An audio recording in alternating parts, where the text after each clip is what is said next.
be to getting too much, but I can't pull back. Though I try to resist, I can't fight this. And no one makes me feel like you do. And no one sets my body on fire. And no one gives me shivers like you. Oh, no one does it better. How I try to sleep, but you're deep in my mind. Got a hold of me. When I'm awake, I'm all blind. You and your magic, like infinite power. God knows I try to resist, but you're pulling me closer. Oh, I gotta stay away, but you won't let me. No one makes me feel like you do. And no one sets my body on fire. And no one gives me shivers like you. Oh, no one does it better.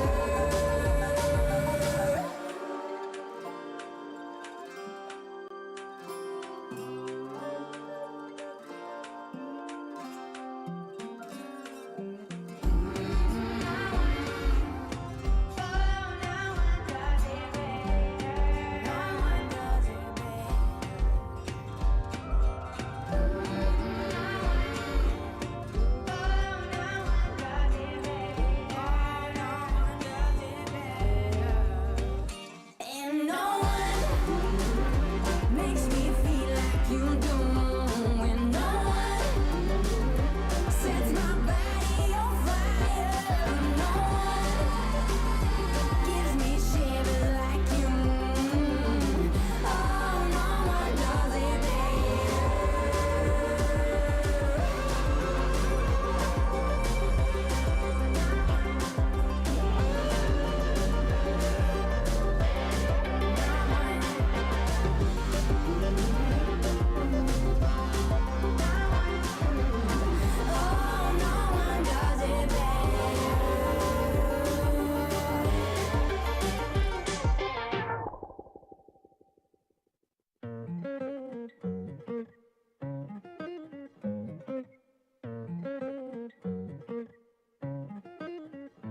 I've been on the road, I've been doing shows. Now we eating steak, remember sleeping on the floor. We stealing at the gas station when the time was cold. In the kitchen, hot still trying to flip it out the stove. Rocking fake J's, praying that nobody know. Watch them take my dog away, it was way too hard to stay composed. Fight to see the light of day, all this blood on my clothes. I was tired every day, green light, it's time to go. I don't wanna live life fast or die too young. Die too young. 100 miles per hour, I might crash, cause the good die young. Yeah, the good die young. Push it to the limit, I can't go no more. Red light, no way, I'm coming back home. Long dirt road, all on my own. I'ma be the greatest, write my name in the stone. Write my name in the stone. Yeah, I'm coming back home. Yeah, I'm coming back home. Write my name in the stone. Cause I'm coming back home. Cause I'm coming back home. Right back where I left because I know my people needed me. Diamond in the rough, I don't know what it is they see in me. Go down as a legend in my city cause we beat the streets. Trying to spread the wealth around the block, no I can't keep from me. Told me I should leave. I see the bigger picture and it's way bigger than me. Can't be living like a king, but my people need to eat. If I got it, then you got it, we gon' get back on our feet. And I put that on me. I don't wanna live life fast or die too young. Or die too young. 100 miles per hour might crash cause good die young. Hey, but here I come. Push it to the limit, I can't go no more.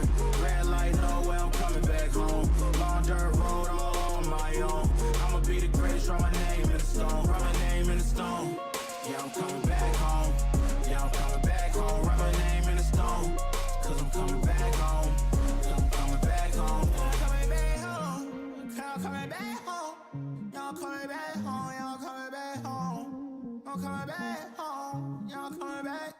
Push it to the limit, I can't go no more. Red light, no way, I'm coming back home. Long dirt road, all on my own. I'ma be the greatest, write my name in the stone. Write my name in the stone. Yeah, I'm coming back home. Yeah, I'm coming back home. Write my name in the stone.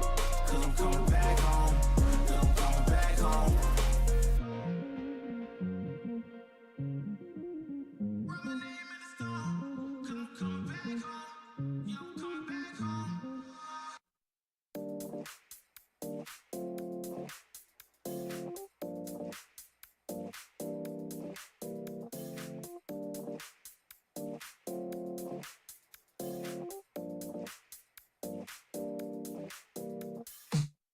alive, let's hit the dance floor. Don't work too hard, might break a backbone. Return of the Mac, the king is back though.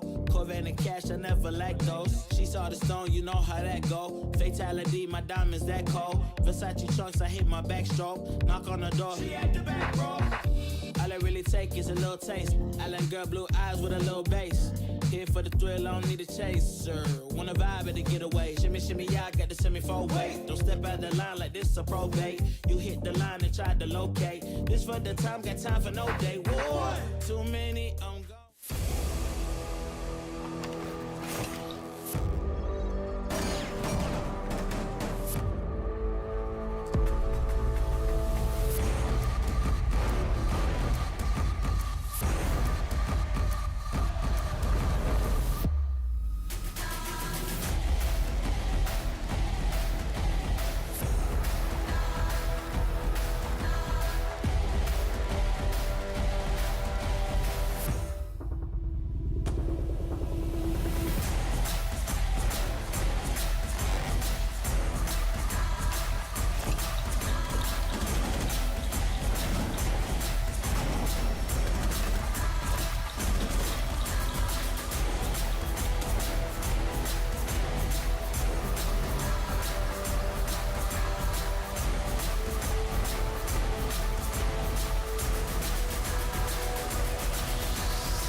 Fighting hostiles is like solving a puzzle.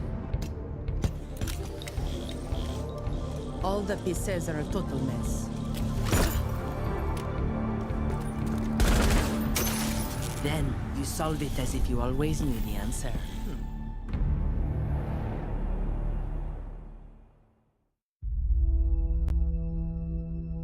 There are civilians out there who need us.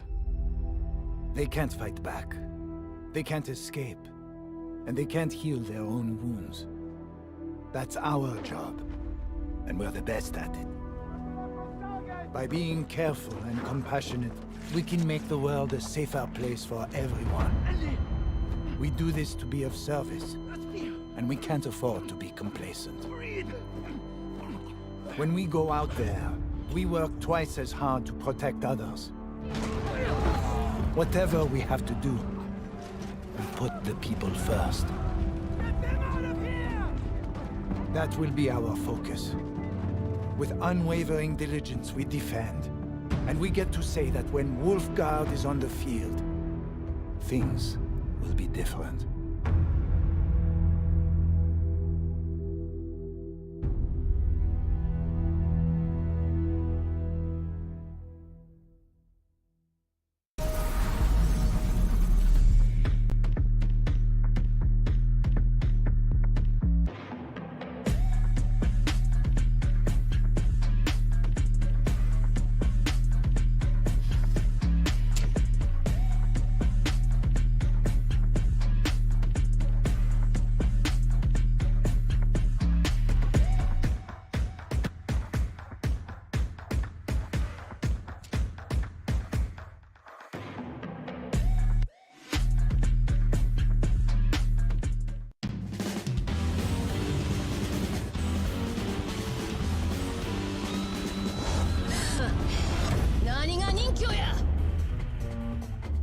加減はしねえ。死にてえやつだけかかってこい。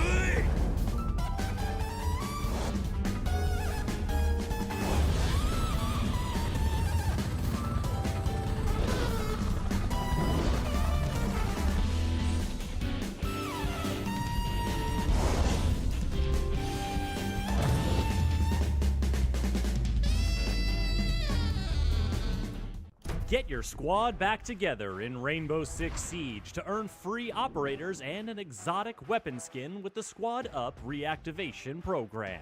If you've played Siege in Year 7, find up to 4 teammates who haven't. Play 5 matches of any PvP mode with them to earn your rewards. Your teammates will earn a free operator as well. Then they can bring back 4 more players to earn even more rewards.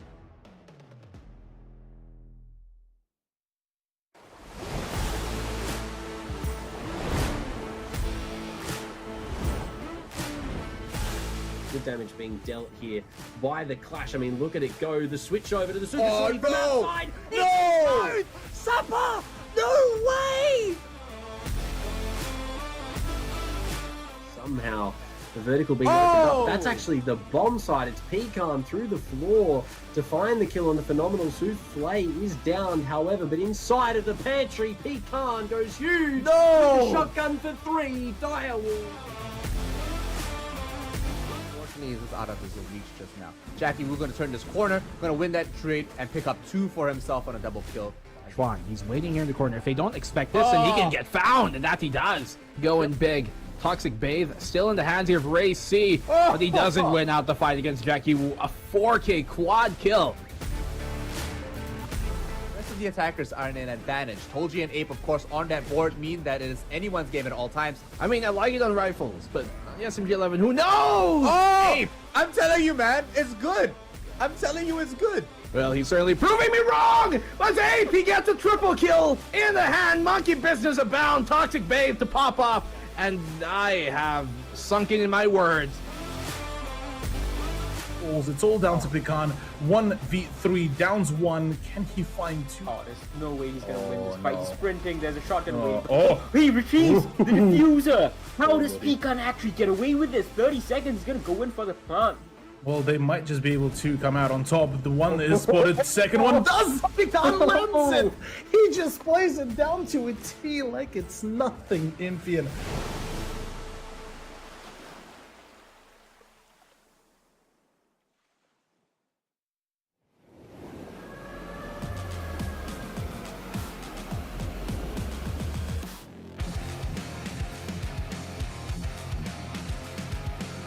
Even if I'm starting to lose face, keep my head out, still going on my way.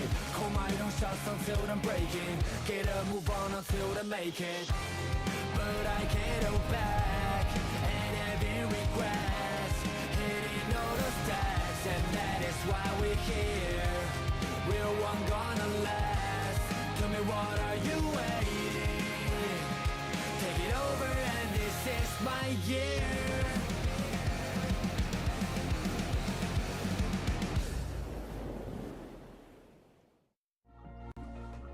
And welcome back to day 14, the final day of the playoffs for Operation League Southeast Asia Summer Split in 2022. Shout out to our main sponsor, of course, Kingston Fury, a gaming brand sponsored by Kingston. My name is Lan, and this is the one and only Imphian Ewok.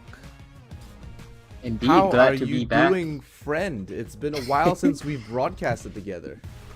Indeed, it has been a while. I think the last time was in the Operation League itself. Last Operation League, if I remember correctly. Exciting to be back and exciting to be closing out this regular stage. Now, you know, lots has happened, you know, since I was here last week. And we've got most of our stuff settled in. But, like, there are still some very good games coming up today. And a few storylines that we're going to be focusing on. And I'm very excited to bring those. Just kind of close this out before we, you know, put our focus towards the playoffs proper.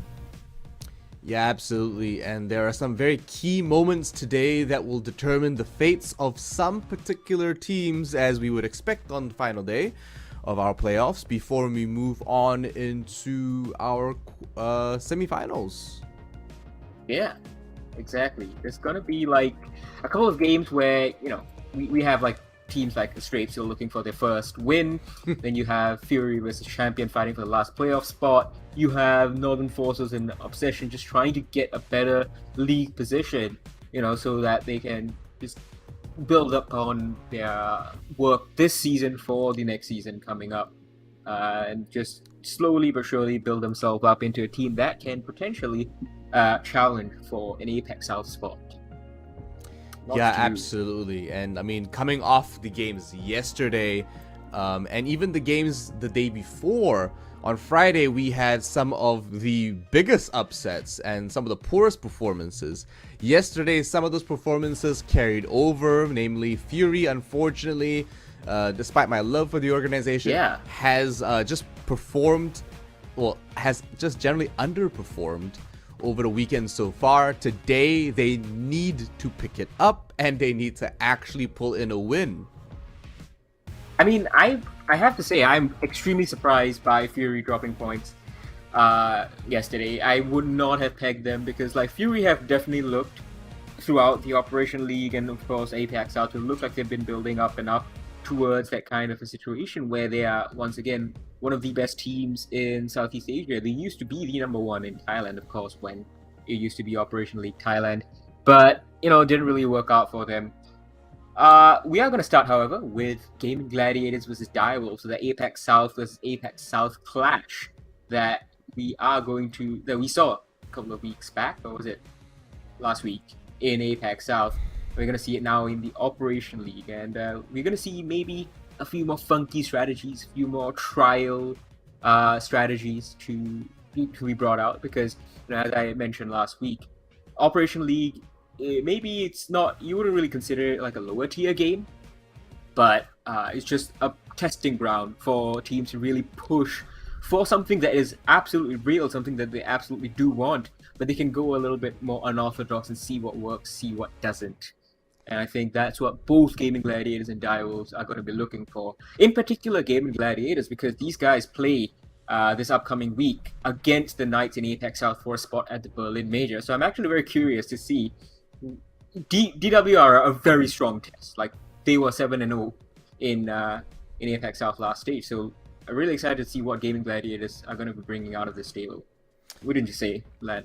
Oh, I mean, absolutely. Today, I expect Gaming Gladiators to be saving strats, if anything, but that doesn't stop them from playing very aggressively and still very intelligently. It just means that there's particular setups they'll reserve for some of these games, especially today, since it is still a best of one. They're probably not going to play their best map, but what it does mean is that, they will be saving strats for that particular map. So I don't expect to see a poor performance from Gaming Gladiators. I expect them to be giving it 100% of their effort at all times, but it just does mean that they're not going to use those particular setups, those particular rotations, and maybe placing some of the operators in those particular roles.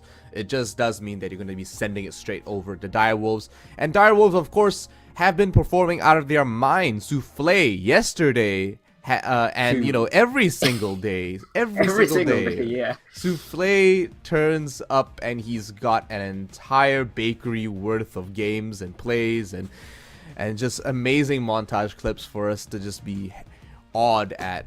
But we're going to Oregon, one of the most balanced maps, one of the most rigid maps as well, isn't it, Infian?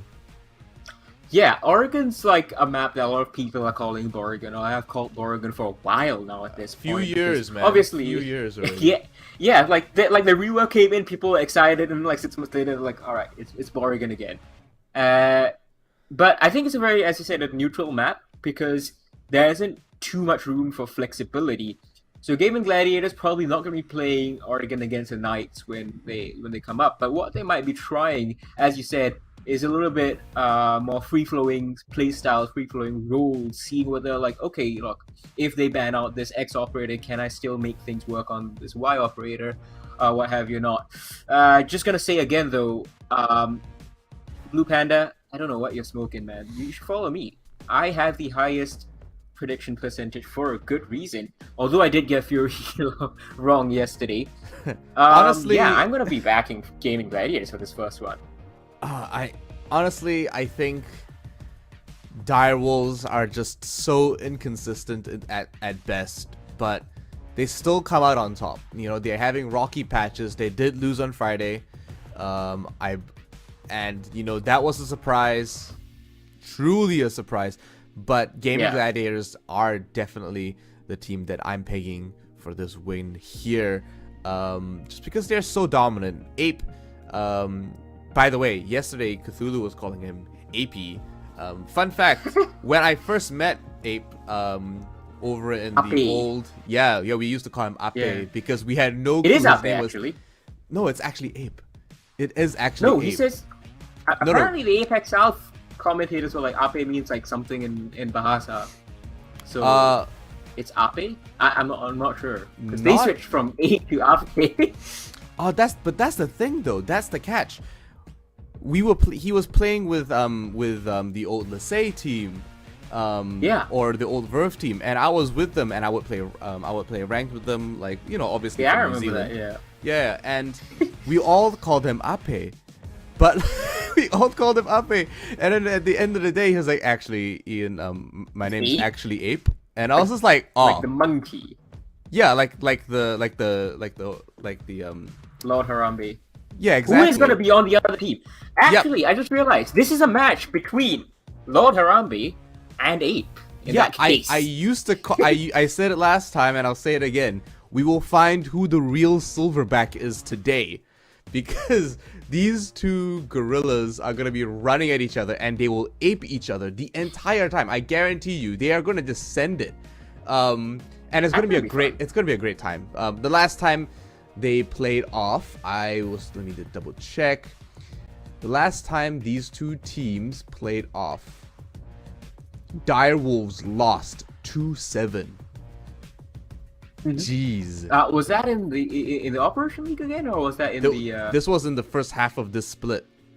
Yeah, and when did they play in Apex South again? That's also very interesting because, you know, as I said, both different kinds of like play styles that they're going to be bringing out, both these teams. I'm to see what happened in the Apex. I'm not even sure. Let me actually just pull it up. Because what Direwolves are gonna have today, we haven't really talked too much. So, Gaming Gladiators 175 in like Apex South, but you know, as an interlude before we bring up the results, don't forget to follow our channel here, Rainbow Six C, and enter the hashtag Fight for Glory for your chance to win 600 R6 credits. It is only on the PC. And you also get to win an Operation League Southeast Asia pin, which is very cool. I haven't got mine yet. Yeah, absolutely. That pin is limited edition. Don't forget, you cannot get that pin anywhere else. You can only get it here on Operation League, and it is limited to this league and this season. We cannot guarantee you. They might be printing it next season, but we cannot guarantee you it will be printed. Probably different design. I would have to assume. Different color, you know, keep on updating it. Every season, just adding one on, like a ranked gun buddy charm, your little cosmetic. But in saying that, that's what you can use those R6 credits for. You know, I'm sure if you look at all the guns and the skins that Direwolves and Gaming Gladiators are using, all their attachments are skinned up. Everything over there is like super tricked out, and you know, you could be like that too. So don't miss your chance. Indeed, but you know, back to the game, of course, as I was saying about Direwolves. So the last time they played Gaming Gladiators in Operation League, as Lan said, they lost 7-2. In Apex South, they lost 7-5, and this was when both of these teams could obviously make it to the Berlin Major, and that was the Apex South game was on Skyscraper, and the one that they played over here in the Operation League line, I think that was on Bank. Yeah, so this is a new map, new territory for both these teams. It's essentially turned out to be a best of 3, although Gaming Gladiators have won their best of 3 pretty handily. The only plus side for Direwolves is that they're out of the running for the Berlin Major, so they really have nothing to lose, nothing to hold back. They might as well go all in on basically whatever strat they can think of to really win it. They have nothing else to do in Apex South, I think, other than just try and gain, I believe, the head-to-head and the SI points over they play this upcoming week. But in general, I fully expect them to just push a little bit harder than Gaming Gladiators for just the pride alone. At this point, they've not really had, as you said, the best season, inconsistent, and in Operation League. Oh, they can't lose to these guys twice, Surely. Thrice, you mean? Oh, that's true. Yeah. If you count the other leagues, absolutely. But they've got to show up. So I expect Direwolves to put their best foot forward. Gaming Gladiators, honestly, they are vibing right now. They know exactly what they want. But you can see, Direwolves, everyone bar the 2 members missing, are just homed in and waiting for the right moment to just fully send it.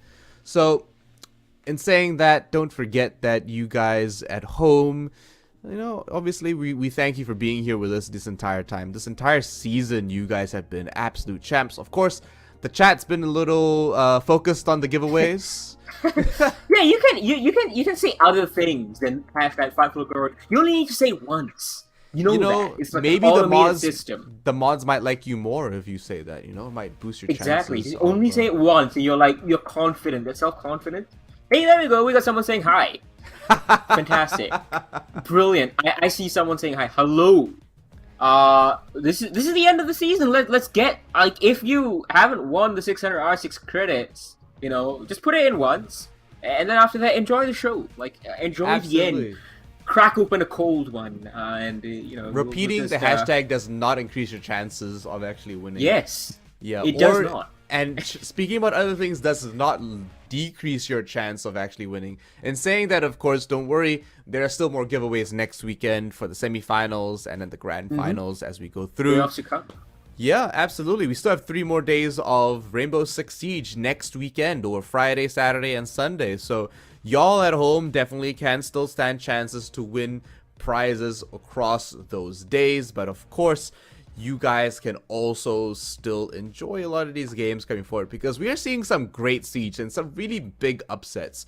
And these big upsets are what really drive us here behind the caster's desk, because we just love not only bringing this over to you guys at home, but we love also experiencing these things live and in person. But Direwolves now with the first ban. We are on the way, Infian. Finally, day 14 here in our summer split. Beginning of the end. The beginning of the end. Wow, did you have to make it so dark? No, it's all good things come to an end, and the Operation true. Leagues has been very good. Honestly, I have to say that obviously there was some controversy over all the Operation Leagues combining, but I have been absolutely thrilled, because we get the Apex South teams all, instead of separated in the Southeast Asia, Thailand, Taiwan leagues, they get to play in here, and they get to play with all of the tier 2 competition. As we start off with the Flores ban, followed by Thatcher ban, and I have to say, Lan, absolutely zero surprises. Flores too good at clearing out utility over here, and Thatcher, we all know what he can do. Absolutely. Thatcher is a plug-and-play operator that just excels in every situation. Mira along with the Flores, and if anyone else goes off, I'm not even surprised anymore. These bans have been so impactful, and every operator coming out lately as well has been massively impacting. Azami would be a really strong ban, especially if they're going to play upstairs in Bunk. Wamai, I think... not so much on a map like Oregon. Hey! Oh, there we go. You Not called so it much. Mr. 76.5. Yeah, that's right. You and your prediction rates. But I mean, he is still a strong ban, because there are a lot of rooms around. But I honestly would have preferred to personally ban the Azami, just because Azami's impact on how she reconstructs some sites has massive contributing factors to how attackers have to deconstruct what utility they have to burn in order to get through an obstacle, and then how defenders play and defend some sites, which makes some sites more defensible than others. Yeah, I mean, Wamai, obviously, since he launched in, he was obviously going to be a Jaeger replacement, but he's ended up being a little bit, I think, better than Jaeger with all the changes that have happened since Wamai was launched, because Jaeger was 3 speed, he had a much more powerful 416, things have shifted from that time. Now his 2-speed is not as powerful, and just in general, the recoil has increased for him. Jaeger's ADSs, of course, they also change in their scope. And while he is vital to basically every single defense, unless you're looking at really lower tier gameplay where you don't have grenades being thrown, or you are looking at really high tier gameplay where every grenade is like a vertical nade rather than thrown. It is true. Like the only time where you might see them, like for example, like next month in Berlin, you go to the grand final, right, and you'll be like, what the hell is there no like Lumai or Jaegers? Because well, it doesn't really help when you're having up nades, as the ATAC North Desks calls it. But well, that's absolutely true, because with vertical grenades, there's no like utility mitigation. Like you unless you... How do you stop that? You can't. You kill the player. That's the only recourse. Nah, there is a way to stop that, and it is to predict where they're gonna do that, and then like randomly place a magnet right there. So that might be a 400 IQ play, you know? Like literally, what happens if you place, if you know that you've got soft tissue directly below you, and you preempt those up nades by actually putting down a magnet there in the prep phase. Yeah, you know? It's obviously a little bit harder to, directly play against, as Jackie Wu nearly takes the head off of Ape. If only he knew exactly where Ape was. We have Valkyrie unbanned and we have Valkyrie played, but I don't think the cameras were covering that location. But yeah, as Lan was saying, a Valkyrie camera can perfectly help with that, as Jackie Wu finally gets the kill onto Ape. Yeah, just the ability of Valkyrie to predict and catch out where those up nades are going to be coming from, or like, I guess, down nades. But you don't really have to worry about those when you're defending in the basement. No, absolutely. Basement downstairs, quite defensible, most likely. And as we can see, a lot of the operators are just chilling together all on that bottom floor. If anything, a lot of the attackers here are trying to find an opening in order to actually make their way to site. Twitch drones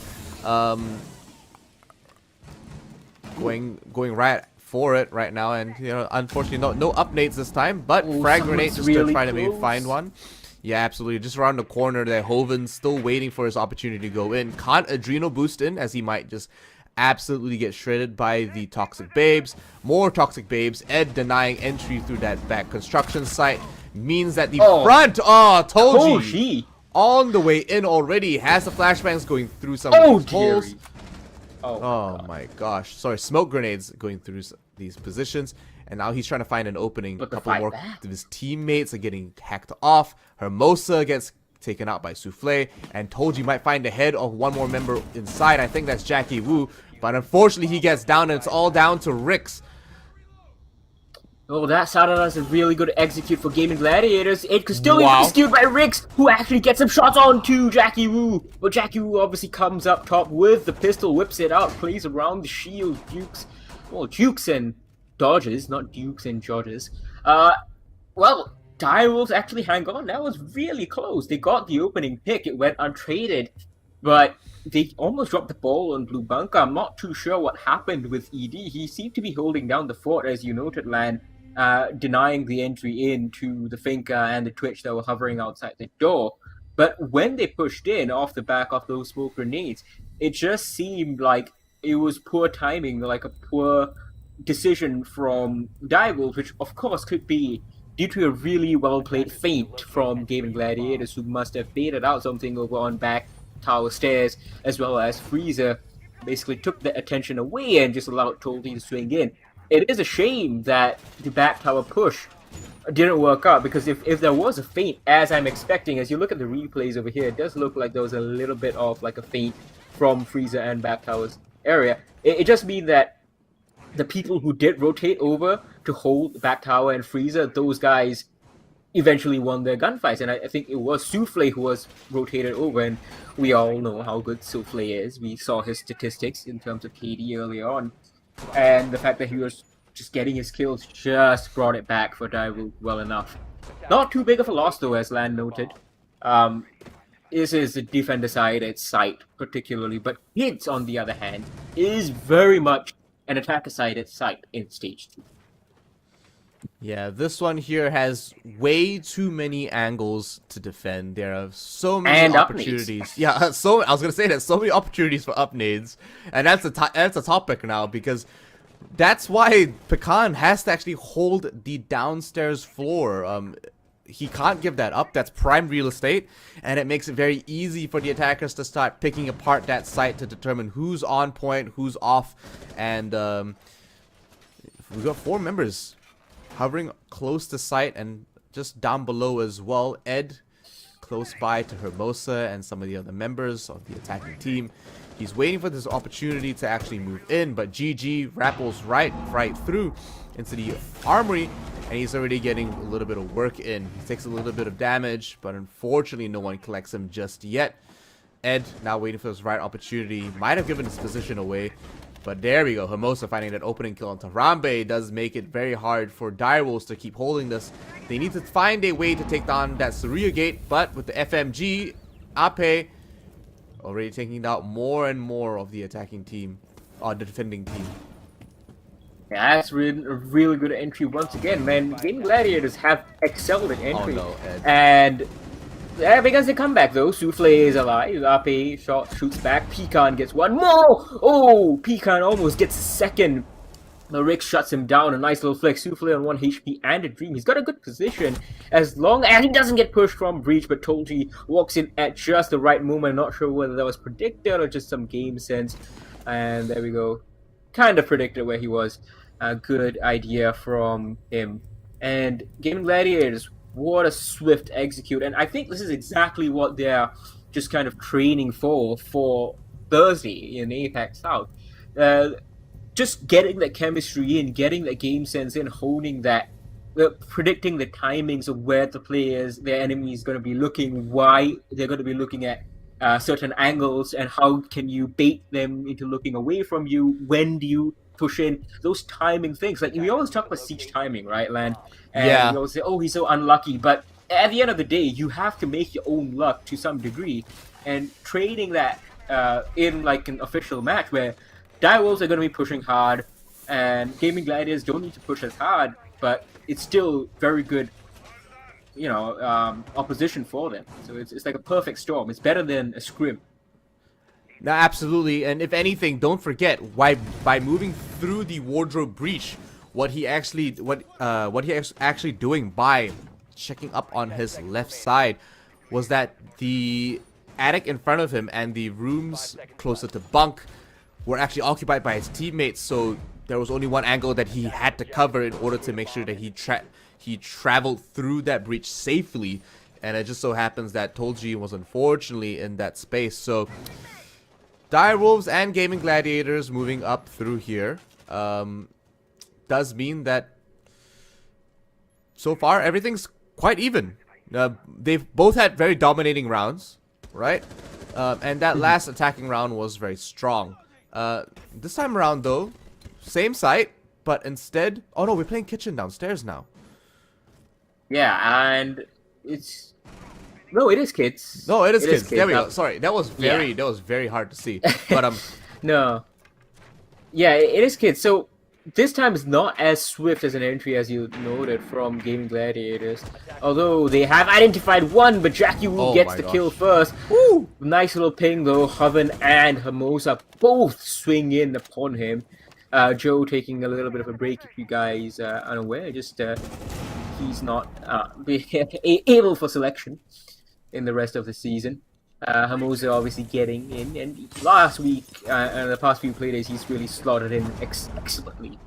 I really don't think he's missed a beat, and good training for him too. Rixnin shoots Hermosa though. More methodical attack this time around from Gaming Gladiators. They have to contend with some Aruni gates. There is one that they've identified. So what I've noticed really, Gaming Gladiators know exactly where they need to push as the Yin Candelas go in. They know exactly where the enemy positions are.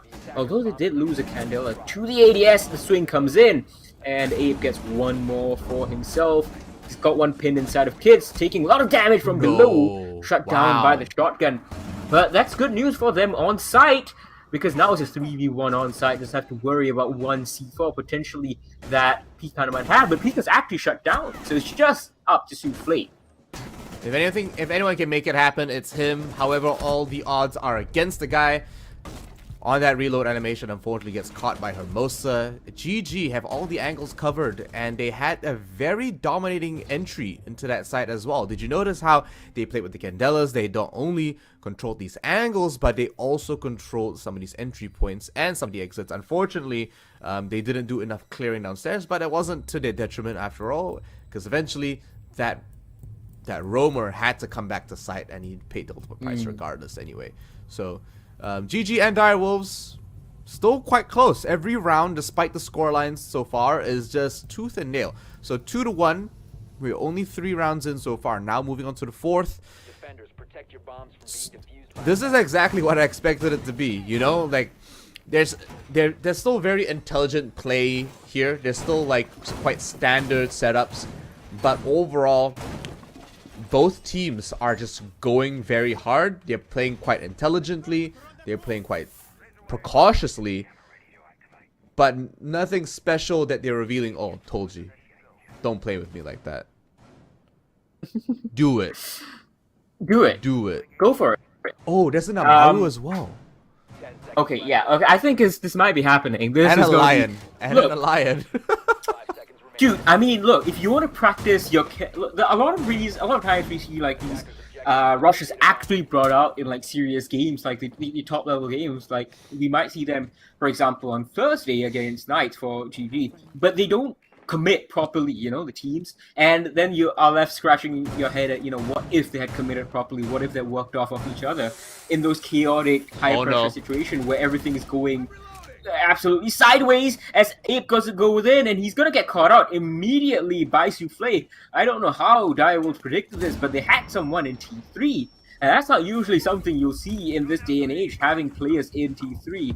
But unfortunately, that will mean that the back tower is going to be very solid. But there's no one inside of Elbow. Told he's going to go in, this time with a blitz instead of a twitch, but Pika's going to get Rix. And that's one Aruni blinded, one Aruni found. Hermosa gets one more. The C4, he gets stuck in the breach. Oh dear, EV takes him down, and it's a 2 versus 3.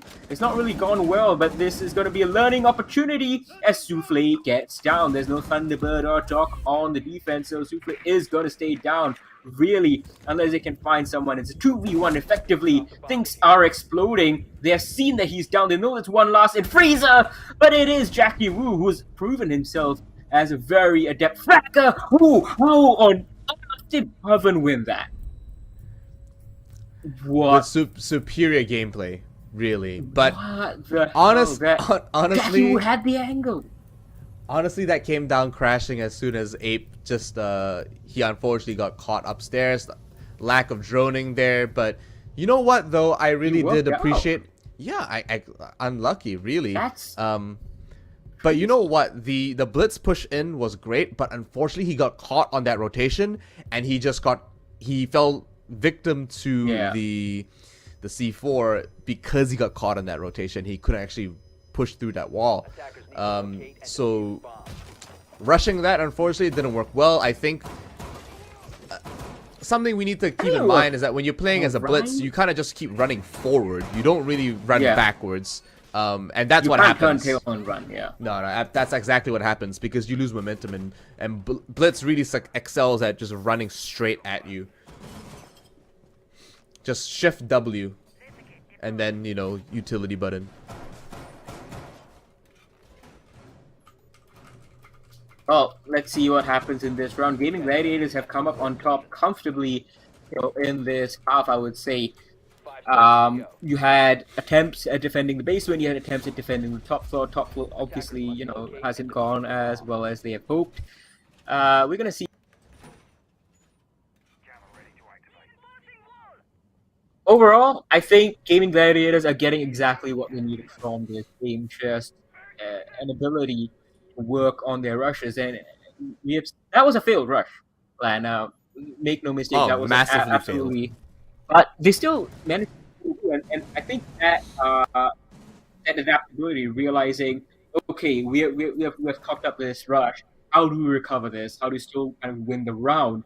Because the moment you pull back from the rush after like losing that kind of manpower, actually you lose the round. That allows the defense time What? Constitute, but Harambe blasts Havenhurst away from like downtown with a shotgun, and he goes for one more onto Tolji. He might actually get it if he gets a headshot. Tolji's extremely low, but unfortunately he will survive because just too much time taken to kill him. 8 bounces back on Jackie. These kills are coming in the first minute of the round.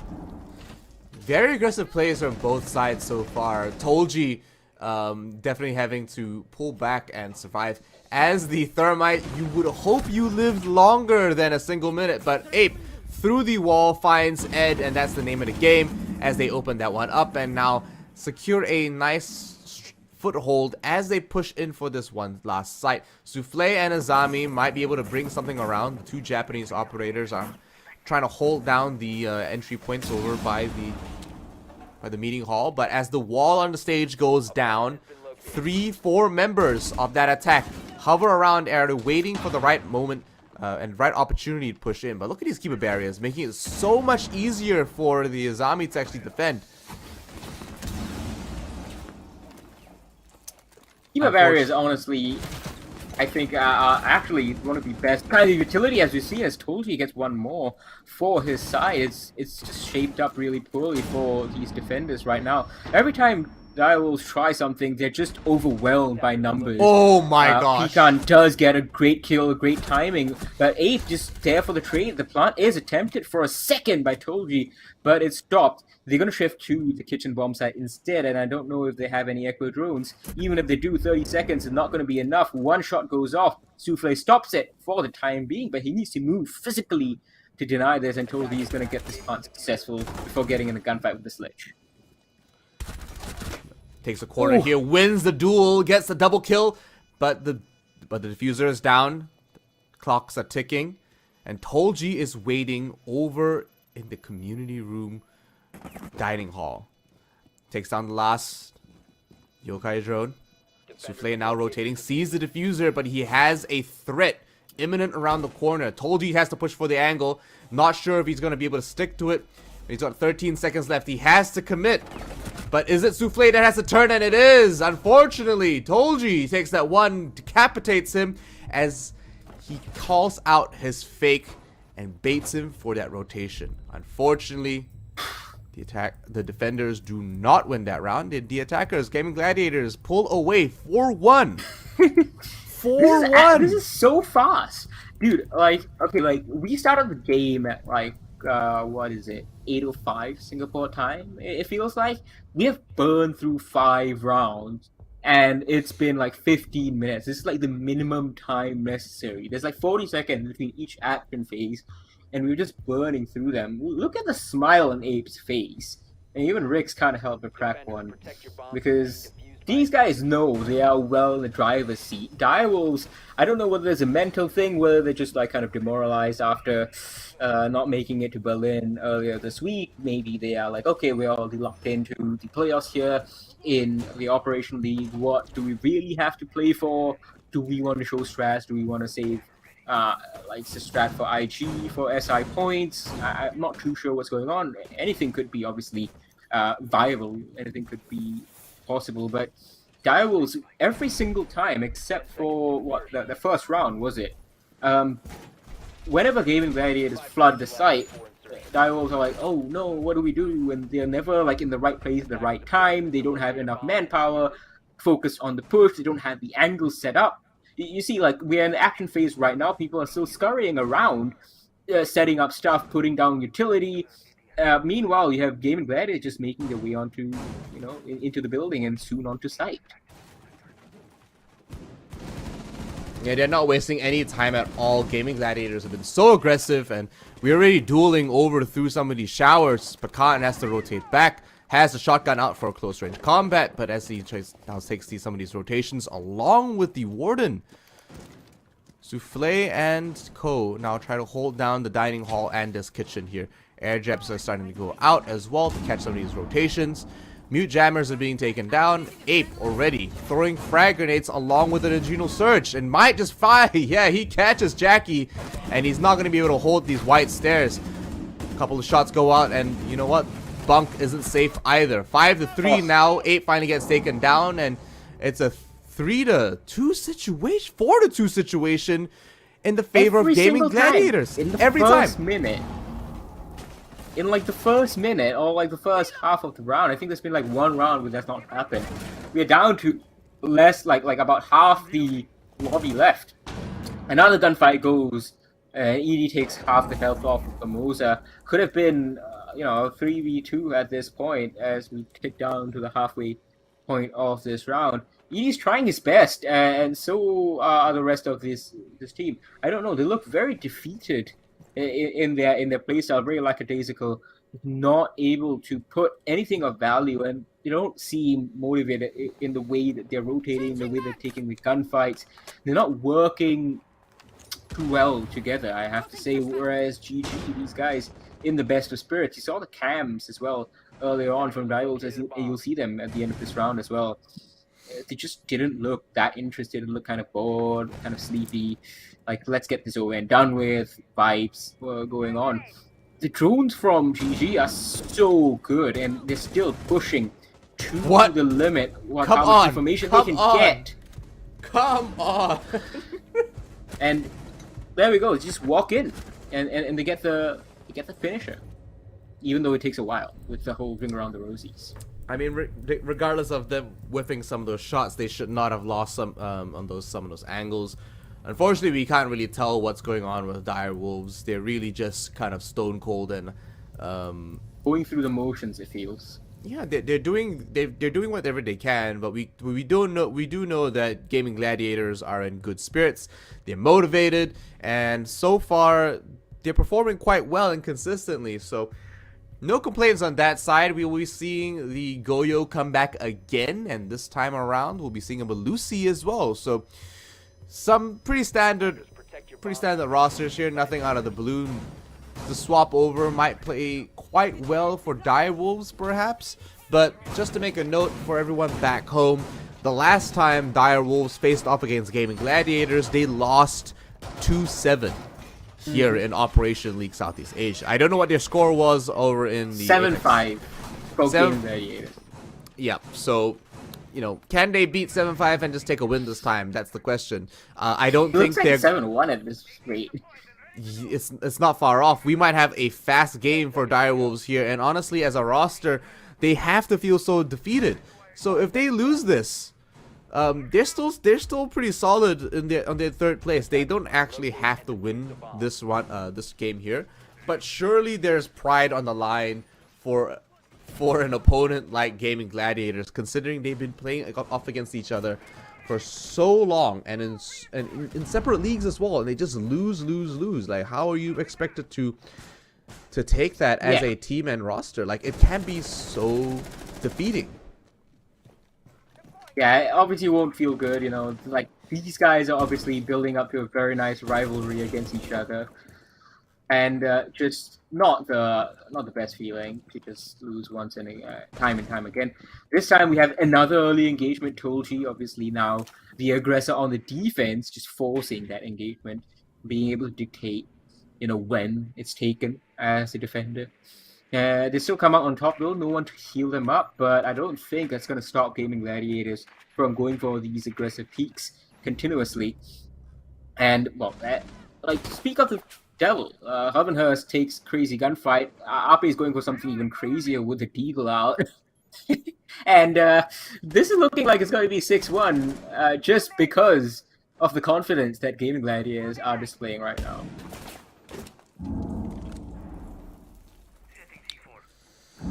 Pecan trying to hold these angles here, leaves a double kill going down to Hoven with a C4, and already Gaming Gladiators. Third, isn't he? He might just. He's gonna get one it. member. You see Pecan just creeping up through the attic. He might be able to find this one. No, he gets caught instead through the rotation. Unfortunately, the line of sight was not in his favor. But I think Pecan, he's pulling back. He's not willing to take this fight. A couple of frag grenades go down. Tolji gets taken out. Souffle finds that kill for himself. And GG finally lose a team member on that defense. Ape now going down as well. So is it starting to all collapse? Because Hoven had to take a very long rotation outside. Pecan aggressively dropping right down through laundry storage and now making his way on site. He gets caught in the Banshee. They might have to actually might have to rotate back. Oh, that's a bad timing with Nate, I think. He just missed it.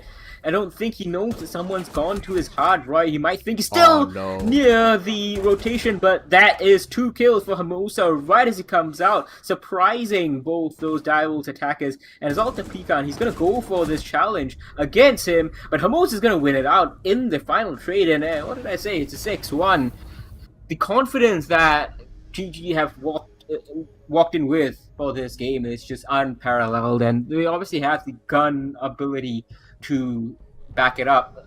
ED looks extremely uninterested in this game. I have to say, I'm no body language expert, not one of those guys who goes on YouTube and like loads up them playlists, but no, I think it's because he's wearing contacts today. Contacts, so. But like, yeah, but you know, usually ED's like, you know, hyping them up. He's like the heart of the team, of course. And we've talked to ED before, pre-major, post-major, during the majors, and he's always said, well, you know, I'm the guy who doesn't give up. I'm the guy who always is like excited about this, always pushing for my team to win, no matter what's happening with this, someone's performing or not. But no one in this team, actually, not just ED, in those player camps, look very interested at all, and it obviously reflects in the scoreline. That one round that Direwolves won, it really did come down to a 1v1 at the end. It shouldn't have been, because the execute came in so swift, and it went to a 4v2 in favor of Game Gladiators, and that you would have been like expecting them to close it out if it had come like at the end of like the half, for example. Yeah, they are definitely a bit low on energy on that side, but that's how I've always read them personally. For me, their player cams have never really shown them with too much energy, always laser focused, I would say, or just, I suppose, reserving their energies and their enthusiasm. In saying that, though, I am looking forward to seeing some pretty interesting games from them in the future. But yeah, it's kind of just chill at the moment, really. Yeah, I think this game, you know, we obviously, I think we predicted this right. Just that it's not going to be too much of a high energy affair from anyone other than these guys going for their peaks. The 5v3, Hovenhurst just keeps on getting kills. He's 9-2 at this point. He's going to crack double digits at this rate. And while normally if this was like a full-fledged serious game like early in the season, we'd be talking about, oh yeah, you know, attackers have an inherent advantage over this based on statistics. And we did try and talk about it, but look, Toti gets another one, and this is not, they are playing this like, you know, team deathmatch at this point. Obviously for good reason. Harambe just gets run out upon, and it's all up to Pecan. It's a 1v5. It's definitely not happening, even though Pecan, we've seen him have the ability in the past. He kind of suspects someone's there on the stairs, and he's going to get the challenge and the win. It's not going to be a flawless round, but man, this is it pretty much. Pecan's not going to be looking the right way, I think, for this final gunfight. He's going to peek on site. Oh, well, Ape actually just walks in, and he's going to go for an up nade over here. Is he going to predict it right? No. Just a little bit off. He got close. He damaged him just a little bit, but I think he's going to fall to one more rotation over here. He decided to rotate through the showers. He's trying to take some external angles. He has to go back all the way to the diffuser, regardless of what he might want to do. And he has to go pick that up. The rest of the defensive team are going to have to rotate and try to defend that diffuser. But one in the showers might have to duel him here. But no, a triple kill for Pecan. Rotates out, grabs the diffuser, and they're dragging this one out. 45 seconds left on the clock. They might have to just burst right onto the site. And that's what his plan seems to be. He's fairly healthy. Still has one frag grenade. Might be able to find a stray kill with that one. But no, he gets eaten by an ADS, and that's pretty much it. 30 seconds left on the clock. I don't know what he's trying to achieve here. But where is he going? Oh, he's going to try. Oh, come on! Don't play the timeout. Just at least try and get the kills. Try and get the clutch. I know you're not very interested, clearly, in winning this game. But we count down to the final 10 seconds now. He's going to go in. Oh, he's met by an M590. And that is it. A very lackadaisical game to start things off on this final play day. But Gaming Gladiators just showing us what they might be bringing in a couple of rounds against Knights on Thursday. Perhaps when their backs are up against the wall, they just default back to what they know best, is just playing off of each other, playing with the chemistry, and just keeping the spirits high. 13-5 for You know Hermosa what at the though? end. You know what? The fact Yeah. that Hermosa actually took the MVP for that game, what that means, Infian, is that believe it or not, it means that Ape has been robbed of a MVP tie so far for Really? The entire leagues at up to this point. But that's because geez, what can I say? Sapper is leading by 1 point essentially.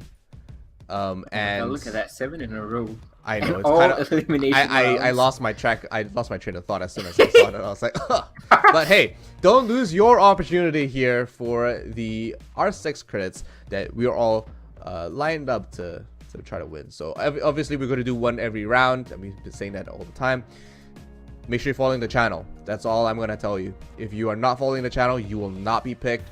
A random person will be picked at the end in the next few seconds, I believe, by one of the moderators. So keep your eye out, and you're gonna win a pin as well. So keep your DMs open, of course, and if anything, make sure you also do your own within your own responsibilities. Follow up for your pin as well. I have had some DMs of people asking me for this pin.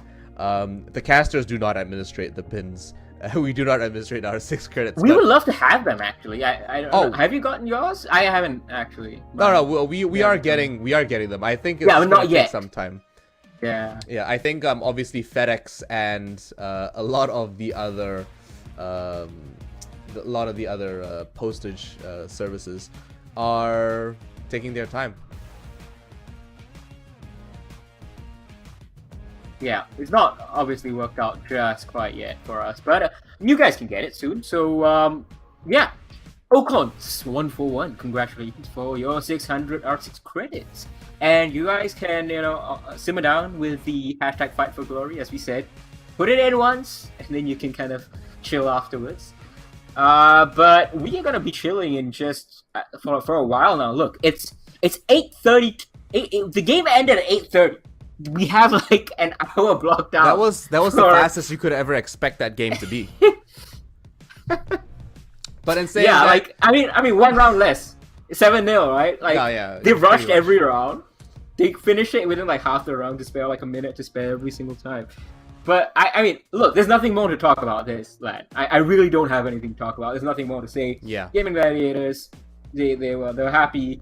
Direwolves were not, and it reflected in the 7-1 scoreline. That's it. Yeah. And in saying that, we will be going to a short break. Don't go away. When we come back, we have another banger match lined up for you guys, and it will be Northern Forces versus Fury. And this is a match that actually matters. So don't go anywhere. We'll be right back. You won't let me. No one makes me feel like you do. And no one sets my body on fire. And no one gives me shivers like you. Oh, no one does it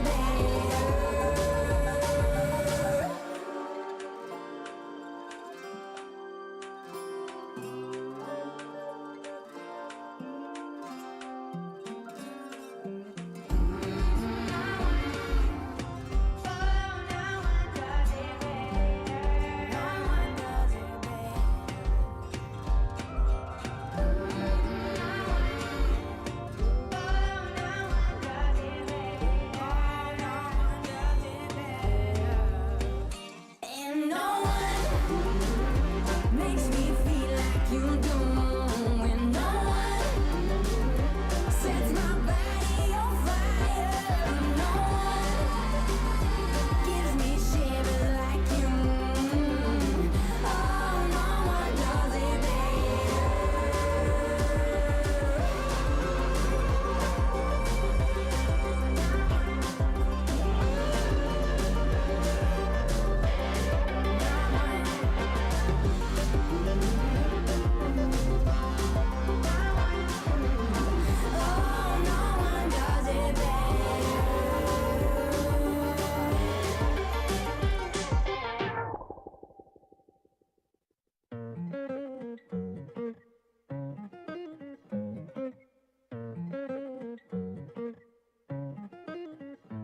I've been on the road, I've been doing shows. Now we eating steak, remember sleeping on the floor. We stillin' at the gas station when the time was cold. In the kitchen, hot still trying to flip it out the stove. Rockin' fake J's, praying that nobody know. Watch them take my dog away, it was way too hard to stay composed. Fight to see the light of day, all this blood on my clothes. I was tired every day, green light, it's time to go. I don't wanna live life fast or die too young. Die too young. 100 miles per hour, might crash cause the good die young. Yeah, the good die young. Push it to the limit, I can't go no more. Red light, no way, I'm coming back home. Long dirt road, all on my own. I'ma be the greatest, write my name in the stone. Write my name in the stone. Yeah, I'm coming back home. Yeah, I'm coming back home. Write my name in the stone. Cause I'm coming back home.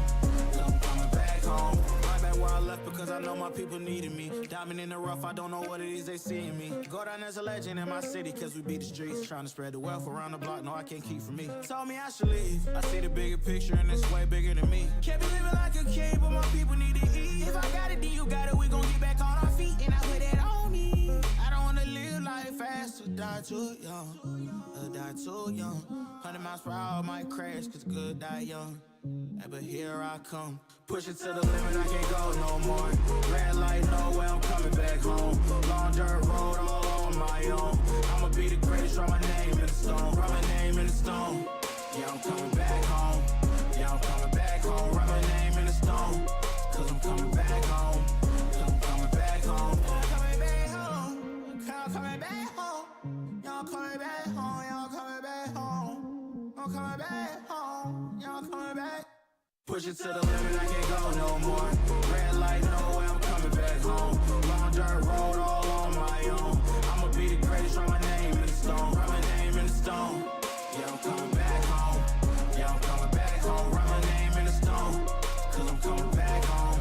Cause I'm coming back home. Write my name in the stone. Cause I'm coming back home. Yeah, I'm coming back home.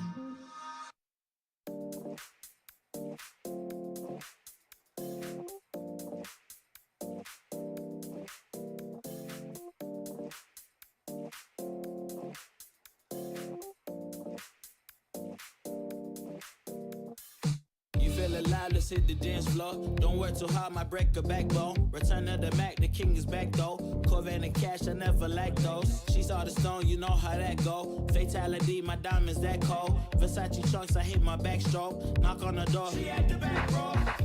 All I really take is a little taste. Island girl, blue eyes with a little bass.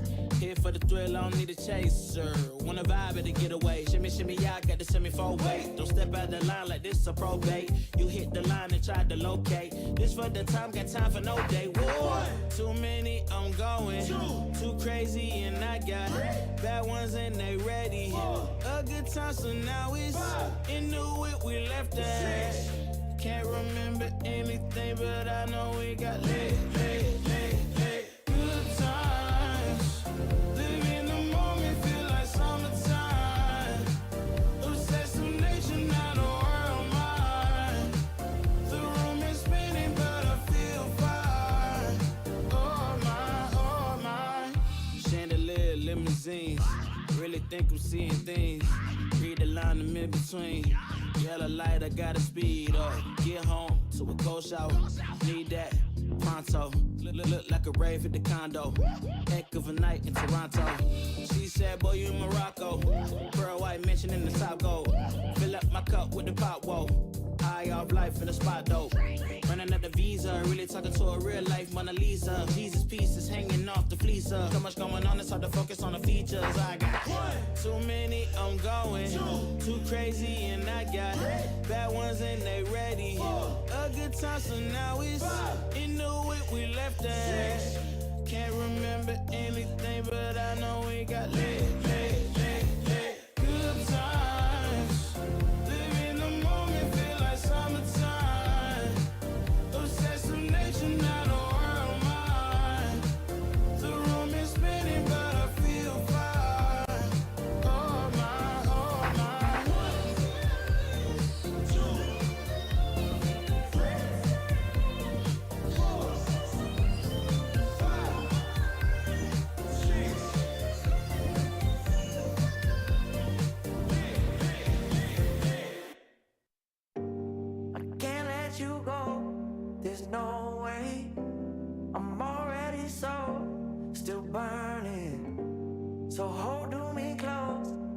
baby. I do what I'm told, still learning to take my chances, to take my time, to keep on dancing, to walk that line, yeah. You got me shifting the paradigm, no longer wishing, you're my lucky strike. Love the way you ride, look into my eyes, say you're ready to go. $1 million life, yeah. We could roll the dice, act like you're surprised, but you already know. Oh yeah, got lucky overnight. Jackpot when I got the invite. Let me wrap my arms around you, cause I can't go home without you. And my heart just vibe with you, babe. Wanna go sky high with you, babe.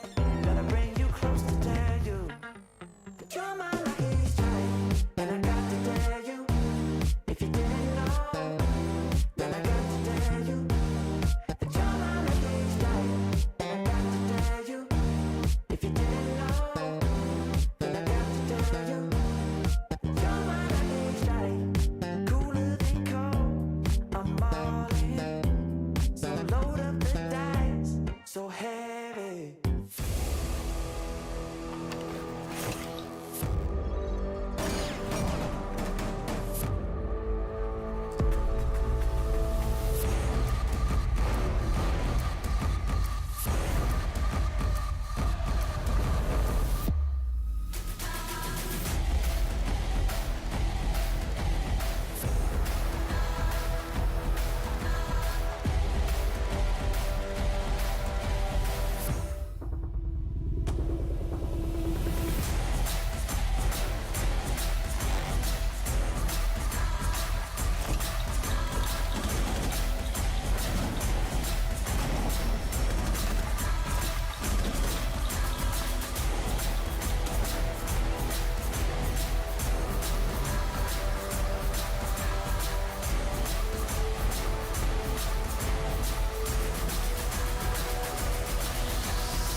Fighting hostiles is like solving a puzzle. All the pieces are a total mess. Then you solve it as if you always knew the answer.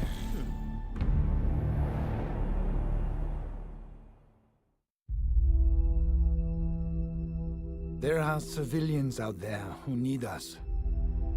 They can't fight back. They can't escape. And they can't heal their own wounds. That's our job. And we're the best at it. By being careful and compassionate, we can make the world a safer place for everyone. We do this to be of service. And we can't afford to be complacent. When we go out there, we work twice as hard to protect others. Whatever we have to do, we put the people first. Get them out of here! That will be our focus. With unwavering diligence, we defend. And we get to say that when Wolfguard is on the field, things will be different.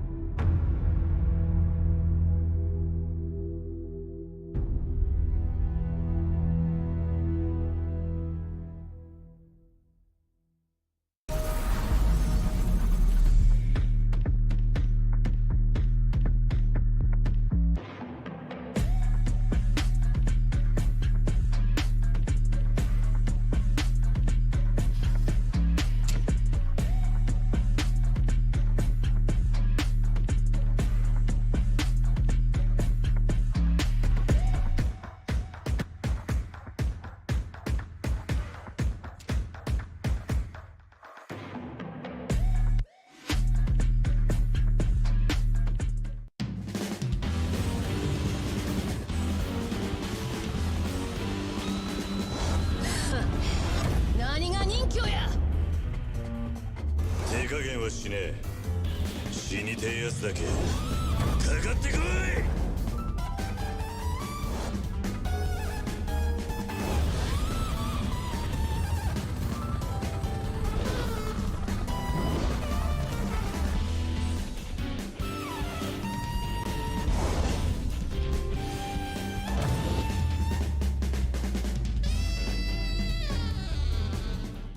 Get your squad back together in Rainbow Six Siege to earn free operators and an exotic weapon skin with the Squad Up reactivation program.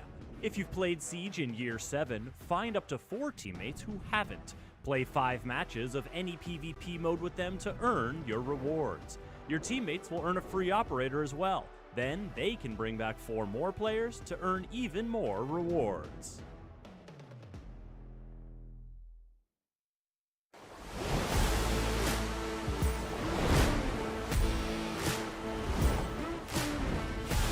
Good damage being dealt here by the Clash. I mean, look at it go. The switch over to the Super Oh, Sonic from no! outside. No! Supper! No way! Somehow, the vertical being opened up. That's actually the bomb side. It's Pecan through the floor to find the kill on the phenomenal Souffle is downed, however, but inside of the pantry, Pecan goes huge. No! With the shotgun for 3. Direwolf. Unfortunately, he's out of his reach just now. Jackie, we're going to turn this corner, going to win that trade and pick up 2 for himself on a double kill. Schwan, he's waiting here in the corner. If they don't expect this, then he can get found, and that he does. Going big. Toxic Bathe still in the hands here of Ray C, but he doesn't win out the fight against Jackie Wu. A 4K quad kill. The rest of the attackers are in an advantage. Toji and Ape, of course, on that board mean that it is anyone's game at all times. I mean, I like it on rifles, but the SMG-11, who knows? Oh! Ape! I'm telling you, man, it's good. I'm telling you, it's good. Well, he's certainly proving me wrong! But Ape, he gets a triple kill in the hand. Monkey business abound. Toxic Babe to pop off. And I have sunken in my words. It's all down to Pecan. 1v3, downs 1. Can he find 2? Oh, there's no way he's gonna win this fight. He's sprinting. There's a shotgun waiting. Oh. He retrieves the diffuser. How does Pecan actually get away with this? 30 seconds. He's gonna go in for the plant. Well, they might just be able to come out on top. The one that is spotted, second one does! Pecan lands it! He just plays it down to a T like it's nothing, Imphian.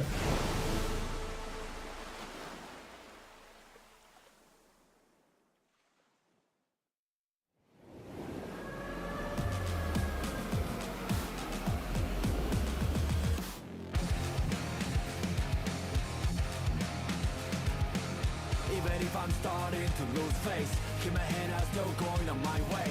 Call my own shots until I'm breaking. Get a move on until they make it. But I can't hold back, and having regrets. Hitting all the stacks, and that is why we're here. Real one gonna last. Tell me what are you waiting? Take it over, and this is my year.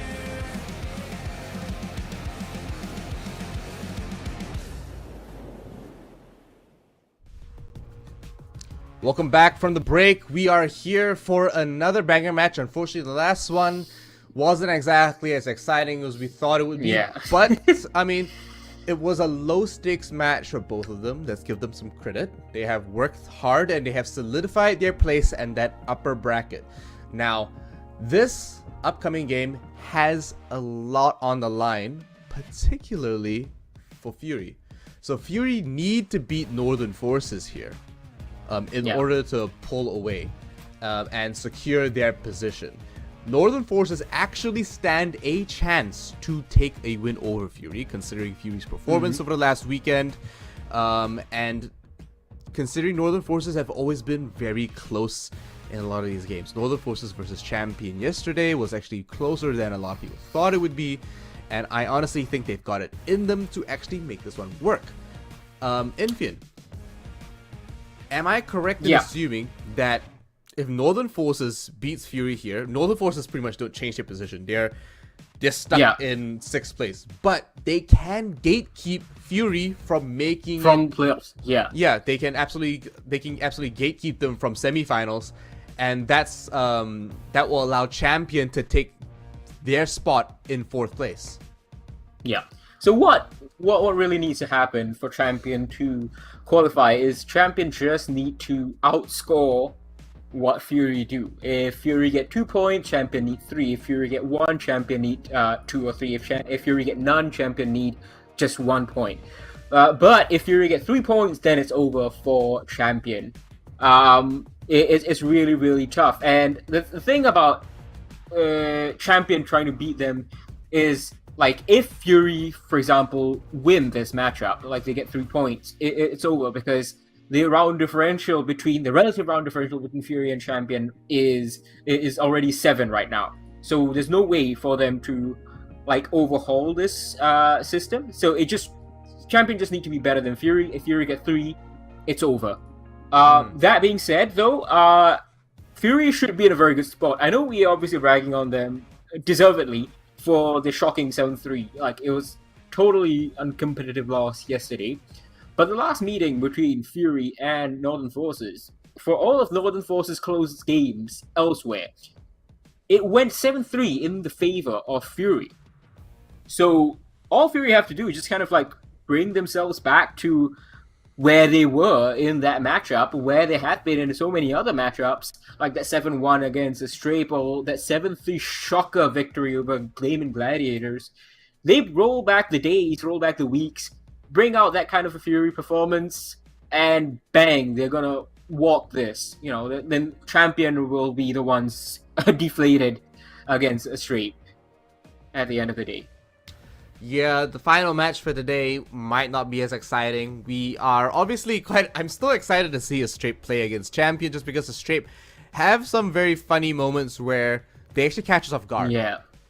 And I'm always looking forward to that. However, in this coming match here, obviously if you look at the scorelines, a lot of these players have been swapped in and out, so their overall lineup hasn't been very consistent. But like Colas, IG, BG, man, these guys are just...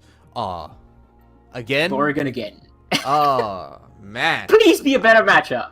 Please be a better matchup. It was this or Skyscraper. Honestly, I would have loved Skyscraper, but considering that Fury played off on Skyscraper against Direwolves yesterday, I'm not surprised they're not willing to go back there. Cause they lost 3-7.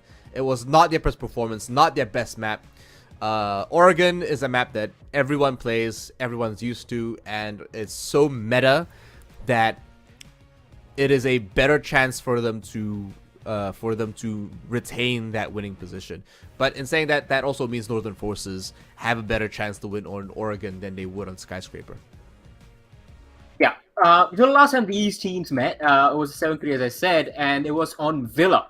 So Fury obviously going to a similar-ish type of map where it is, you know, ostensibly defend-decided overall. You have the maps in rotation for a long time, unlike, for example, a Skyscraper or even Theme Park. And the only difference, I would say, the key difference between Villa and Oregon is, as we discussed in the previous matchup, Oregon is very straightforward, although the way that Gaming Gladiators played it was far from straightforward, and we are getting some weird stuff going on over here with a Ying ban from Northern Forces. No surprise, really. Ying is an operator. Finka, obviously, both these operators very aggro focused, very aggressive. They want to be able to pace some of these rounds, don't they, Vian? And you know what? In this coming defense ban, Wamai again, 2 maps in a row now. Indeed. So we talked about Wamai's strength, you know, just he's able to throw his disc and he has a really good MP5K. He's got impact grenades as well for rotation if you so want there, which is what most people are going to be going for. Anyway, he just gets the ability to deny more critical situations. And there you go. I predicted either Azami, Wamai last time, and we got Azami and Wamai this time as a defensive bans.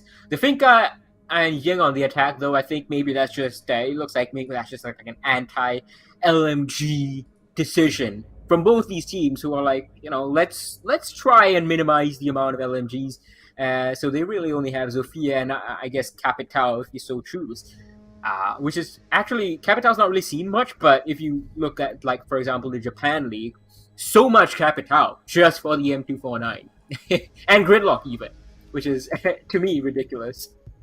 Defenders, protect your bombs from being defused by attackers. Well, the fact that we haven't seen a Gridlock in a while is kind of disappointing, to be honest. I was really hoping to see more of him, more of her, sorry. But I9 on Ash, I rate it. I absolutely rate it. Yeah. Attackers have discovered the location of a bomb. So we only have a little bit left in this round, and in this prep phase for this round, and obviously Northern Forces with these guys have a little bit of experience playing around in the tier 2 level. You're gonna see what Fury can bring to bear. Northern Forces trying to close out their season just respectably, not really gonna affect their standing, as Lance said, unless of course Obsession beat Elevate later on, which is yeah, that's not happening. No, Elevate, I mean, I said this before, and it's quite warranted, but Justin, owner of Elevate, has made a post a while ago stating that, you know, he thinks that his team is one of the most dominant teams in APAC, and that's the reason why. And then you look at the team, they're very decorated. That roster it's very accomplished. And you look at the players on that roster, they used to be former teammates of obviously these players here, I9 and a lot of the other members in the Thai community. But no way, I9 unfortunately not landing those shots at all, but also surviving and living through that. Banshee all getting pinged and activated. So brazen. Very, very aggressive right now. Didn't expect him to ADS at all, and I expected him to get punished. For a second, I was like, wait, is he playing Blitz perhaps? But no. Very aggressive Montagne over here, at least on the early few seconds. Now he's settled into that just holding station because there is really no pressure against him. They have one C4 that is focused on this rear stage area, rear tower area. But aside from that, no smoke either to dislodge that Montagne, who's going to be soaking up a lot of attention. The moment Clazy, for example, just turns away, someone's going to be coming down the stairs, if not the Monty himself. Ooh. I don't think they heard that stuck. C4. Not sure if they are aware. Two people are stuck and focused. Sophia, C4. Oh, they've retracted now. Yeah, they definitely heard. They definitely heard it. No, the third time pulling it out, they definitely heard it the third time. Yeah, this time, yeah. They might still catch the Monty, but now one rotates, two are rotating through the construction entry, and every member on that defense is focused on this one Montagne. So he's doing his job, but they're slowly going to get flanked. Where's the now blue pressure, though? Oh my gosh. Hatch. Whoa, how do you mess this up, Fury? Well, there's another one pushing in, and Lycolis gets one, but I9, he's actually not pressured well enough, and Racy gets away with the kill. There is a response from BG Man, and he gets a second actually, but Racy's just actually shredding everyone. It's a 1 versus 2 somehow, and Northern Forces, despite the opening pick and despite the misplays, have come up on top, but they're literally on top. On the hatch, and I9 has a tall order to collect this diffuser. Oh no! C4 survives, but he's only got 6 seconds. He only retrieves it just about. But surely this is Bin's round to win and I9's to lose. He just has to bait it out a little bit, and of course, Northern Forces hold on by superior positioning, but poor decision making on site. Honestly, the fact that they were juggling that site and both entries the entire time was so haphazard. I could not keep up with the action, and the kill feed just started flying. But hey, you know what? They finally made that work somehow, and in the end, Northern Forces with the one roamer that was not flushed out, that was not caught on his rotations, came back to site at the right time, in the right position to catch them out and secured that win. Defenders, protect your bombs from being defused. Yeah, indeed. So, I don't know. Fury maybe trying to emulate Gaming Gladiators a little bit, but I think the difference between Gaming Gladiators it's not just that Diablo's kind of had thrown in the towel, so to speak, as it looked like, as we talked about, but Game Gladiators committed. They went full send on it, and you have to go full send. You cannot go half-hearted, and that's exactly the mistake that he saw Fury make right now. You know, I9 had the lovely amount of pressure coming in, and they absolutely threw everyone into just chaotic frustration. But there was no push from the Hatch, there was no push from Blue Bunker, no push from Freeze, no push from Front Stairs. Everyone just waited for someone to do something. And that was the wrong play. Fury needed to force the issue, and they ended up losing time because of that. They needed to have secured the hallway and then had someone hold that rotation. And as you mentioned, had pressure on the freezer. But in saying that, they did get quite aggressive over that entry hatch in connector, and then plus they did have pressure on the back stairs plus construction entry, but the commitment to that wasn't really there because it was a Montagne and not a Blitz. And I'm saying that just because Montagne can get aggressive, but he's essentially just the wall. You are playing 4v5 and he is a big distraction. If you're not taking advantage of that by being that aggressive, then you know, it's not really working out. And if the defenders can juggle their time and juggle the Monty, there's not enough pressure that he's applying in order to bring to make that situation a threat, you know. So yeah, focusing on round 2 now, of course. Bin's already copped a lot of damage, has to pull back. I9's trying to find an entry for the rest of his team and maybe try to find a flank. Looks like he's actually focusing on trying to reconnect with them as well, as he's on the opposite side over by tower. He is stuck in a really bad place right now, and I don't think there is an ADS covering his position right now. I don't know who's repelling on the window right now, but unless it's BG Man, he's safe. If BG Man figures it out and sends in a grenade, he's gonna go down. But in fact, it's Dark who goes down first on the first floor. Sorry, as Iga takes him down. There's pressure from the window again. But Fury not able to land the kill, and once again, I think this is like an old Fury issue that seems to be coming to the fore, where they're just so cautious and unable to get enough information, and they're letting Northern Forces grow into the game. Ooh, a triple kill for Yiga there, and now one as well for BG Man as he pushes through Attic. Like Holes gets immediately deleted with the P10. Clazy finds that, reloads, and Aruni now rotating to cover that one over there. BG Man trying to juggle all 4 members of that defense. Almost got the quad, but unfortunately just didn't. He shouldn't. Why are you running? Yeah, why are you running? Just if he hadn't sprinted, I think he would get that kill. Yeah, he would have got that kill, I think. But yeah, tactical failure from Fury. Total tactical failure. I don't know what Fury was thinking. No idea what their logic was. And unfortunately, this is massive stakes for them. So yeah, and that's the thing though. It is not a roster problem. Every member on that team performs well. Dark has had struggling games, and I would say he is maybe the weakest link on that roster, but at the same time he has also performed very well. So maybe it's the fact that, you know, they don't play together as often, they don't have the synergy.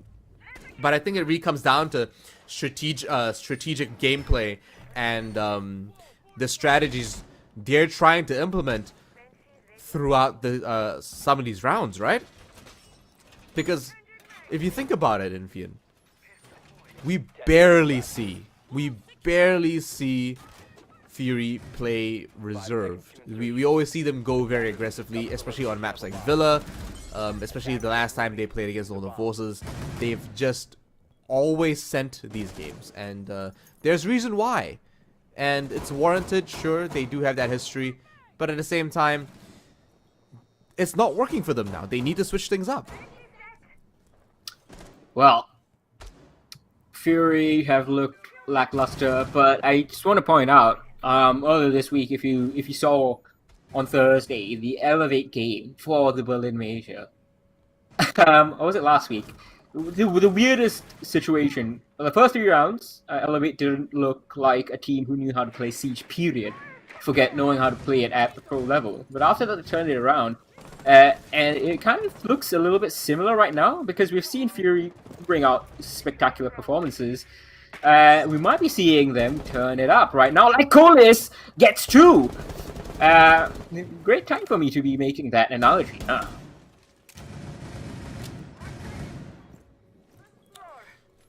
Here we go. Schwan on that Warden. Holding it with his suit and tie in hand. And Racy trying to take the aggressive angle here. He's got the pre-fires down from his teammate. But with the DMR at that range, he's going to have to pull back, as he and Schwan and himself are the only living members on that defense. Racy juggles with the Gemini. Unfortunately, that even caught us off guard. But I9 finally the first member of that team on Fury to finally take an L and take a death. The C4 meets literally nobody, and Juan has to put on the glasses just in case a couple of flashbangs go through. Drone does not see Racy. He gives himself away with that, and now rotates to the bottom of the stage. Try to hold an angle over the door. Xuan as well, holding these angles, waiting for a rotation in. Unfortunately, not finding anyone just yet. But like Colas, BG Man, Dark, and Hajime are waiting for the right moment. They've got a minute left on the clock. They know exactly where the enemy is. And that, yeah, these shields here by Osa, fantastic placement. They've got a great crossfire. What are you doing? Why are you going down? What? You have the sight. Wow, what a read from Dark. Like, the fact that he was there to receive it, it looked like instead he was an attacker dropping in, but yeah, it's all up to Shred now in a 1v4. Attackers have recovered their diffuser. Unfortunately, Schwan doesn't see any of them through the smoke. Diffuser is going down. Schwan with the smokes, with the glasses going up. Oh. Unfortunately, not able to connect. Dark with the superior aim and superior position. Able to just stand up, collect that kill. Ooh, nice and quick. So, Fury finally having a very good round there. And it wasn't even just close. It was very good. So, yeah. Starting, like you said, starting to wake up, you know? Yeah. Finally figure out, like, oh yeah. This like, is how we play the game. In that match, yeah, it's like, oh yeah, I'm Fury. This is how we do things. Like, we are a good team. We know how to play this game. We know how to play this game at the highest level. Yeah, it's just a very, very odd situation that we've seen before. Just with another Thai team on Oregon itself, and we might be seeing the same thing. In the first 2 rounds, Fury just looked like old Fury. And, oh, that is not... Unless Fury scared the shit out of Northern Forces right there. Wow. To get a free pick. No Kapkan traps, I think, were put down at all.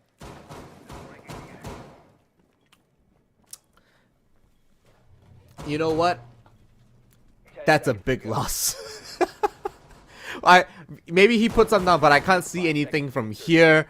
That's massive. That's like losing your Wamai literally in the beginning and just getting no magnets. Yeah. It's the same thing. Obviously, Kapkan is the original culprit of that sort of situation, as he just holds all his utility. But it's like, man, unfortunately, without their Russian comrade, they're gonna have to play this a little smarter. Rotera drones doing so much work, and this is why those were banned in the last match. They just bring so much utility. Look at this. It's not gonna open. It's not even gonna take down the barbed wire. It's also gonna open up the barricades, and Rotera, and you know, like, he still has 2 Rotera drones left. Honestly, they gotta take one off. Like, kind of broken. Oh, true. Jesus, that got me, because like I'm expecting Fury to just pushing and really just egging on these defenders to look. It's to take the gunfights. It was a very realistic Iana clone. we were speaking about how Gridlock was just never picked in some of these matches, but here we Yeah. go. She's back. Maybe for the LMG. Maybe for the LMG. No, As she did I9 the AR. Gets the first kill. Oh, what? She got, yeah, she gets the AR. But I9 gets a nice little frag kill and extends the advantage in his team's favor. Northern Forces not really looking too hot on this defense. It's looking a lot easier for Fury, who don't have the Montania this time around, and trying to take it with proper gunfights instead. Bomb located by attackers.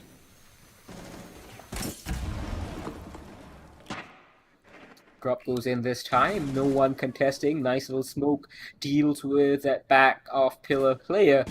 BG Man trying to find a little bit of a pick. He's gonna go in and look for the freezer angle. He knows someone's in there. The cross happens and Shred is not punished well enough for it. Takes more damage, but he is surviving just for now, and he's gonna be a threat in the final 30 seconds if he survives that long. BG Man is holding two angles at once. He needs a little bit of assistance. He needs that freezer player help, and there we go.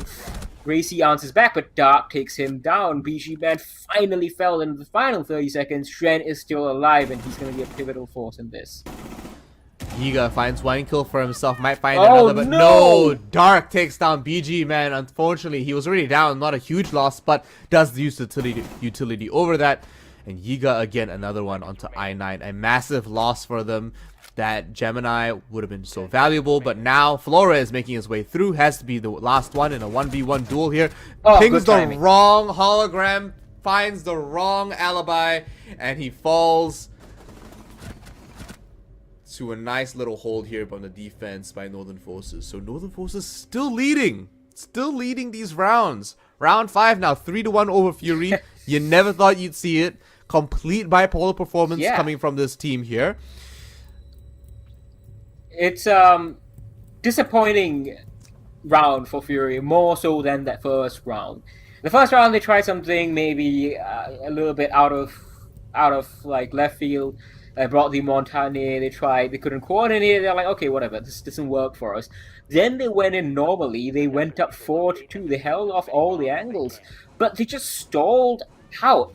Their pushes, and I think there's the same issue in the first round, the pushes are so one-dimensional. They come in from backside, from back tower, they come in from blue bunker, maybe, little bit of pressure, not too much, it doesn't sustain itself, and then after that it's just allowing the defenders to rotate over into freezer, rotate over into the A-bomb side, I think it was, and just sit there and use his positions and defend it. Disappointing from Fury, knowing their caliber, knowing the teams they play weekly against in APAC South, the stakes they play for, so they should be performing a lot better. And credit to Northern Forces, of course, that they're making Fury look a lot worse than they should be. Yeah, perhaps when Fury swap over to that defense, they might stand a chance, but that's if they don't go into that defense 6-1 or 5-1. That would be horrendous and a very hard game to fight against. But here we are.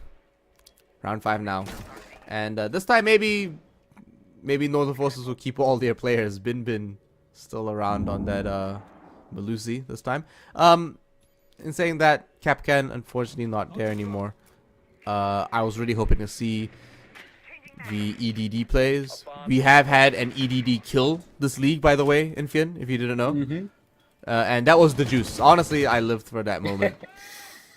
Yeah, it's remarkable that Northern Forces honestly started off that round without EDDs, without a player, and ended up on top.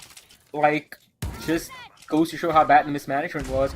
Although this round, it seems a little bit okay on terms of time, but just the moment I open my mouth is the moment where Fury lose another opening pick, and Hajime is having a torrid time. 1 and 5 so far in this matchup. Look at that. They rotate.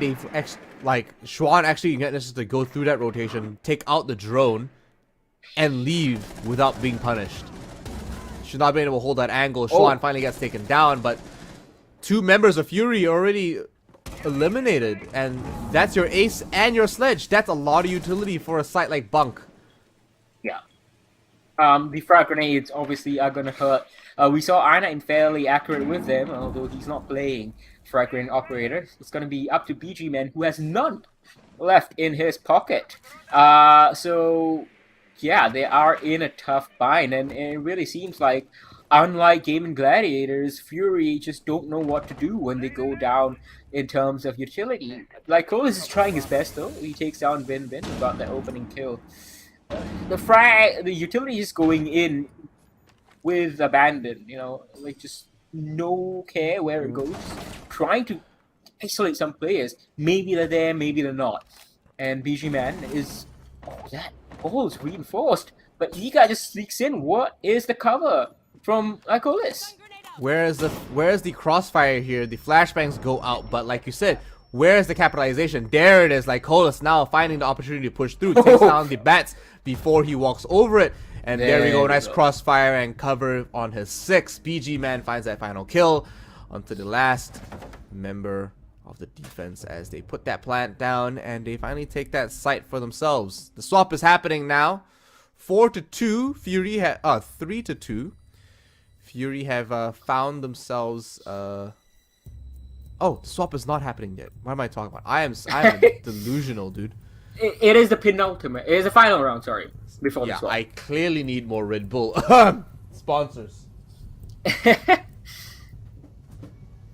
Yeah, but I'm not even joking. okay. Good recovery from right now. Good recovery from Fury right there. I honestly thought that Fury had dropped the ball really hard, but I didn't notice that the rotation into Attic was sealed off. I don't understand that play from Northern Forces, and it basically isolated that player to only walk in through the hallway where Iga is right now. Had they had the rotation in the Attic open to the domes, what Iga is opening right now, for BG Man wouldn't have been able to play that location as safely as he was playing it. Neither would have i9, even though i9 got finished off at some point. Just in general, it seems like so far of a match of who's making the bigger mistakes. Both teams are showing flashes of good play, but they're not putting it together. Yeah, they've got to be a little bit more cohesive. Round 6 now. Lycolis and the rest of his team. Oh my gosh, absolutely decapitated. Bin Bin finds his head. i9 no longer able to bring the lifeline to the table. And a lot of that aggression makes it very easy for Northern Forces to actually hold this now, because i9's always spearheading a lot of these charges, and especially without the concussions, they're going to be able to hold these sites so much more confidently and so much more comfortably. Not a drone in sight, by the way, for that push. Well, let's see what shapes up over here. Hajime sending out a blind grenade, and I don't know what it is with these blind grenades, but Dark's one hits. That was not quite so blind, but the second one again. So Fury obviously looking to get lucky. I don't know how much information they're operating off of, or whether Northern Force is just getting out at the very last second. But was it Fury that Cthulhu and I were talking about last week, or someone else? But I think we were talking about these blind grenades, and we were just frustrated by them. It was on Villa, I believe, just without information, sending it up. And it's just annoying to see, because it doesn't take much in today's age with yellow pinks to find and kill players. Or even like to aim for like utility that's already placed. Yeah, there, right. Exactly. And ADS so and stuff. if you're not taking out a player, or with the intention of taking out a player, nade with the intention of taking out utility. It is there for a reason, and that's pretty much what Fuse was designed for. Sure, you're not going to ring him, but you can do something similar, right? Use your utility to clear the site and make it easier for entry. We are speaking, however, to teams that are I suppose, throwing these frag grenades out there because they're trying to get lucky. not just for the sake of getting lucky, but also because they try to make a prediction based on high traffic locations. But, Infian, we have to take into consideration, the fact is, a lot of these players aren't hiding in the high traffic spots because they expect other people to know they're going to be there. So they're finding more off meta angles, some more like really peculiar sites. And now Dark trying to take this angle here. He's gonna get caught on double prong and attack. No, he will lose to that. Clazy and Bin find 2 more members of Fury. Lycoris has something to say about it. He's on 1v2 and Clazy is drowned. He's not very healthy right now, and he's gonna have to rotate it over here. He finds Ray C. Clazy's dropped low. He's got a couple of flashbangs left in his pocket. 2 more as well. Lycoris might be able to make this happen, but oh, he's rotated through Bunk. Both flashbangs go out there just to buy a little bit more time. He might be able to find his push here, but no, he loses to Clazy on an inch of his own life. And somehow, even Ray C is shocked and does not know how he won that. Because we don't know either. Well, I gotta say, man, it is looking like Fury are not getting this playoff spot. Even though it's a 4-2, you know, it just a 4-2 in favor of the defenders. Like, that was not convincing. Like, Lan, I gotta say, it's not convincing at all. Yes, it's switching over onto the defense, but it doesn't feel good. He still had a flashbang. Right. He still had 1 flashbang left. And he just, like, if you're sending out flashbangs left, right, and center, why made you stop sending out that last flashbang in your pocket? It could have actually bought him the time he needed to actually get on top of the attic bridge, right? And that could have actually given him a good foothold, because there's a lot of cover over there, and you can play around some of those angles. But unfortunately, we do see Fury lose that 4-2, not leaving on an even scoreline as they rotate over, and that's a big thing. Because they're not just down a round, they're down 2 rounds, and it's gonna get increasingly difficult. That replay just makes me sad. Look at this, 1 flashbang out and he just holds the angle.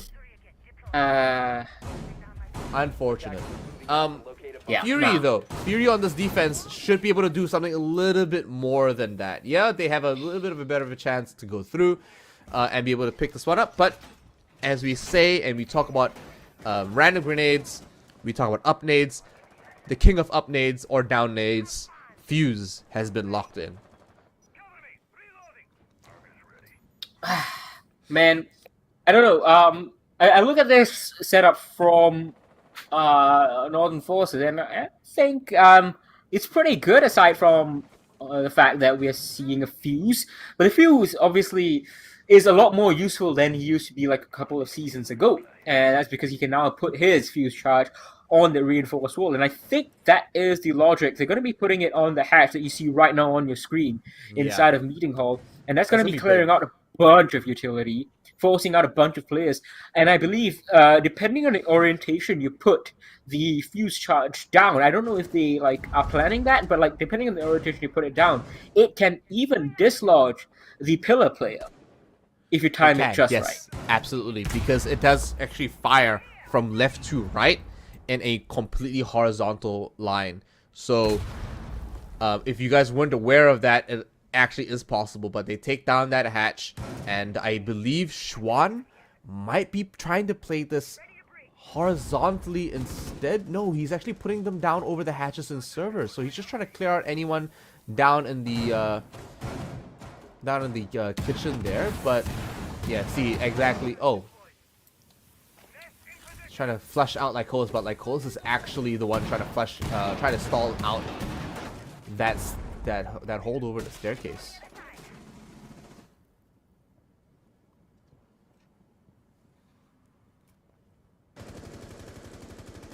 But Racy and Schwan are just chilling. Yiga's there now as well. They're considering dropping down on these hatch, but a couple of drones make it clear that, you know what, Lycoris is there. They put down the smoke, and all 3 members might just send it through that hatch. I think it's possible. Or they might just wait for that Flashbang's going out. Oh my gosh, all the utility in the world. And Lycolis has to run. He has to run out of there. No, he's holding the position. And you know what? He will lose that. He will, but he bought so much time. Look, 30 seconds left and they're only making it through kitchen right now.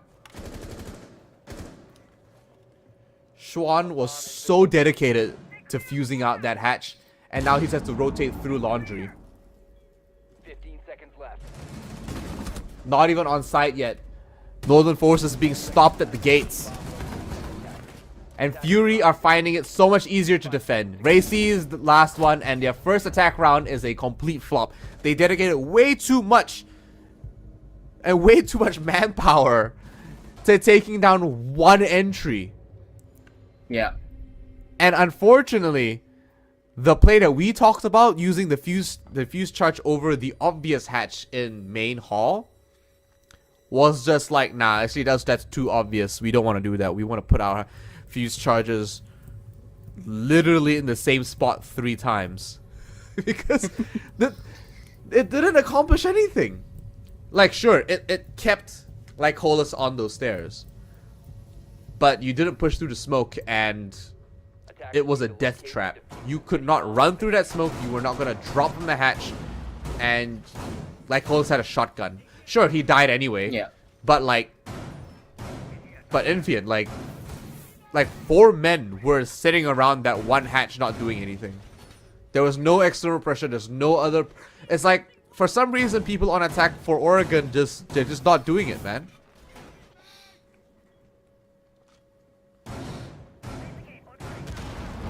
Well, 4-3 Fury trying to bring themselves back in this matchup. Still a little bit more I need to see to really be convinced of their legs in this matchup. Because Northern Forces, of course, are looking a little bit dangerous. If, like, for example, Shren starts fragging a little bit, we might be able to see something from them. But, yeah, the previous round wasn't the best, in my opinion, from the attackers of Northern Forces. I don't know what it is about both these teams attacking Oregon over here. It just seems like they are a little bit too passive. Yeah, they're not exactly the most aggressive team right now. But they're bringing the Nook this time, so maybe things will be a little bit different. They also have the Buck coming along, so that's the first time today that we're seeing the Operator. Zero has been picked several times over. We haven't seen the utility being used. Of course, he might be using it, but we're just not completely aware of it ourselves. 4-3, Fury are starting to catch up just a little bit. Round 8 now, Infian. I think depending on how this round rolls over, we will be able to tell if Fury are gonna win this relegation spot, this spot or not, you know, for playoffs.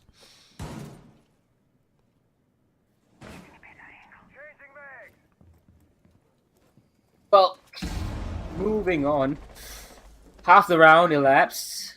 Fury are just holding station there, just holding the angles, and a little bit of information, of course, going in the way of the attackers, but nothing actionable just quite yet.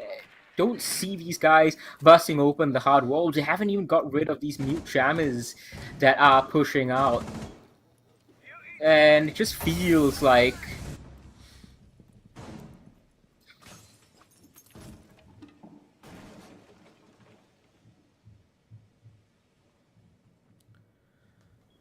nothing's happening. Yeah, nothing's happening. Everyone's they're just staring at these breaches. Yeah. They're not even working on these hatches. There we go. Another one happens because they walk right across. Yeah, they're finally starting to take each other out. But it's just a gunfight. They're literally trying to hold angles and wait for someone to swing it. But Yiga can't commit anymore. Like, for some reason, he's got 6 X-Kairos, but he's not willing to actually take that down. I'm not sure if he's like they're actually like jammed, or if there's a reason why they can't actually open it. But he's waiting, and Clazy's taking these angles like that. Aruni gets taken out because no one's watching the entry, and they're gonna walk on site. Triple kill for Clazy now, and he pretty much has dorms. He dies to white stairs. Hajime now rotating down the staircase, has Lycolis on site as the smoke, and he wins with a shotgun. Fury tied up 4-4 on round 8. And Northern Forces are just like deer in the headlights. What is happening? Wow. Attack today is Northern cursed. Forces, yeah, just not able to do anything on this attack, and the same thing was for Fury. They got those 2 rounds, but just looking ineffective overall. They're just wasting so much time, not able to get the entries, not able to get the information that they need. The utility over on the defense is just not doing anything.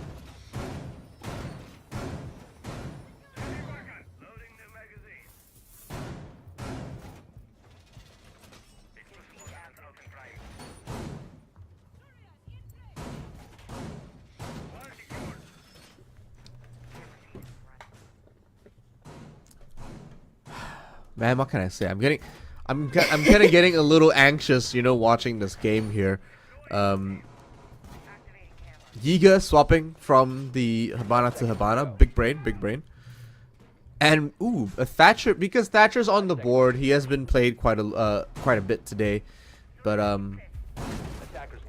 we've seen him a couple of times already. But good to see him coming back again, obviously. So Osa, by the way, has been a massive force in some of these pushes and a lot of these strategies. Osa's actually had a massive impact on a lot of attacking rounds in Vian. Would you agree? Like, the way attackers attack through tower now is so much more defendable and so much more manageable, just because there is clear cover, literally clear cover, that they can use to attack, defend, and hold angles, making it hard to defend the site, making it easier to play post-plant. And it's not hard to take down those shields as well, right? An impact grenade solves your problems. A lot of operators run impact grenades. Alibi in this particular case is running 2. But that also dictates how many people on that defense bring impact grenades, or if it's worth even bringing an operator with anything but impact grenades. So there's a lot of factors that massive influence to the meta structure over here in Rainbow Six. But as they start to take down these walls, bullets fly out and they are making their way slowly on site. Clazy finds a ooh, nice dodge. Ooh. Well, again, the Osa shields are getting set up, but this time it's on north side, and wow, Clazy just pops out. I9 just a little too inquisitive over here, not able to find his pick as he wanted. It was a good idea to peek it. Had he not come up against that shield, I do believe he is thrown off a little bit. And Clazy pushing with that shield further down, trying to get a little bit more pressure added on to those defenders. Finally, there is some impetus on the side of these attackers. Although they're leaving it quite late, they have smokes to fight out. And they have, I think, Goyo canisters. I'm not sure exactly where they have been placed. I haven't been able to see them if one's any gone of them off. are still left. Yeah, one's gone off, gosh. but like smoke grenades are gonna get thrown, and like Cole is obviously playing with Clazy, with literal fire or like literal smoke. I was gonna say it looked like hell over there. There was fire going down. There was toxic gas in the air. Clazy finding a nice little foothold by the entry now. Doesn't see it anymore. Gets pokeballed in the process, and bullets fly. Schwan drops. And now with 5 seconds left in the clock, Bin has to get that plant down, but no. Hajime with the bailiff catches him on the last few seconds. No, I mean, he had to get the plant down anyway, so it's unfortunate that he turned the corner and there was just a bailiff with his name on it. So, defense. Hey, Fury. Second win now. And they're all starting to have smiles on their faces again. So, good for these guys, really.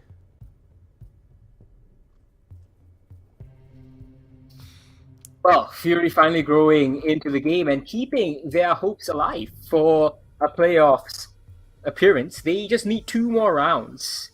And only want to concede one to guarantee it right here and right now. Attackers need to locate and defuse bombs. Just trying to see what Fury can do. They are bringing the proper operators, like the time wastage operators that they're bringing, like the Goyo that they brought in the previous round, combined with the smoke, just pushed Northern Forces back well enough, because even though Northern Forces had the setup right with the Osa shields, they left it fairly late that they couldn't deal with the issues presented by those time-wasting ops. And again, as with Fury, one-dimensional pushes over there meant that the smoke was able to play behind over its split fairly effectively. 5 seconds left. Attackers' objective is to locate a bomb and defuse it.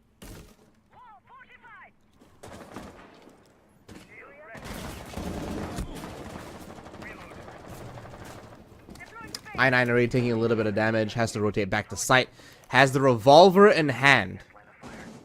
A handgun that we have not seen very often, in fact. So a little bit of flavor there for us.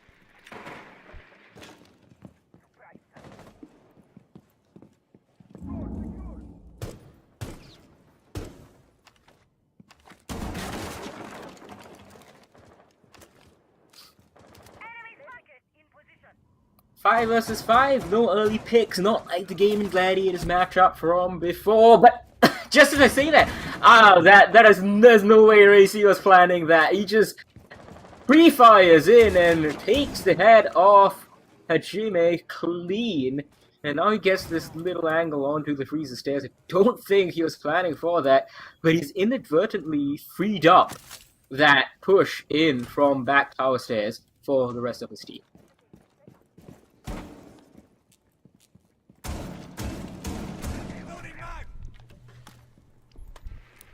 Everything's opening up now. Lazy with the Rotero, doing a little bit of work. But without Hajime, it's a bit hard, right? He's a massive anchor on some of these soft rotations and a lot of this roam game. Just the fragging firepower that he presents with the MX4 Storm and 3-speed as well, that's lost now as he like. I mean, we still have BG Man. It's gonna be a little bit difficult. We still have That's BG Man true. with his 2K, Yeah. with his and the DMR. yeah, the Thai 2 players and KDR. Aruni DMR. Crazy. Name a better duo. Kaid. Oh, does not get it, unfortunately. So hatches will be open, I think. Attackers have recovered their diffuser. Oh, did he deny? I think he did. I think just in time I he think pulled it he off. just did. Yes. Attackers have located Trent a bomb. not able to play the Thatcher Kaid cat and mouse game well No, enough, but no, it wasn't. no, he didn't deny. Actually, Binbin's dropped in, but Dark stops him at the opportune moment because Binbin was creeping up almost unawares that the attackers were in. Another drop comes in. Crazy sending on a Rotero, gets some information for his team. Tries to deal with some amount of utility as well. Not too effectual though. Iga is trying his bestest. Seconds left. Get some idea, but 10 seconds left and smoke popped off, and Dark gets one more, Dark gets another, Racy gets two, Dark gets a quad, and he's gonna get the ace. No! I9 is gonna steal it away at the very, very end, and that's unfortunate because I think he would have got it. Those Chaotic and Frenetic and Fury have 1 point guaranteed, which means that if Champion, no matter what happens in the rest of this matchup, even if Fury loses in overtime, if Champion want to go to the playoffs, they need at least, I think, 2 points. They need to better what Fury will be doing. Fury, on the other hand, get 1 more point, and that's it. We have our 4 playoff teams. But they still need to win. They still need to win. Attackers need to locate and defuse bombs. Just big difference, really, isn't it? Night and day right now. But match point, Fury leading this game over Northern Forces, who had such a strong start. Attackers have discovered Now fumbling the bag so hard Infian, they are literally throwing this out the window because their attacks are slow, uncoordinated, and lack so much conviction.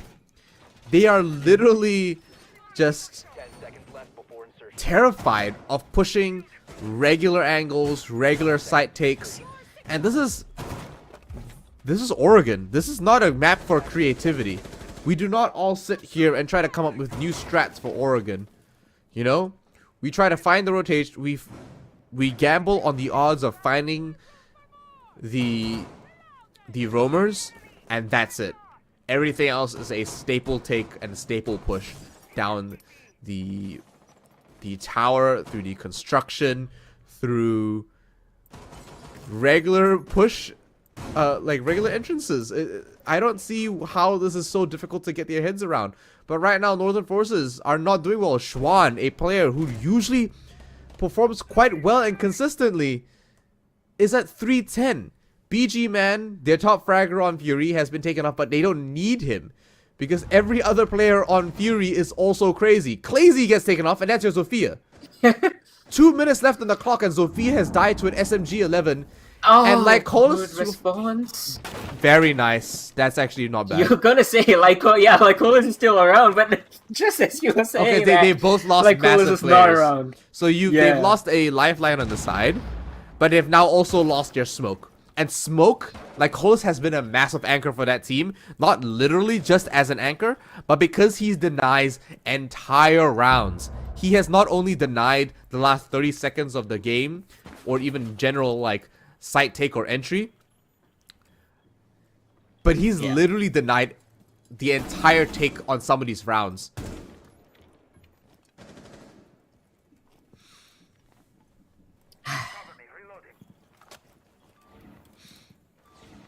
Well, 4 versus 3, Northern Forces trying to keep themselves in it, but we've seen Northern Forces ADS saving Dark. We've seen Northern Forces with the man-cut advantage, and it's erased even before the execute comes in. I9's below, and he's looking to make a flank happen.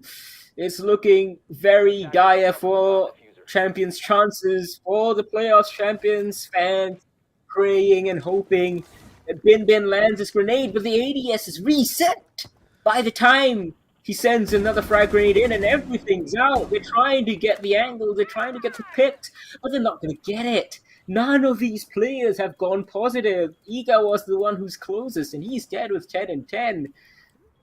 They are facing Dark, they're facing I9, and they're facing Hajime. All 3 of these players can absolutely turn it on.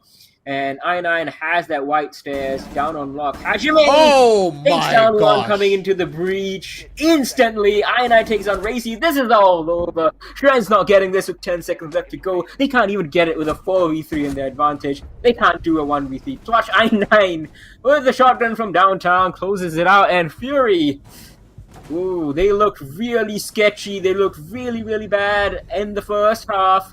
But it looks like both of these teams just ineffective on attack, and Fury just better on the defense, showing us why they are a top-level Apex South team. Impressive stuff. Fury lock it in for the playoffs. A very scary performance there. I9 clearly not exactly happy with the rest of the performance that he had, giving his team the talk, as you could proverbially say. But yeah. Another performance where we're just kind of sitting here like, is this Fury? Like, are these the teams that we are so used to? Because I feel like it's not necessarily that these teams are slipping in Fian. I think we need to give credit to the newcomers and say teams like Northern Forces have been improving, right? Yeah, they have been improving. It's good showing. Yep, and they're just catching these guys off guard, and Fury are just not used to it. They're like so used to just taking a lot of these teams for granted, but so far it's kind of backfiring a little bit. But they still come up on top, as you can see. 5 rounds in a row on that defense. It'll become too easy for them to manage. But don't forget that you guys can also manage a win here tonight. 4 times in a row today, we are giving out our 6 credits. We are doing this 3 more times, so we got 1 right now and 2 more after each consecutive game following us today. Make you sure can you're put it in following the chat channel. now. Yeah, you can put it in chat. You don't have to spend the whole game, putting in hashtag fight for glory. Once is enough. Once we pick a guy, and then you can wait until we send the screen up again. But yeah, good game. I think that was a lot better. The attacks were poor though. It kind of felt annoying to watch. Just that's I guess why it feels like Oregon is Oregon, because you have the defenders just able to hold off in very specific ways. Even though you bring like the Osa a couple of times, even though you have the Fuse coming in, it's just so stacked against the defenders, no matter the shifts that have happened with this current meta. Yeah, just defender-sided map, I guess. Yeah, it's pretty dark day for attackers here today on Operation League. But stay tuned with us. We'll be right back after a short break. We've got 2 more matches up tonight, and they're gonna be some pretty interesting games for sure. We've got Elevate versus Obsession and Escape versus Champions. So don't go anywhere. We'll be right back with some great games, and we'll see you guys soon.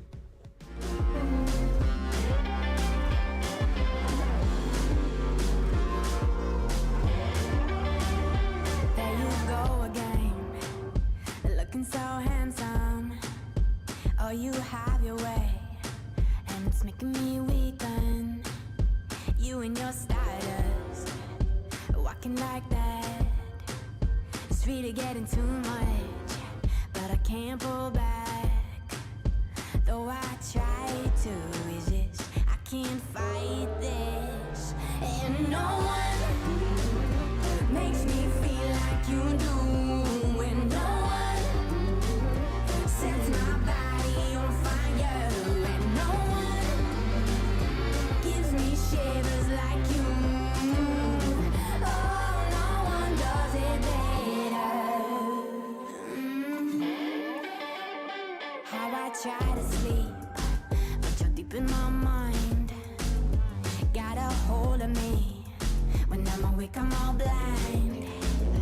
You and your magic, like infinite power. God knows I tried to resist, but you're pulling me closer. Oh, I gotta stay away, but you won't let me. And no one makes me feel like you do. And no one sets my body on fire. And no one gives me shivers like you. Oh, no one does it better.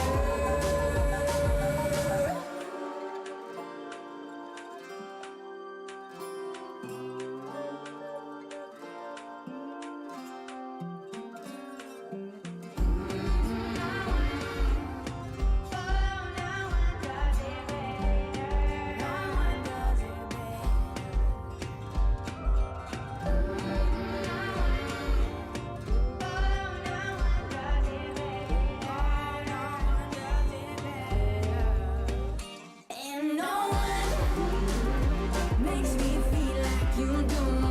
And no one sets my body on fire.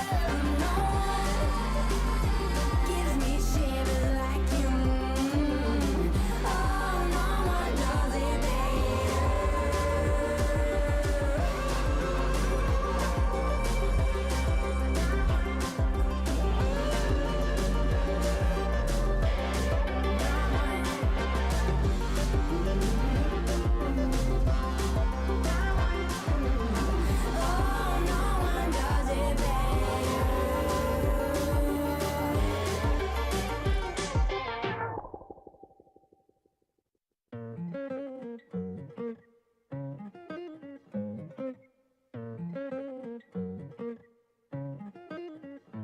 I've been on the road, I've been doing shows. Now we eating steak, remember sleeping on the floor. Stealing at the gas station when the time was cold. In the kitchen, hot still trying to flip it out the stove. Rocking fake J's, praying that nobody know. Watch them take my dog away, it was way too hard to stay composed. Fight to see the light of day, all this blood on my clothes. I was tired every day, green light, it's time to go. I don't wanna live life fast or die too young. Die too young. 100 miles per hour, I might crash cause the good die young.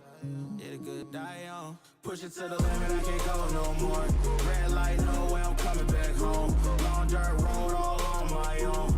I'ma be the greatest, write my name in the stone. Write my name in the stone. Yeah, I'm coming back home. Yeah, I'm coming back home. Write my name in the stone. Cause I'm coming back home. Cause I'm coming back home. Right back where I left because I know my people needed me. Diamond in the rough, I don't know what it is they see in me. Go down as a legend in my city cause we beat the streets. Trying to spread the wealth around the block, no I can't keep from me. Told me I should leave. I see the bigger picture and it's way bigger than me. Can't be living like a king, but my people need to eat. If I got it, then you got it, we gon' get back on our feet. And I put it on me. I don't wanna live life fast or die too young. Or die too young. 100 miles per hour, might crash cause good die young. Yeah, but here I come. Push it to the limit, I can't go no more. Red light, no way, I'm coming back home. Long dirt road, all on my own. I'ma be the greatest, write my name in the stone. Write my name in the stone. Yeah, I'm coming back home. Yeah, I'm coming back home. Write my name in the stone.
Fighting hostiles is like solving a puzzle.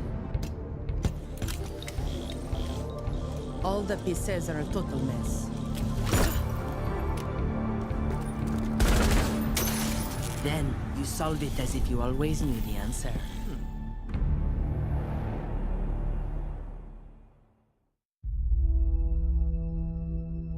There are civilians out there who need us. They can't fight back. They can't escape. And they can't heal their own wounds. That's our job. And we're the best at it. By being careful and compassionate, we can make the world a safer place for everyone. We do this to be of service. And we can't afford to be complacent. When we go out there, we work twice as hard to protect others.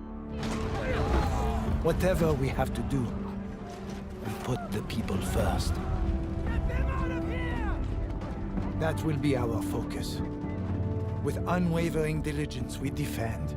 And we get to say that when Wolfguard is on the field, things will be different.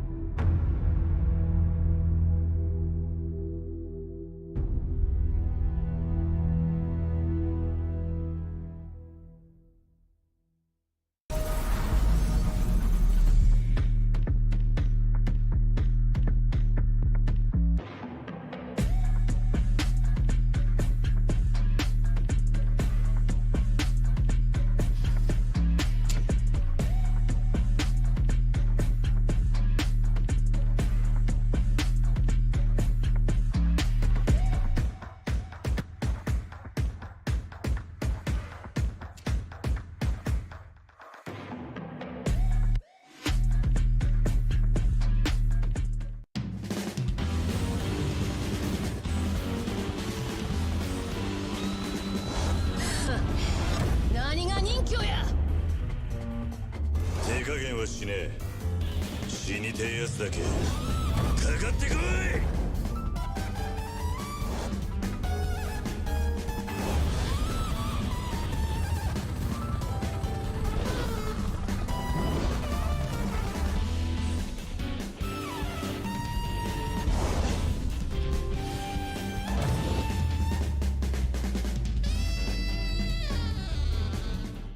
Get your squad back together in Rainbow Six Siege to earn free operators and an exotic weapon skin with the Squad Up reactivation program.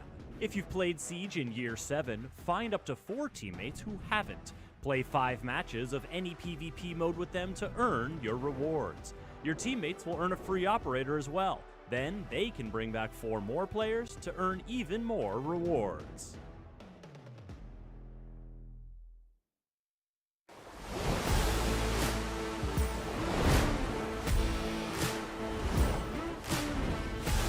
Good damage being dealt here by the Clash. I mean, look at it go. The switch over to the Super Oh, Shorty from no! outside. No! It's Supper! No way! Somehow, the vertical being opened up. That's actually the bomb side. It's Pecan through the floor to find the kill on the Phenomenal Souffle is downed, however, but inside of the pantry, Pecan goes huge. No! With the shotgun for 3. Direwolf. Unfortunately, this is out of his reach just now. Jackie, we're going to turn this corner, going to win that trade and pick up 2 for himself on a double kill. Schwan, he's waiting here in the corner. If they don't expect this, then he can get found, and that he does. Going big. Toxic Bathe still in the hands here of Ray C, but he doesn't win out the fight against Jackie Wu. A 4K quad kill. The rest of the attackers are in an advantage. Tolji and Ape, of course, on that board mean that it is anyone's game at all times. I mean, I like it on rifles, but on the SMG-11, who knows? Oh! Ape! I'm telling you, man, it's good. I'm telling you, it's good. Well, he's certainly proving me wrong! But Ape, he gets a triple kill in the hand. Monkey business abound. Toxic Babe to pop off. And I have sunken in my words. It's all down to Pecan. 1v3, downs 1. Can he find 2? Oh, there's no way he's gonna win this fight. He's sprinting. There's a shotgun wave. Oh. He retrieves the diffuser. How does Pecan actually get away with this? 30 seconds. He's gonna go in for the plant. Well, they might just be able to come out on top. The one that is spotted, second one does Pecan lands it. He just plays it down to a T like it's nothing, Imphian.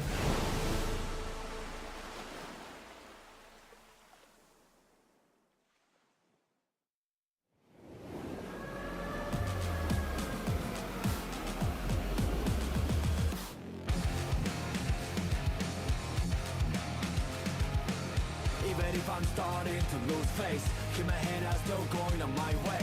Call my own shots until I'm breaking. Get a move on until I make it.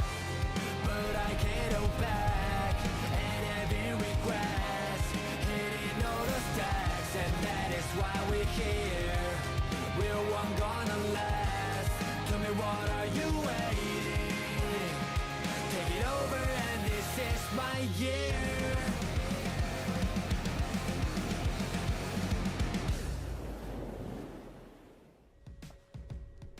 We're back. We're back. We're back. We have 2 more games for the rest of the night, and we are coming up again after a very weird performance from Fury and Northern Forces. So Northern Forces led that last game quite confidently in the start, and they were just so much more decisive than Fury. They actually took that quite well.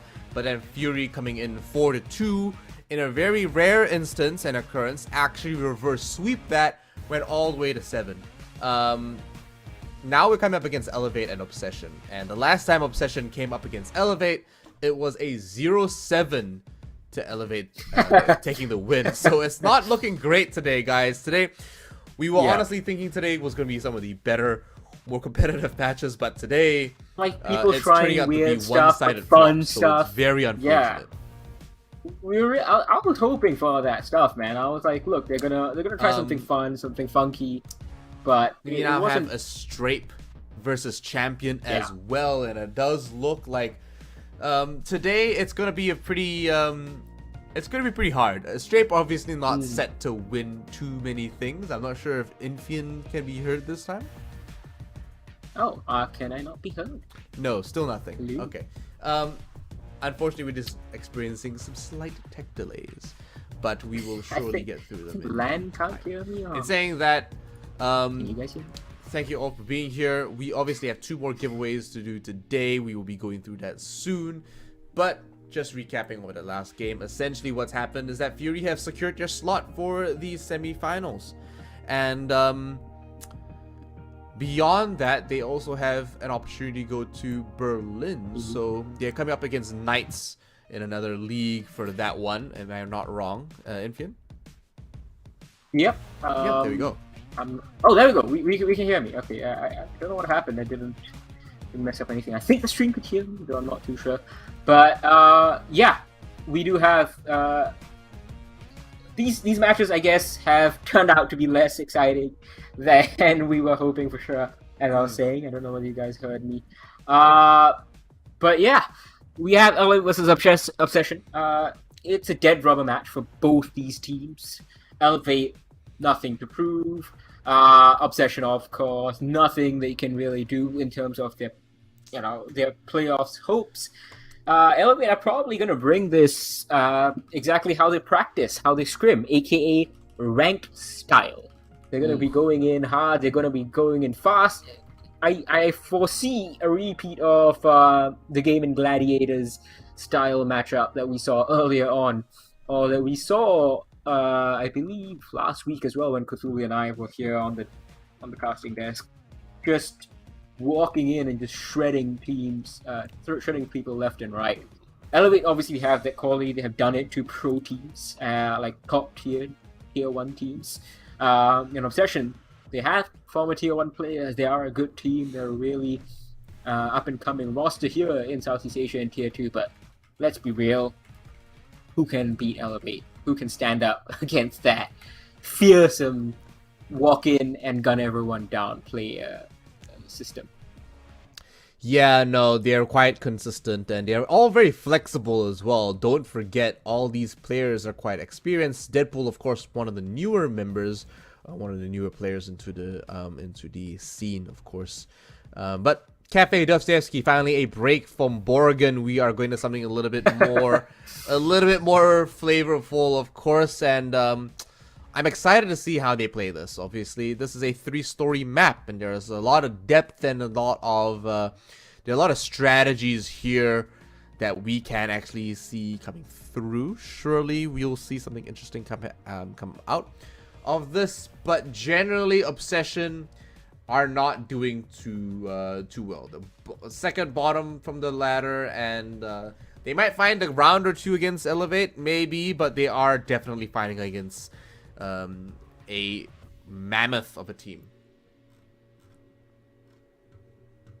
Well, we'll see how it basically shapes up.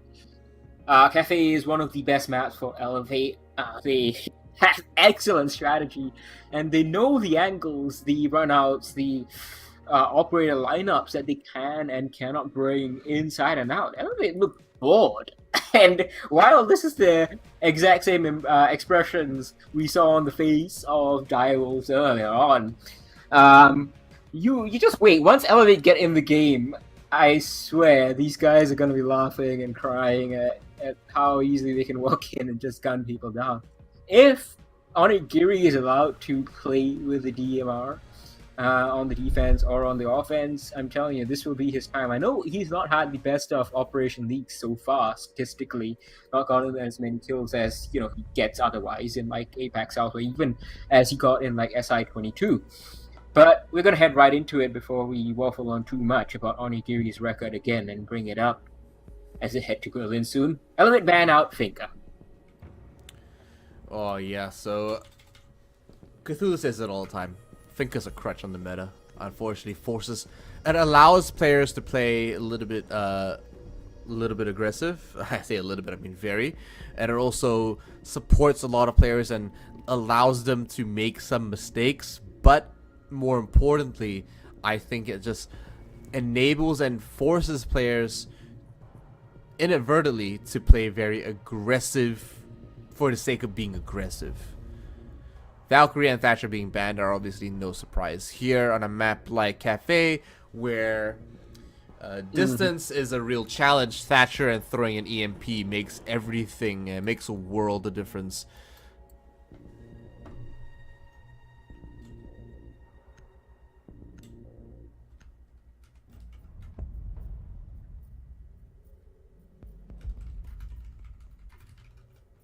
Well, Mira banned out. No surprises over there.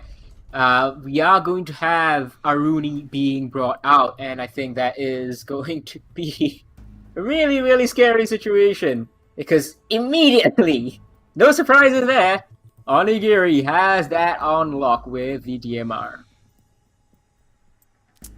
Yo, you gotta have the Thai representative operator picked up, but in general, Aruni is such a flexible operator and brings so much to the team. Not only does she mitigate utility or even force utility burn, that can be renewed, by the way, by just shooting the actual indicator or the actual gadget.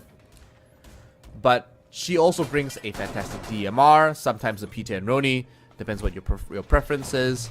But more importantly, Aruni brings area denial, because the Surugate, while not hard denial, still does, you know, stop a lot of players from just running through and taking 25 damage.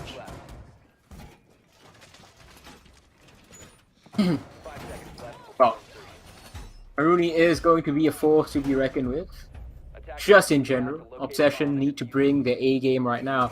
Roldini, of course, has a lot of experience going up against Elevate, against Onigiri alongside Producer Boom. Both of these guys used to be on the former Fury roster, I believe, at some points. I don't know whether they were with Fury at the time, but I think they were part of this team. So they are fairly familiar, obviously in the Thai circuit as well, with what Elevate likes to do. But it's going to be hard to do on a map like Cafe, on the attack first off, and against Onigiri.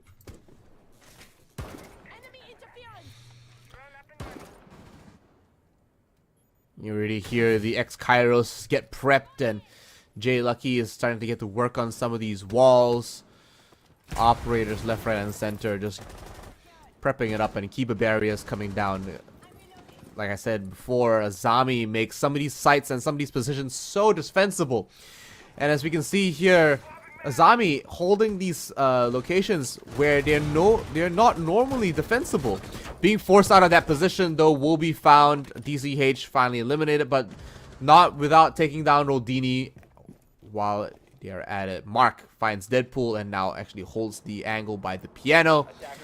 Unfortunately, Silence not there to capitalize on that or even take advantage of that position.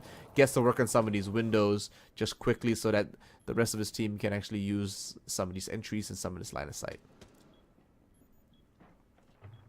Sapper obviously setting up those long angles, just trying to get something, but Producer Boom is the one who gets Mr. Punch and levels the...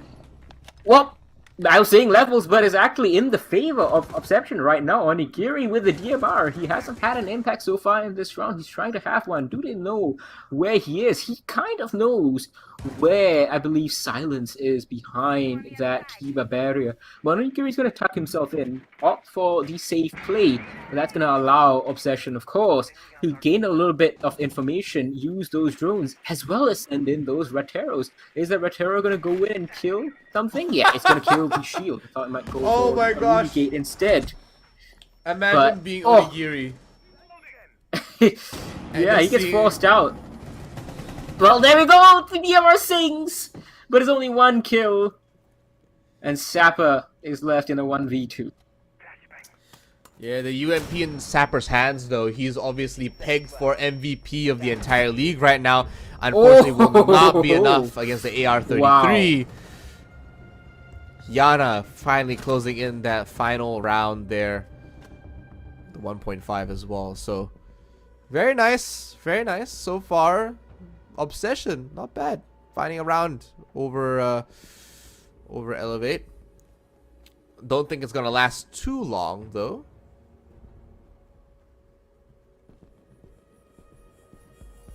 Yeah, I mean, Obsession obviously they worked well. I think the best thing I have to say about this Obsession attack is how quickly they made their way into the bomb site. They knew that they are at a disadvantage from the start. You know, how they knew that they're going to be on the back foot, being on the attack. It takes like 15-20 seconds just to make it up onto the roof, or really make it into the building, open up the hatches, start sending in drones and utility and so on and so forth. That's a lot of time that's already burned. Attackers are at a big disadvantage. So what they did was they opened the hatches, they sent in utility, they sent in themselves, they got hits, and they were playing disciplined. I think that is a big point that we haven't noticed from a fair few teams. And I think Cthulhu and I were talking about this last week as well. I don't remember what exactly, which team exactly we were referring to, but the discipline shown by Obsession, that's where I think the experience comes in from people like Roldini, Producer Boom, and Deadpool. Even Silence and Jay Lucky, who have lots of Tier 2 experience, just able to calm each other down and say, like, look, we can win this, elevate of course, but no point like kind of throwing in the towel, you know. Let's do what you can. Yeah, they have to give it their best shot, of course. Elevate are, of course, pegged up, and they are set in their place with 28 points, sitting on second place. They're quite comfortable up there. Only a few points away from Gaming Gladiators, but this, of course, locks in our positions for the regular season across summer split. This game here, purely ego. Well, I want to say ego, but definitely Obsession and trying to make a point. They're trying to make a point. Let's kind of dress it up, I guess, yeah, as pride. Though we aren't going to, like, you know, try and like pretend like it's some highbrow matchup. This is a way, it's just like a closure to the league's regular stage before we get into the playoffs, before like the stakes are raised even higher than before. Now it's just, we're just chilling, you know, all these teams are here. They're there to put on a good show. It's a nice exhibition match for all of us. And yeah, I guess it is for us to earn some R6 credits, as you guys are very, very enthusiastically exhibiting in the chat. The times have changed, of course, but here we go. Silence now rotating through, opening a lot of these line of sight. Starting to dissect the defenders, trying to find any of these rotations, and Mark just chilling over by the VIP section, holding it down as best as he can. He's got a couple of angles to cover, of course, but Jay Lucky and the rest of the team aren't really worried right now, but they are going to come across one or two members by the white stairs.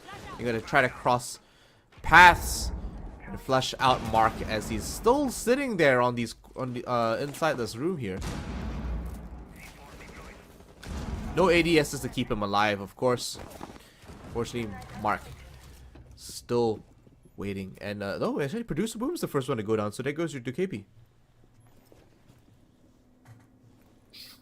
Yeah, that's not a good sign. Producer Boom, of course, he was pivotal in the first round, hanging over on that window. As Mark's second for his team, Deadpool goes down. Roldini's trying to make his way in. Jay Lucky's actually in, and Roldini does get that kill onto Mr. Punch. Do they know that the plant is going down as DCH gets one? Mark finally finishes it off, though.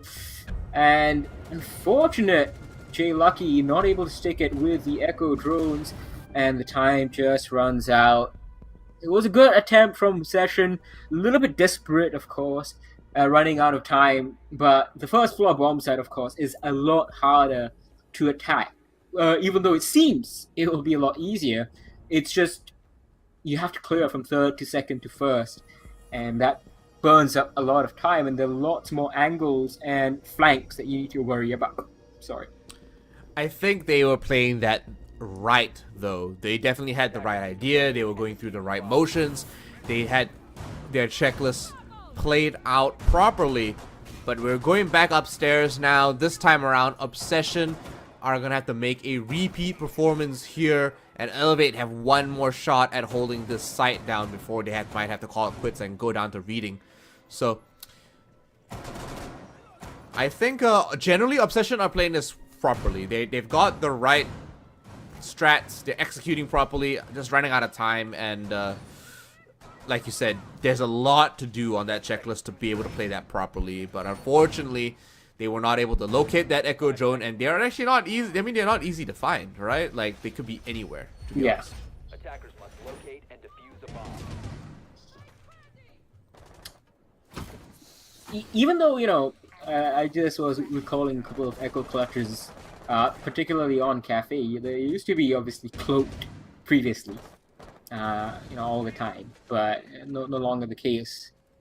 Still, it's very hard to spot it when you're in such a pressure situation, going in with like only a few seconds left. You need to stick the plant no matter what. Your teammates are, you know, just falling left and right, really, at that point, and you're like, okay, well, I'm going in. You guys do what you can. Good attempt, though. They got a couple of picks. If only Boldini had been able to hold on, perhaps you would have a different situation. Though most likely not with the Echo Drone. Round number 3. 1 minute in. No engagement so far. Contrary to my predictions that Elevate would be playing this fast and loose and bringing out that rank style aggression that is so very well known for.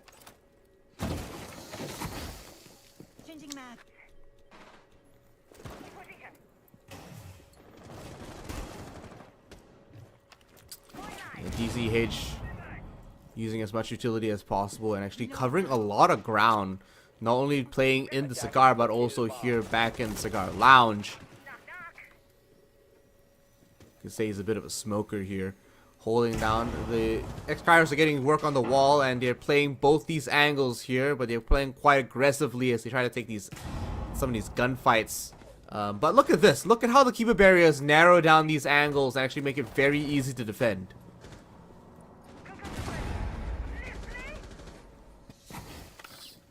One minute left. The Kiba barriers, as you said. Another one goes up from DCH. Does he have any more left? No, I think that was the last one. So he's in a very nice position, but the Roteros are going to go in right now. One of them is going to lodge itself inside the minibar, force CCH out of position, and Deadpool capitalizes. That's a good start. Better late than never, 50 seconds. And Obsession in the first round showed that they can make a late execute happen, and they have the gunfighting ability to pretty much go toe-to-toe with Elevate. Onigiri not on the Aruni this round, but 30 seconds left! Mark sprints right into Rolvini's waiting arms. Oh, what? Oh, what? Oh my god! Where did it come from? Goes alive! 3 kills roll in for Elevate as J-Lucky responds onto 1. Surely they know that someone's in freeze. Surely they should be getting pushed. But no, Onigiri is allowed to get one for himself. And a top white Mr. Punch just holds that final angle. Oh dear, oh dear. We didn't even see anything, and there was no chance for our lovely operator to even try and catch that, because I'm pretty sure they happened at the exact same second. Exact same second. Literally, you handed it off to me, and before I could say anything, 3 kills. Like, whoa, okay, hold up. Where did that come from? They all came simultaneously on the kill feed. Absolutely. It's like the game lagged out for a second, and it is caught up. But as that happens, of course, comes down to the defenders being able to save that one. But honestly, if they didn't get 3 kills all at once, Obsession had that. They were looking very confident until the tides were very quickly turned.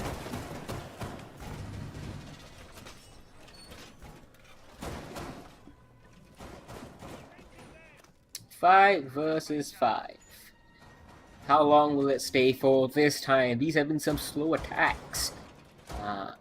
Teams are taking their times, they're playing this measured, and it's a higher quality of a gameplay than I guess you and I expected, isn't it, Lan? And I think our expectations have been flipped for the game so far. We expected the first 2 games to be exciting, the first 2 games to give us a good close contest. We didn't quite get that. They weren't very interesting. Maybe it was the Oregon. But now over here, we are seeing both these teams trying the best. Look at that, Sapper bringing out that pulse and trying his best to get some early information on, I believe, the rappel over onto the southeast side. Yeah, he's just trying to see, look, anyone coming in, and I think there might be someone from his team ready to jump out from the 3rd floor in response. So we'll see what comes off it. Or maybe Sapper himself has prepped that window and will go for it. Who knows? He is, as you said, leading the kill feed here in Operation League. He's also been the #1 MVP in a lot of games. 5 times MVP, by the way. So it looks like he's got a lot of competition today for MVP. But maybe it's going to be either Marco or Nagiri at this rate. We'll see how it turns out. But with the cardiac sensor, sorry, it's late for me. He's chilling. He's waiting for the right opportunity to bring in some intel. But he's been an absolute machine with these C4 kills. The last time he played on Villa, he just finds C4 kills through the floor non-stop every round, 1 kill. But DC Hitch unfortunately gets taken off there, and Sapper refrags immediately. Yeah, absolutely. Does not waste time. Does he have a shotgun, by the way? I'm not sure if he's got a shotgun. No, he had the UMP, I'm pretty sure, earlier on. Although I might have been mistaken. Although I know in the first round. Nope, he's got a shotgun. You noted specifically. Oh, he does. Okay, so that explains it. So once again, Kiba barriers here on the 3rd floor. Mark steps up and knocks down Producer Boom. But Jay Lucky, the response is quick. I love this from both these teams. They are responding and refragging their teammates really, really well, and obviously contributing to the KOSD figure for themselves and the teammates. I like this from Obsession. They are definitely giving it their all. They are not holding back, and they're playing this properly, and this is turning out to be a really good game. No matter what the final result be, these rounds are close. Bomb located by attackers. Yeah, they're making this one work as best as they can. Onigiri with the LMG. The Elda definitely still going to work. Sapper finally taking an L. Silence finds that frag, and it might open it up a little bit. 2 members left on that defense. 1 C4. Uldini, Silence, and Jay Lucky might be able to make this one happen. They're going to call a couple of pings down. One is upstairs, not able to rotate just yet, trying to find any few members. But the Elder and Superior line of sight finds the first kill. Jay Lucky refrags immediately for a second, but no, Mr. Punch closes it out yet again. Oh no, Obsession win. No, yeah, exactly. I was like, wait, Mr. Punch didn't get that. He just ran out of time. No, he had one down. He had one down. So the down kill was confirmed at the end of the round. That's what threw me exactly. off. Yeah. But Obsession win that. Well, it was like there's no diffuser and there's someone else standing for. No, because they got the kill on the Maestro, and I was like, that was the last guy. Yeah. It was definitely like, trippy. Yeah, and then he was like, wait, no, he's not. Wait a second, he is. Oh, but here, in the end, Obsession find another round, and you know what? This is closer than it was supposed to be, right, Infian? The last time they played against Elevate, it was a 7-0, and now they actually like taking these rounds back to back. Yeah. Though, of course, you know, we're gonna spoil the fun a little bit by noting that yes, Elevate are qualified for the Berlin League. They're qualified in first place. They really have no reason to show anything, really, at this point. No reason to flex their muscles, other than, as we noted early on, pride. But it's not like they're playing poorly. They're just not bringing up their strategies that saw them crush Obsession 7-0 the first time. And in doing so, they're giving us a very fun and competitive game. I think we win in that regard.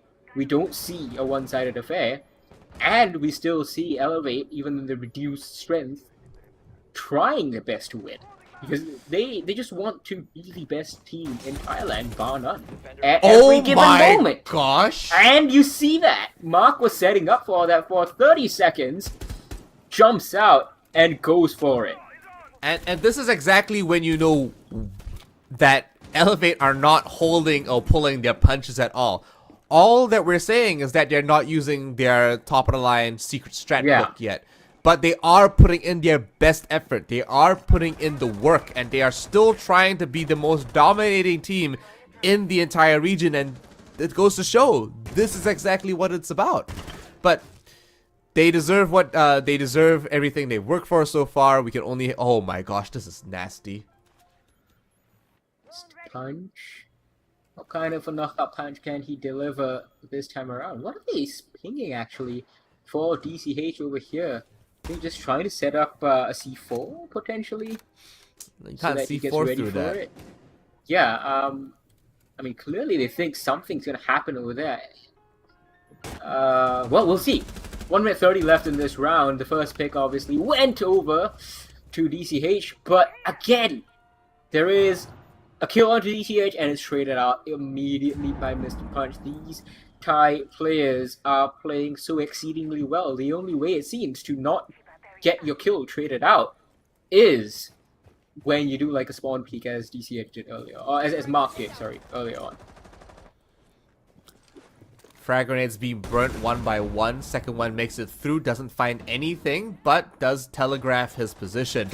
Jay Lucky with the top angle there, might hold it down, but Mr. Punch clogging up the entries makes it very hard for anyone on the outside to actually rotate through. Might actually have to go through the coat check instead, but I'm not sure if that's been plugged up as well. Oh, Mark gets another for himself. Deadpool goes down. And it's really not looking good. Mr. Punch just gets one more punch in. Jay Lucky's all alone in 1v4 with 30 seconds left to go. Some utility is going to stand in his way. And he doesn't last too long. Onigiri inside of Small Bakery. Just waiting. And that is all too easy for him. All too easy. Obsession, unfortunately, losing a lot of steam as soon as they got spawn peaked, and yeah, you know what? It's part of the game. You know, you gotta make sure you're safe on the way into the building, and that's the real first half of the round, right? Elevate are just capitalizing on the opportunities they have to be as aggressive as possible and to be able to find the right opportunities to make these plays happen, because the more they do that, the faster they secure their position here in the league, and they just move on. Well, it's not all over yet, though. Obsession could well bring this back. They are attacking on to the 3rd floor, where they have seen success before in the first round, specifically.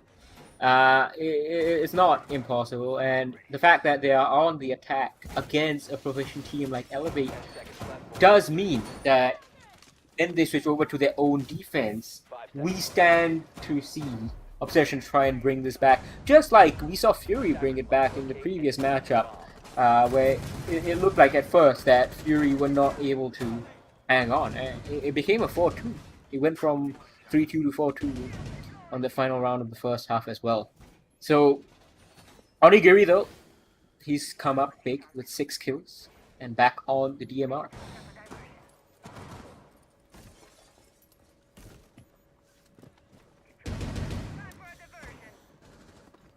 They're playing some of these angles quite aggressively.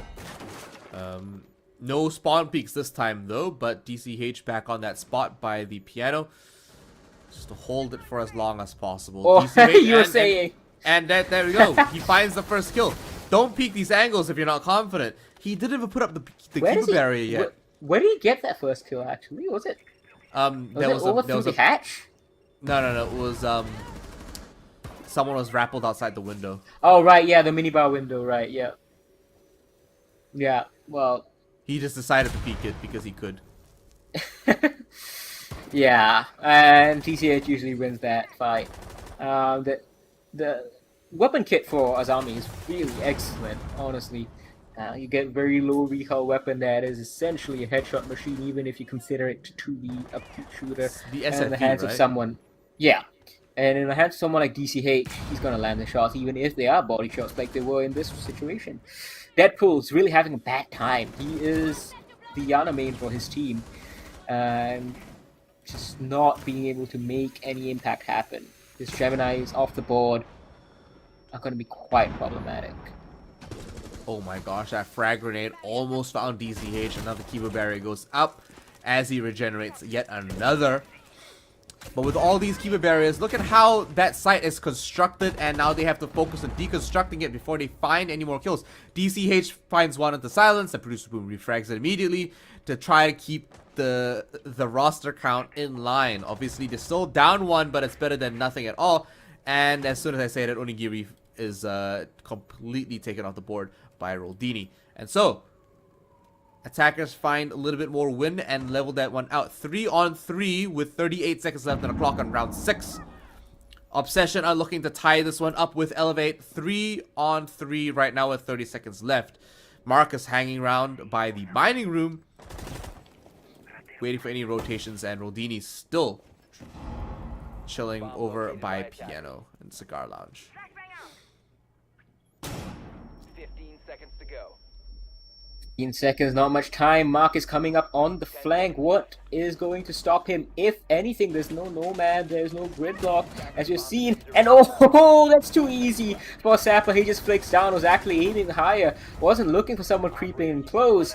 But it's enough for him to stop this execute from happening. And once again, as we saw in the previous matchup, it's a 4-2 lead on the defense for the team that starts on the defense. Now, what can we see? Are we going to see Obsession march back with 5 rounds in a row to take this 7-4? I doubt it. But I have a feeling it's going to be a very nice, very back and forth, very exciting set of rounds. However many rounds that we get.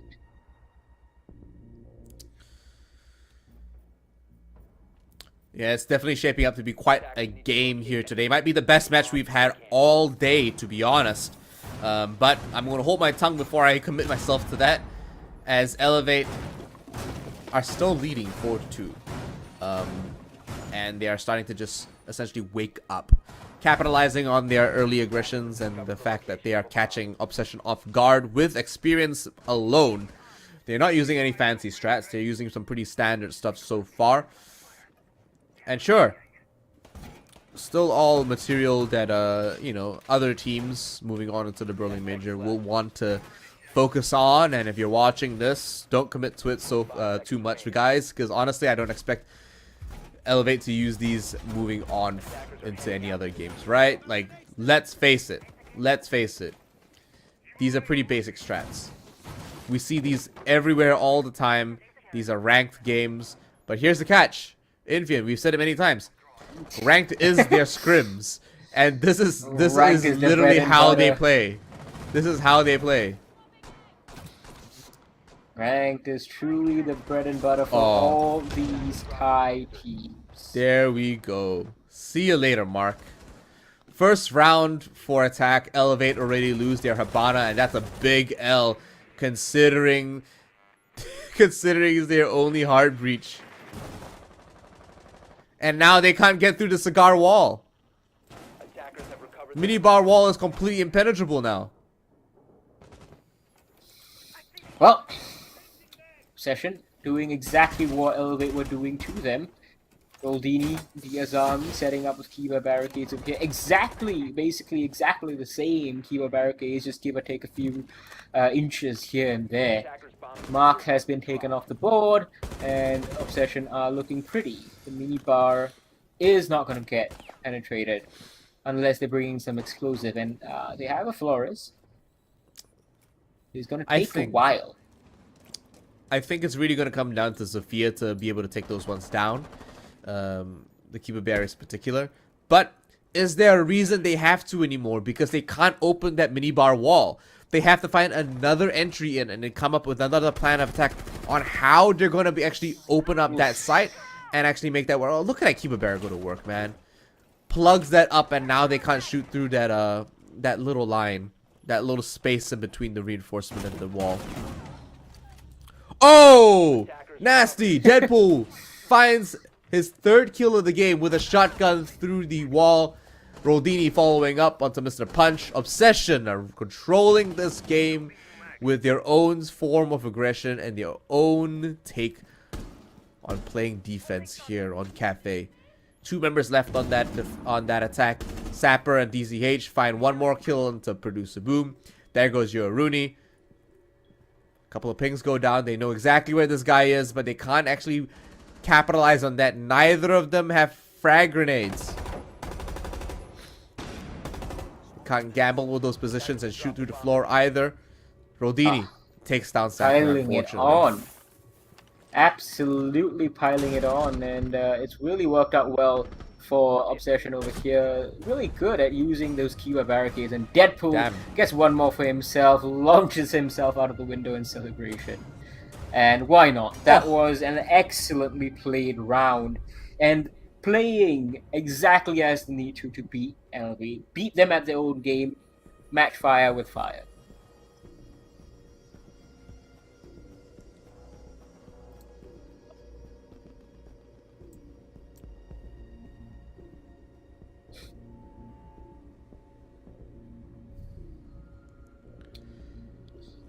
Well, Mr. Punch, if your team loses this round, we know exactly why, because you didn't bring the Elevate card back round. I'm surprised. Why would you do that? Stuff. Yeah, exactly, man. It's got to be Elevate all the time. All day, every day. And they might well lose this round. Like, Obsession played that previous one really well, and they're on a they're on a better bomb site. Yeah, this is much more defensible. It's also very easy to play. Like you said, there's a lot for them to do on that attack. They're gonna clear the third, second, come back down to the first floor here, and they've got to play that quite quickly. They can't wait. And if there was anyone on that defense roving so deep that they could not be found, like maybe Jay Lucky, it just becomes a massive chore, and it could absolutely bite them in the back.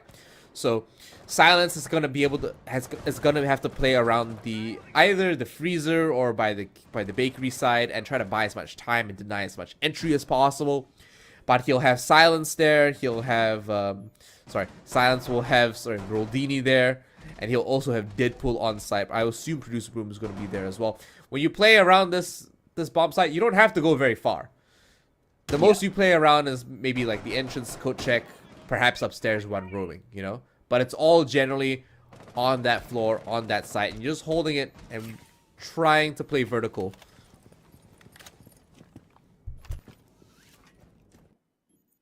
Well, Elevate again, you see, as I noted earlier on, Cafe is a very big map. It takes you a long time to start getting into the building, to start getting onto the roof. And I think a couple of players are going up. They're trying to do that third to first clear. I think Onigiri, you can see he's on the second floor already. Yeah, he's looking in. He's outside. Gonna vault in now. Not too much of third floor presence from Obsession, which is fine. You don't always need to have it. It is a risk, of course, when you spread your forces thin. Teams like Elevate will capitalize upon it and punish you by walking into the bomb site unless your vertical angles are inch perfect and you have read into your opposition to perfection, essentially. Mr. Punch reads into that C4 to perfection. Nothing happens. In fact, just gives him an extra hole to look into.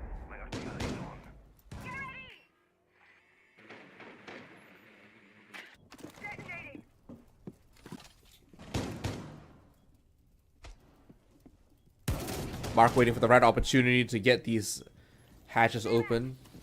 Perhaps might trick it with the there we go, Producer Boom waiting and lying in wait, rotating to safer spaces now. And Sapper trying to find new ways to try to open that one up, but he gets taken out by Silence with the SMG-11. And again, refrags and trades very succinct and very quickly for both sides now. 4-4, and Onigiri barely living through that. Finds Producer Boom, and so there are no more Attila Claws going out. There's no more electrification of these hatches. They're gonna get that open real quick. Jeez, honestly, just how on earth did they manage that? Jay Lucky obviously answers back. It's 3 versus 3, 20 seconds. But Mark is knocking on the door of the bomb site. DCH is going to pick one up. Mr. Punch gets one as well. It's all up to Jay Lucky. Now he can deny this plant if the cover is imperfect. Is it though? He's going to go in prone. He's trying to look for the bomb chassis angle, but it's an off angle. And if you just perhaps tried his luck at just walking in through, taking the fight with the Hibana, maybe he would have survived. But it was a tough situation. And Elevate answer back. They're not going to allow Obsession to equalize the scoreline right now. They're going to make it 2-round cushion again.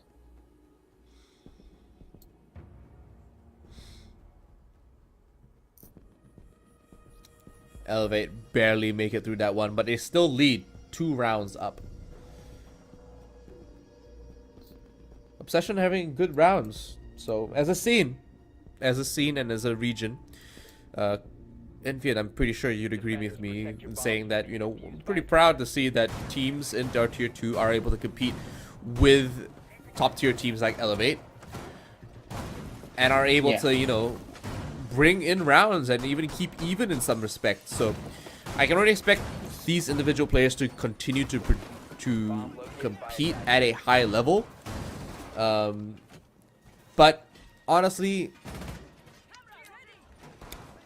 maybe selfish for me to say this, but I was hoping a little bit more from Producer Boom, who's been a massive contributing player over the years to the general Siege community for Southeast Asia. Seeing him underperform like this is very strange for me, as he's had many strong performances. Legion, of course, being his operator this time around does mean that he's just trying to slow the enemy down and play soft anchor. But overall, Legion's kit's pretty dependable, pretty lethal as well if you think about it. Yeah, I mean, we all know how much Legion was played back in the day when he was released. Just that T5 SMG was tearing through people. It got nerfed, then it got a 1.5 scope, then they lost that 1.5 scope because they realized they were having the same problem. But we've seen that kit on basically on Oryx as well, and it's a really strong set of weapons that both Oryx and Legion have. So Producer Boom might be able to get something, but it's DCH who gets Roldini first, though he does take Sapper down. And in the meantime, someone trying to clean up the kill on Brown Stairs. He has to fight with DCH first. Onigiri, though, is going to get Deadpool, and Mr. Punch brazenly walks in and somehow, I don't even know how, gets the kill. Silence takes down Onigiri, though, and this fight on the White Stairs is not over yet. We're not even close to the bomb site. They're fighting these long angles. They don't have the scopes for it. They're unfortunately underhanded, but Obsession still takes some of these rounds and they level it out a little bit. Silence is not healthy though. He doesn't have a C4 anymore, and he's going to hold the staircase for as long as possible to buy as much time. Mr. Punch is low. He might be able to find another kill there, but Sapper has been taken out and there's no EE1D anymore. Flores still has 3 Rotera drones left in his pocket and a whole lot of spirit. But no! DCH takes down Silence, not able to collect that kill with the SMG. That leaves Jade Lucky all alone with the carbine, and that should have been him on the outside. Rotates back to site now. He's trying to play all the angles. He's going to go rotate right through reading. He might find Habana here. But no, Habana's drone finds him. He's going to rotate off that, and a double peek from Mark and Habana find the last member of Obsession as they take him down in swift fashion. It's match point. It's match point for Elevate, and this has been a good matchup. All right, let's be absolutely clear. It has been a pretty decent matchup. I know there have been a little bit of misplays, but of course, Elevate are Elevate. Okay, these guys bring international teams to their knees, and they are going to Berlin with the best team out of Apex. Also, the fact that Obsession on the attack managed 2 rounds against them, and potentially could have gotten a couple more had they had a little bit more experience, a little bit more practice, perhaps. No shame if Obsession loses 7-3. It won't be a surprise if they lose at 7-3 because, as I said, the golf quality. But the strategy that Obsession has been bringing out, it just needs spit and call it. They're taking the fights aggressively, like on the defense, like you see in the replay right now. That whole White Stairs extravaganza. Lots of gunplay issues, sure, but the idea is there. You don't allow Elevate to get comfortable in the game, and you just have to keep working at it. I think the most important thing to note on that particular fight that we're watching on that replay is that none of these guys have the kit available to fight those angles. Silence should not be taking that fight. He should not be the one fighting and doing runouts and spawn peaks with an SMG-11. Sure, you know, if you can control it, you can control it. But as we can see in that replay, it is not the ideal weapon for something like that. That should have been Jay Lucky. It should have been Jay Lucky doing a run out. It should have been him holding those angles. And Silence should have just gone straight back to sight. Let's face it. You need to be aware of what your kit's capable of. And the fact that, you know, defense is mainly SMGs and shotguns. Only a few operators have assault rifles or even guns with range and general drop-off control. But focusing on the round right now, speaking about kits, DCH waiting for the right opportunity. He needs the rest of Elevate to reconvene, set up so that he can just left click and yeet himself right through that window. But no pings from the EU1D does not make it very, does not leave them very confident. But here go the Candelas, and there he goes. Straight in, doesn't find that player that's usually there in the side of the back bar and cocktail. Unfortunately, Zappa walks in a little bit too far, exposes himself to an open angle. DCH though trades it out. Fusabu answers Land's call, but the call is answered from the defenders as 2 kills ring out, and it's a 2 versus 3 after Onigiri answers back for 1.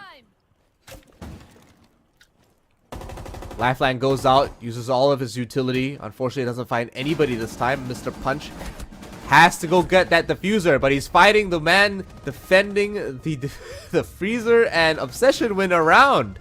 Hey, so you know what? Elevate, I think they lost a lot of momentum after the Amaru yeeted herself into that window. As soon as Amaru grapple hooked in, unfortunately, decided to sit there and hold these angles where the diffuser holder should have just committed to planting, and he didn't have to actually plant anywhere special or even rotate over behind the bar leaners, because the fact that it was open up, they should have seen that and decided, you know what, we don't have to plant there. You could just plant default.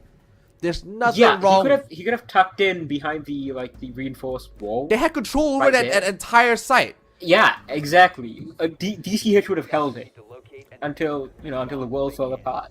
They essentially had half that site to themselves, and they decided to just rotate for no necessary reason other than maybe they like that site a little bit better. But I think they just got Scott in their heads a little overconfident, like, oh, there's no one hiding behind here where we usually have defenders playing. Oh, the site must be free, no one's playing over here on the back right side. Surprise! Everyone in the freezer. Yeah.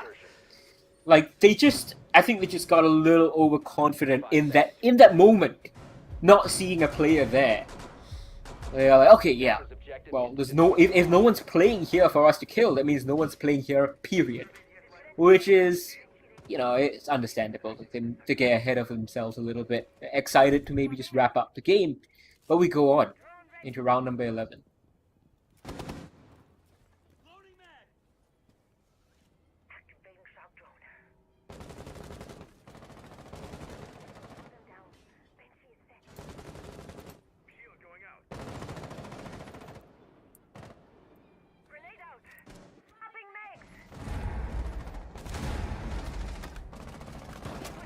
Onigiri finds Jay Lucky. There goes your Jaeger. Your carbine off the board.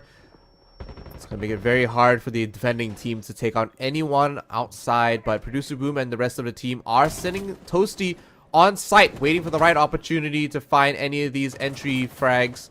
But a lot of these angles are being contested very aggressively. Even if they don't have full sight, they are still trying to take these. And Mr. Punch with the Monty does make it on the way through. Couple of pings go down, and prep room is starting to become quite the hot topic.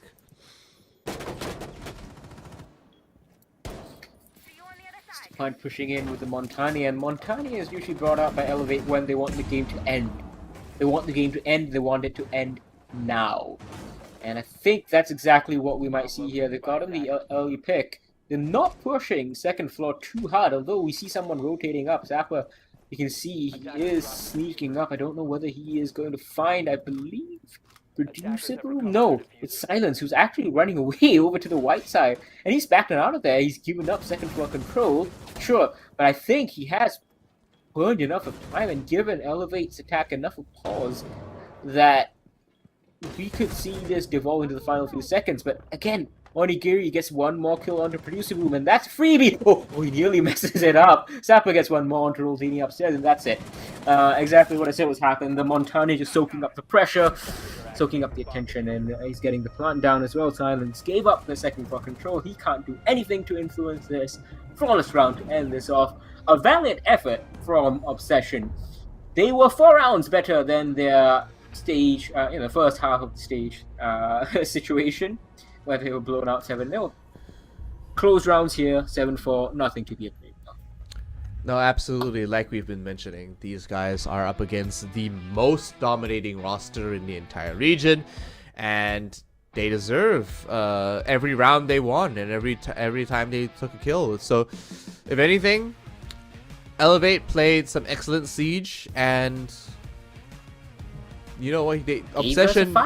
Yeah, absolutely. Obsession gave us a real good fight. So, big ups to them, and it does really bode well for all of us here. And I'm sure everyone watching enjoyed that. There were some really good moments for Obsession, and just obviously there's still some things that they're still working on, still learning. Yeah. And one of those things that a lot of new professional competitive gamers in Siege do struggle with is kit utility and maximization. So.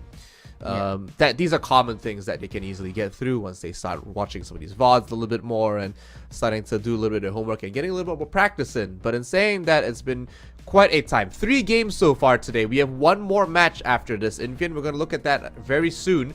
But, man, I'm pretty satisfied with that so far. How about you?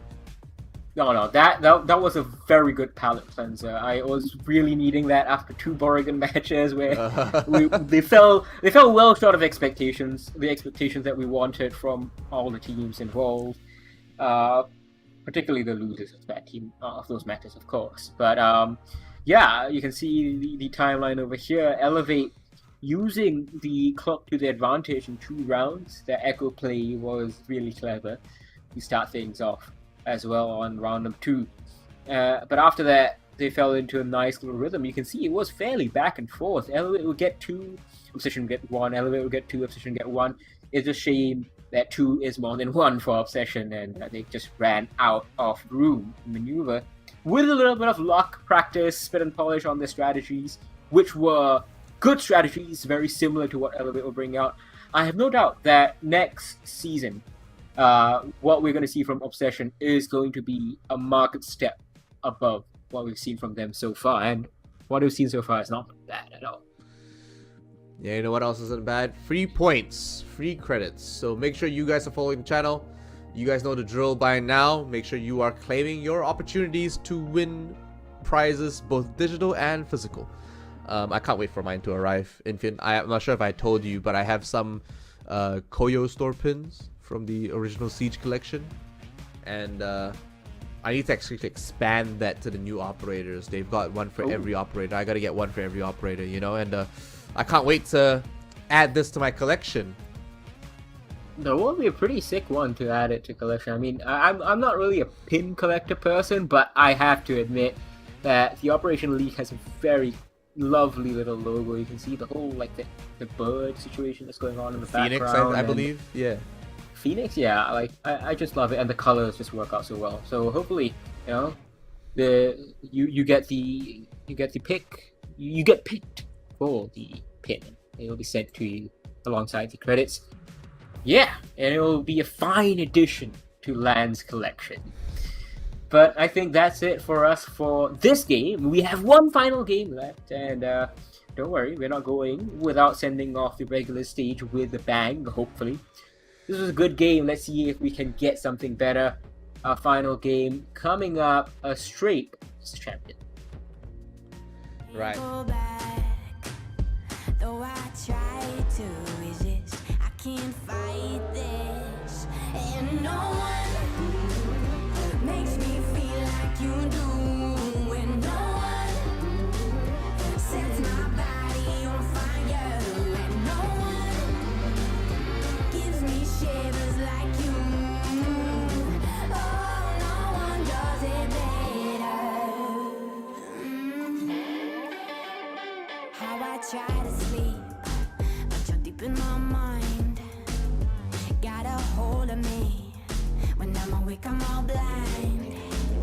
You and your magic, like infinite power.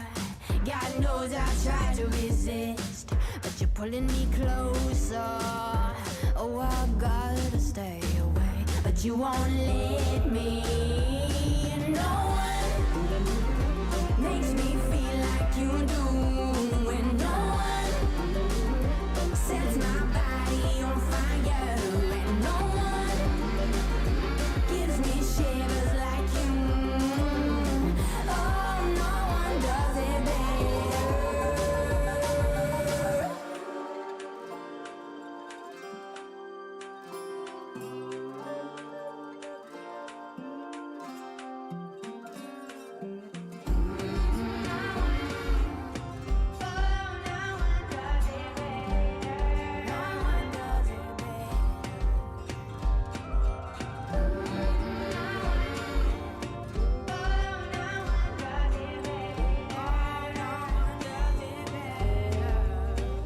And no one makes me feel like you do.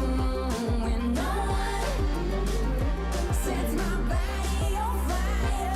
And no one gives me shivers like you. Oh, no one does it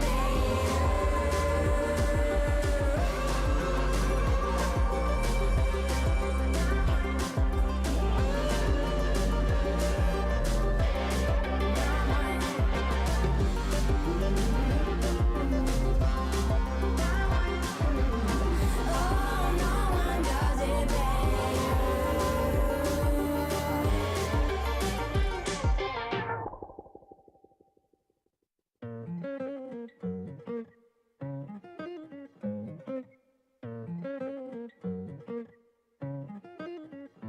I've been on the road, I've been doing shows. Now we eating steak, remember sleeping on the floor. We stealing at the gas station when the time was cold. In the kitchen, hot, still trying to flip it out the stove. Rocking fake J's, praying that nobody know. Watch them take my dog away, it was way too hard to stay composed. Fight to see the light of day, all this blood on my clothes. I was tired every day, green light, it's time to go.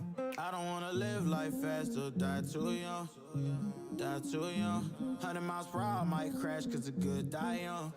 Yeah, the good die young. Push it to the limit, I can't go no more.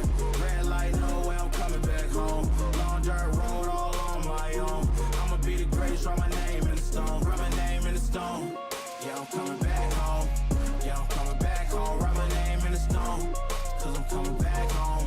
Cause I'm coming back home. Right back where I left because I know my people needed me. Diamond in the rough, I don't know what it is they see in me. Go down as a legend in my city cause we beat the streets. Trying to spread the wealth around the block, no I can't keep from me. Told me I should leave. I see the bigger picture and it's way bigger than me. Can't be living like a king, but my people need to eat. If I got it, then you got it, we gon' get back on our feet. And I put it on me. I don't wanna live life fast or die too young. Or die too young. 100 miles per hour might crash cause good die young. Yeah, but here I come. Push it to the limit, I can't go no more. Red light, no way, I'm coming back home. Long dirt road, all on my own. I'ma be the greatest, write my name in the stone. Write my name in the stone. Yeah, I'm coming back home. Yeah, I'm coming back home. Write my name in the stone.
Fighting hostiles is like solving a puzzle. All the pieces are a total mess.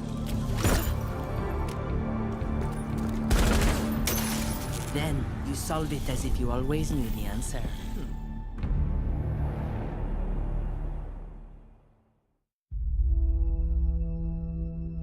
There are civilians out there who need us. They can't fight back. They can't escape. And they can't heal their own wounds. That's our job. And we're the best at it. By being careful and compassionate, we can make the world a safer place for everyone. We do this to be of service. And we can't afford to be complacent. When we go out there, we work twice as hard to protect others. Whatever we have to do, we put the people first. Get them out of here! That will be our focus. With unwavering diligence, we defend. And we get to say that when Wolfguard is on the field, things will be different.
Get your squad back together in Rainbow Six Siege to earn free operators and an exotic weapon skin with the Squad Up reactivation program. If you've played Siege in Year 7, find up to 4 teammates who haven't. Play 5 matches of any PvP mode with them to earn your rewards. Your teammates will earn a free operator as well. Then they can bring back 4 more players to earn even more rewards.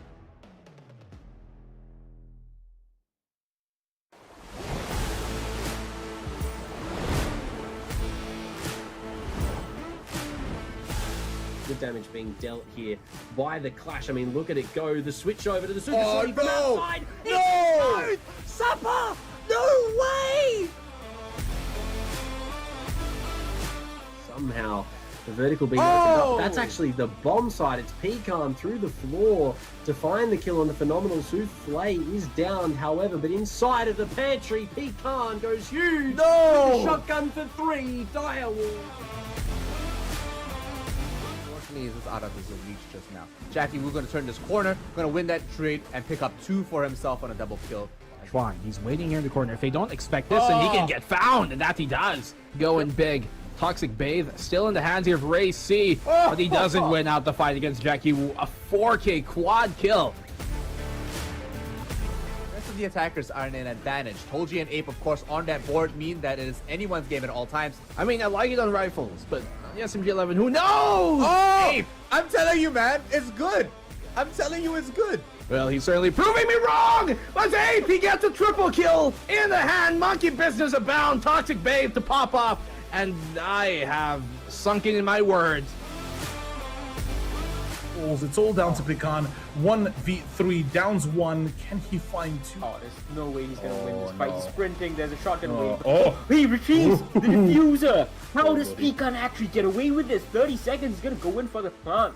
Well, they might just be able to come out on top. The one that is spotted, second one does unlimps it. He just plays it down to a T like it's nothing, Imphian.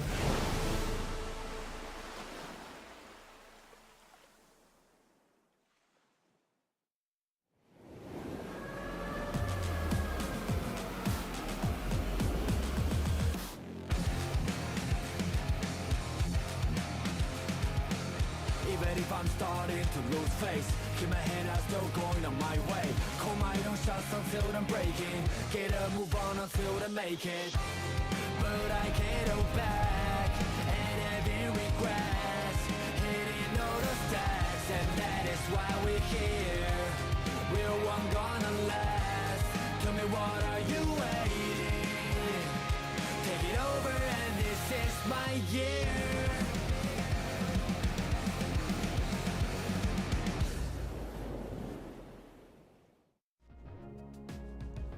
We're here for our last game, Imphian. It has been 3 back-to-back games of mixed feelings, really, to be honest. And we're here now for maybe one of the more low-key, more quiet, subtle rounds and matches tonight, as it's a Strape after all, who are just not having a great time in our league. We are finally here on day 14, and confidently want to just say, look, we don't think they're going to win their first game today. We don't think so. But we think, oh, well, that's because they are,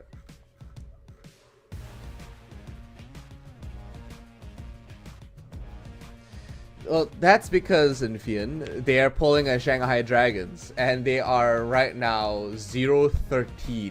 Of course, Shanghai Dragons played way more games than this.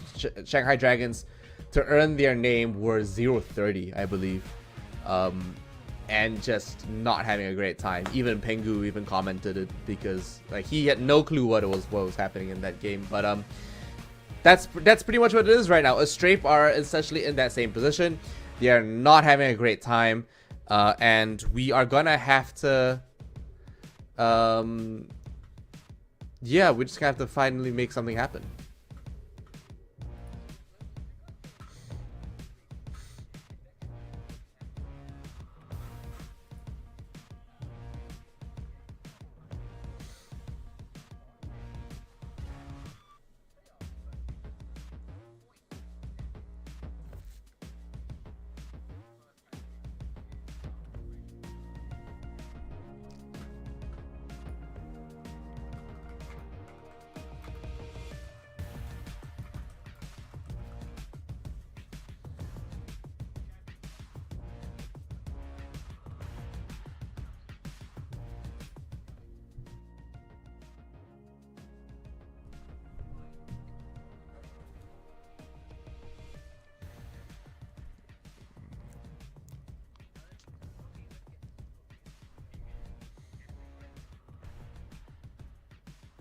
Yeah, absolutely. So, a Strape and Champion going up against each other today. This might be a very quick game. Champion have performed pretty well, and the last time I checked, they actually won their last game that we saw them against Northern Forces, 5-7, 7-5 to Champion. But yeah, I honestly think it's gonna be a pretty quick game. Solodic has been performing very well. So has oh, Follows not here today. It's Arise. Phenomenal. Not really living up to his name, as you can see with the stats right there. 76 dash to 120. You know, it's not had a good time. He's been there and like having a good time. In terms of just playing the rounds. But yeah, we got a good lineup from Champion side. And sorry, apparently you guys couldn't hear me. So I was just saying, you know, this is like, even though, you know, Champion, they basically can't overhaul Fury because of the round differential being the first tiebreaker. That kind of means that this might be Strape's best chance at taking points. Forget a win, points in this matchup that's going to be played on Villa. Yeah, absolutely. So I mean, Villa is a nice map. I think it's pretty great. It's defender sided, obviously, but at the same time, it's also just a nicer map to look at. Let's face it. It's easy in the eyes, and it's also interesting how some of these teams play it. There's a lot of opportunity to play vertical. A lot of up nades could be happening here if they play by any of the second floor sites, in fact. But it is it opens a lot of room for creativity. That's for sure. Yeah, absolutely. And Villa, we haven't seen so far today. We saw 2 Oregons, 1 Cafe, and it's a different kind of map to both Oregon and Cafe. Villa is an absolutely ginormous map. It doesn't have like 3 straight up floors like Cafe does, but it's so wide from end to end, and there's just lots of long hallways, wide hallways as well, little nooks and crannies like, over at 90. Strape, I don't know what kind of mindset they have, but I hope they're going into it with as much confidence and as much vigor as possible, because Champion, they might be a little bit defeated because they can't make it to the playoffs anymore, and they can't lose their position in 5th place, I think. Absolutely. These teams are pretty much solidified where they are. This is literally just a Strape trying to show us that they've learned something over the last 14 days of playing. But fair enough. Nook being banned is pretty interesting. Picked quite a lot, and to some degree quite successful as well. Yeah, Nook is an interesting ban. I have to say, from a Strape. Champion, I don't know, Len, you have been a little bit more in touch with the Operation League games, but have you seen Champion play Nook enough for or just enough for a Strape to be afraid of Nook? Not really. Nook really is mainly played by Gaming Gladiators and Elevate. Yeah. I was gonna say maybe even Fury, perhaps, like those top three teams. Sometimes Direwolves, I remember some, but a lot of these newer rosters don't ever really bring Nook. Not sure why they would see that as a threat. Most of the time, they're barely even paying attention to sound, really. They should be more focused on utility control and utility usage and contributing to joint pushes. But Azami and Valkyrie are very big bans on a map like Villa, especially since there's so many places to hide your black eye camera, and there's so many sites that Azami can just turn defensible. She can technically clog some of these drone holes as well, right? Yeah, Azami's a fairly good shout to have on the defense, but I think the fact that we aren't seeing an Azami so far does negate the utility of the fuse a little bit. I was just about to note, I was gonna say, oh look, well, they're bringing the fuse, so that's gonna be a good way to get rid of some of that defensive utility. But I think fuse might be 6 tick away. Yeah, there we go. Instantly, it's onto a blitz, and oh boy, Finka, Litz, Amaru, Lan. This is gonna be an explosive first round. Yeah, it really is gonna be. Let's just hope it really turns out to be not so much of a 10 seconds to insertion. What's the opposite of a barn burner? 5 seconds remaining. Barn dowser? Firefighting? Barn firefighter? No, that's not what we're talking about. Invian, come on. No, okay, only Candor knows these terms. Only Candor, Mr. Draft Pick, knows these terms.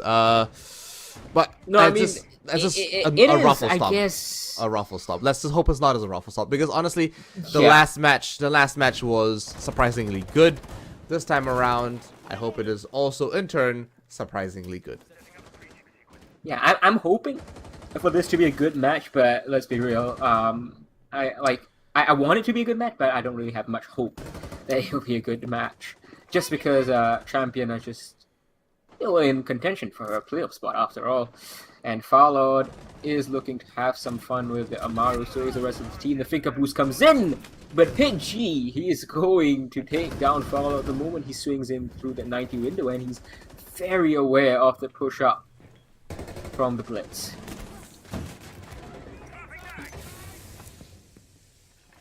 Hey, there we go. 2 members already off the board, and I'm not sure if this Blitz is doing too much work.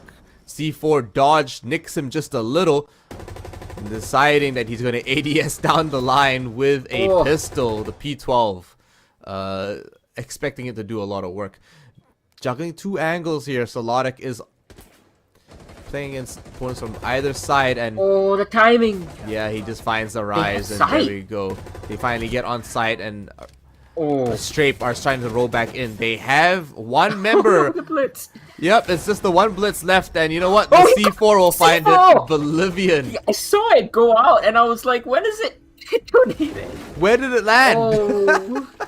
It's on the reinforcement where it landed, and the Blitz just happened to walk by at the right moment. Oh, that could have been a bad situation because the Blitz had isolated that 1v1. Man, but Astrape starting the game explosively. I cannot believe what I'm seeing. It's great. Astrape do actually have some very good moments. There are actually, there was actually 1 game where they took rounds off Elevate, by the way. I'm pretty sure. Astrape. Hold on a second, let me find it. Astrape, man. Yep, they took 3 rounds off Elevate. Would you believe that, Infian? Yeah, I do. I believe they took 5 rounds of Direwolves, and yeah, they actually. Okay, we were just praising you, Astrape. Come on, I'm gonna take it all back. I'm gonna take it all back. Lan just started to praise you, and Phenomenal gets wiped out by Pidgey. I think they're just a little too excited. Make some pulls, and okay, at least the Kaid got his electric claws off, so it's not too bad. I think, in that regard. So essentially, what happened, guys, is that Kaid was rotating through, and during the same time, I'm not sure who got the kill, but essentially someone was opening. Oh, it was Pig G. Pig G was opening up the line of sight there on connector, so he just kind of walked right in, and that's what happened. So hey, anyway, they're over by the veranda now, and they're trying to make their way through study. Farlord gets a little bit too confident. Yeah, I mean, he's finally made up for that. Bolivian finds 1 kill as well with the spear, and a second onto Wattmelon. And hey, who are these guys, man? Who are these guys? Look, Champion are playing very isolated, as we saw in the first round as well. They're giving up 1v1s to Astrape, which is something that I highlighted in the pre-game. Like, look, Champion really have nothing to play for. The league position can't move. They are going to be feeling a little defeated because of the lack of playoffs, but they're also walking into a real good setup from Astrape, and I almost said Astralis. Because Pidgey reels off 4 kills in this round, including his own teammate at the start. The crossfire, especially on the top of red, goodness gracious, and that little quick peek from Pidgey. He's feeling it. He's feeling it. They smell blood in the water. And I think if they maybe get 5 rounds on the defense, they are very much in contention of taking the first points, maybe even the first win. Champion are laughing. They are not phased. Labyrinth, usually the most animated player on that team, just chilling today, taking it easy, reserving his own energies. And Solodic, as usual, barely see the guy's face. Always sitting in a corner behind his monitor, along with Wattmelon, of course. So Lodic's These just player like on a camps just different get me, man. focusing plane of existence. Get it? Get it? I get it. Straight. Excellent stuff. Really have to give credit to them. They fought off the rush. They were like very much on point, and both times out, leading the killing was Pig G. like with the Aruni on 90, he got the first kill in the first round, and after that with obviously the TCSG, not the TCSG, I don't know what weapon he was using. Yeah, he was a TCSG on Goyo in the previous round, wasn't it? That he nailed his teammate and then 3 of the opposition players. It's a good shotgun. Yeah, it's a very good shotgun. It's underrated, of course, in recent times because of the nerfs that it has received over time, but I think it might find its own meta in a couple of months. Oh yeah, absolutely. Especially with the way people use the ACS-12. And saying that they're bringing in the Glaz. Hey man. Surprisingly, Glaz is a very self-sufficient... Oh, look at that! Firelord punishes Phenomenal for peeking that at all. Oh my, hey, don't... That's just... There are kids watching. There are children watching, Infian. Firelord, what a filthy little kill. Like, he just peeked up for the second time and Firelord was like, you know, fool me once. That's it. He's prone now on the floor. He's a nice little sideline onto the B-bomb chassis. I think he's gonna stay here the whole way. There's no pressure coming out from a straight... Oh, you can't be doing that! Why would you go back, Hayabushi? Stairs? Why would you do that? Hayabushi with the poor decision making, and Piggy's fell as well. And this is the champion, I guess, we expected a little bit more. The fuse charges go off, the plant is successful, and yeah, the final 2 kills ring out. It's too easy. And yeah, Pig 3 didn't fire. Oh, what is it, Pig 3? Pig G didn't fire in this round. And yeah, Astrape were left floundering. Man, a very lopsided performance coming out from that one. Astrape, unfortunately, not able to continue on. Really secure a round for themselves to go on 3 up, but they're still in the lead. Round 4 now, and Champion definitely are starting to perform more like we expect them to, despite crowd favoritism. But there's a lot of small mistakes from the roster. Definitely could be playing a little bit more calculated, is what I would like to say.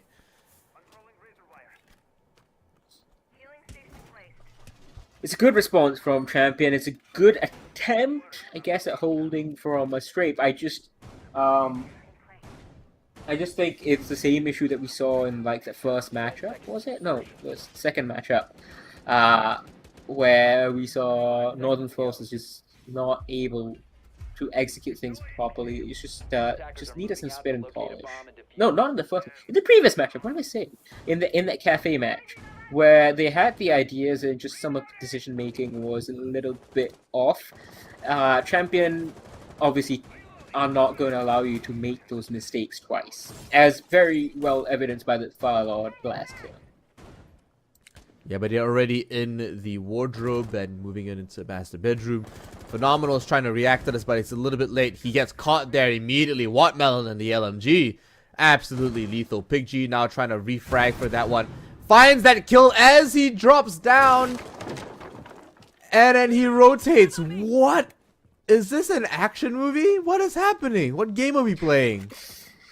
Well, I did say earlier on that, you know, Villa has 3 floors, but it's not really like a 3-floor map. But I think that is the only use that you see of that basement, where you see rotations from those defenders using it as a place to hide, as using it as a place to escape the clutches of any refrags that might be coming their way. So it's a good response onto Follow, and once again, Pig on the Aruni helps us straight take down the Amaru of Follow.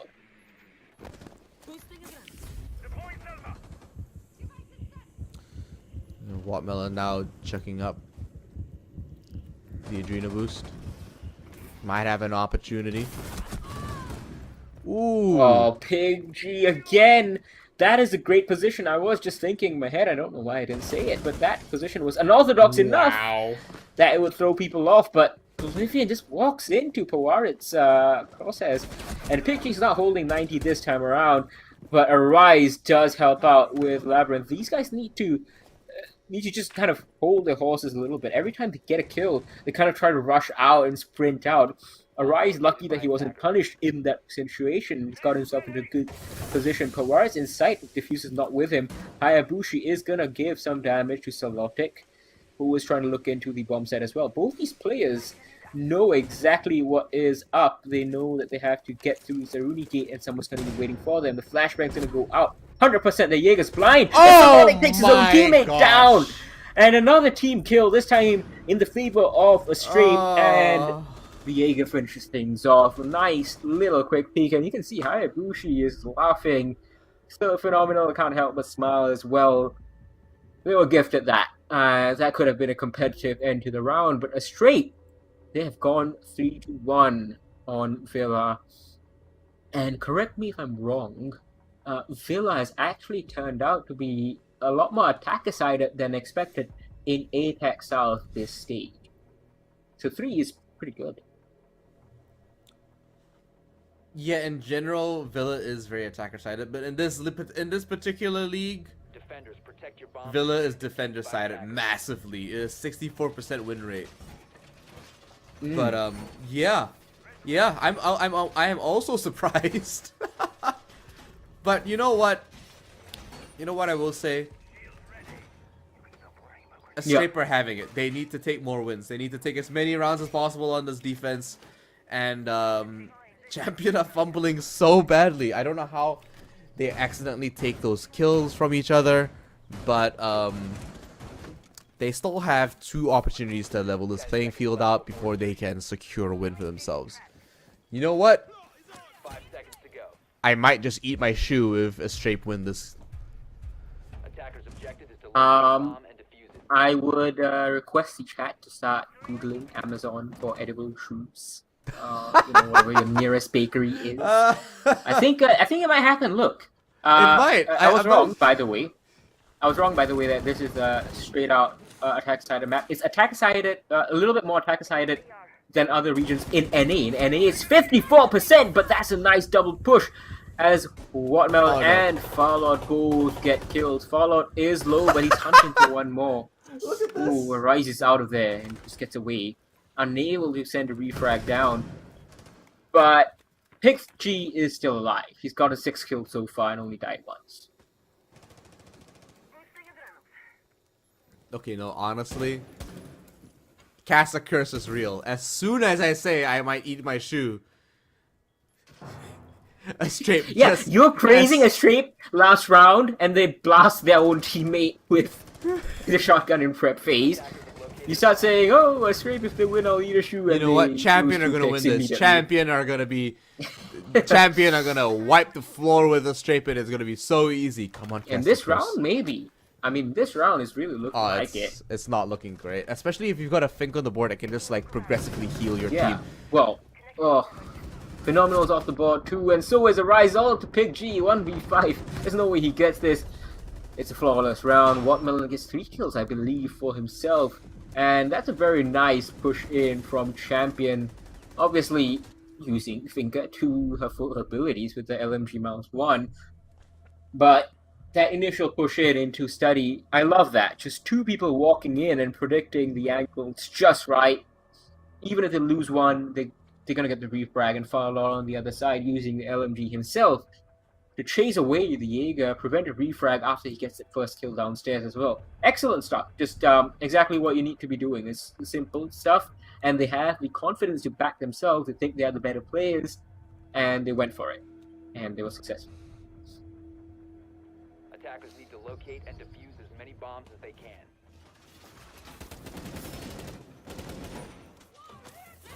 Moving on to Kitchen now. This, this does force Champion to actually attack on all 3 levels. So they had to clear the bottom floor to make sure that nobody is roaming down in the basement, the catacombs. And they'll have to clear up top as well, because they're going to want to play from above, considering that the entire roof and the entire ceiling for this site is soft. That's going to allow the attackers to actually enter comfortably, and just perfectly they pick the fuse for this. So on the last attacking round, they've brought the perfect operator for this site, and they are going to flush out anyone and perhaps even force them into the line of sight and the crosshairs of some of the attacking members waiting for these rotations to be taken.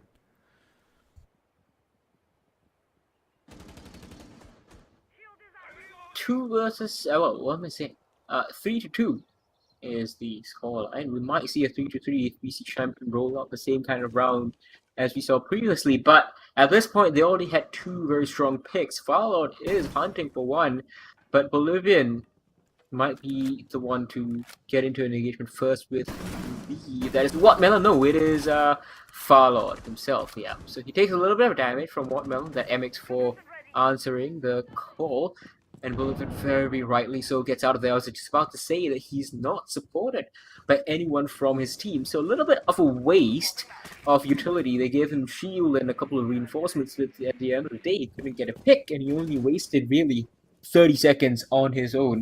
They even gave him mute chamber. Oh, lots of reinforcements, and now Fuse is going to go to town. They struggled in the previous defense here.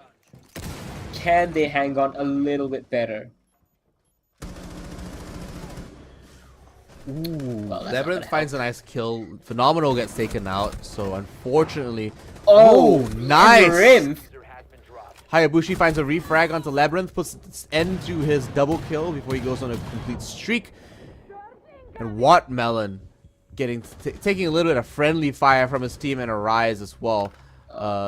Being the only one left alive, has to rotate down from bottom, find an angle, perhaps come through the pantry. Indeed, Arise is going to be the last one left. There is a drone watching him, but it's not active, but they still know where he is. They predict it just right over here, the drone being meleed out. They even had a final fuse charge to go and celebrate a showboat with.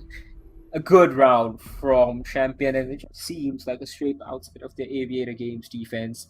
Don't really have what it takes to defend here on Villa.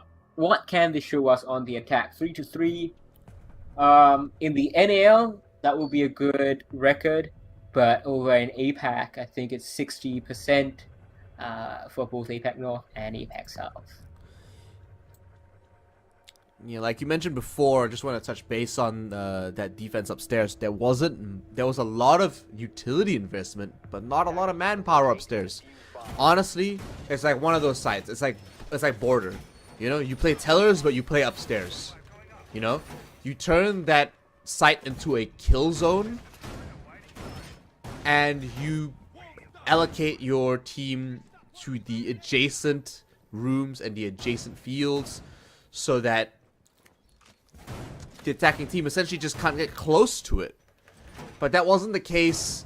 They had a lot of their manpower placed somewhere else. They only needed really one or two members, maybe just even, yeah, just two members on site in the respective rooms. But we didn't see any of that really. So this time around, of course, the defenders will be Champion, and they have the advantage here. So a 60% chance that they're going to win this one from this point onward. And the odds don't look too bad at all. I would have to agree.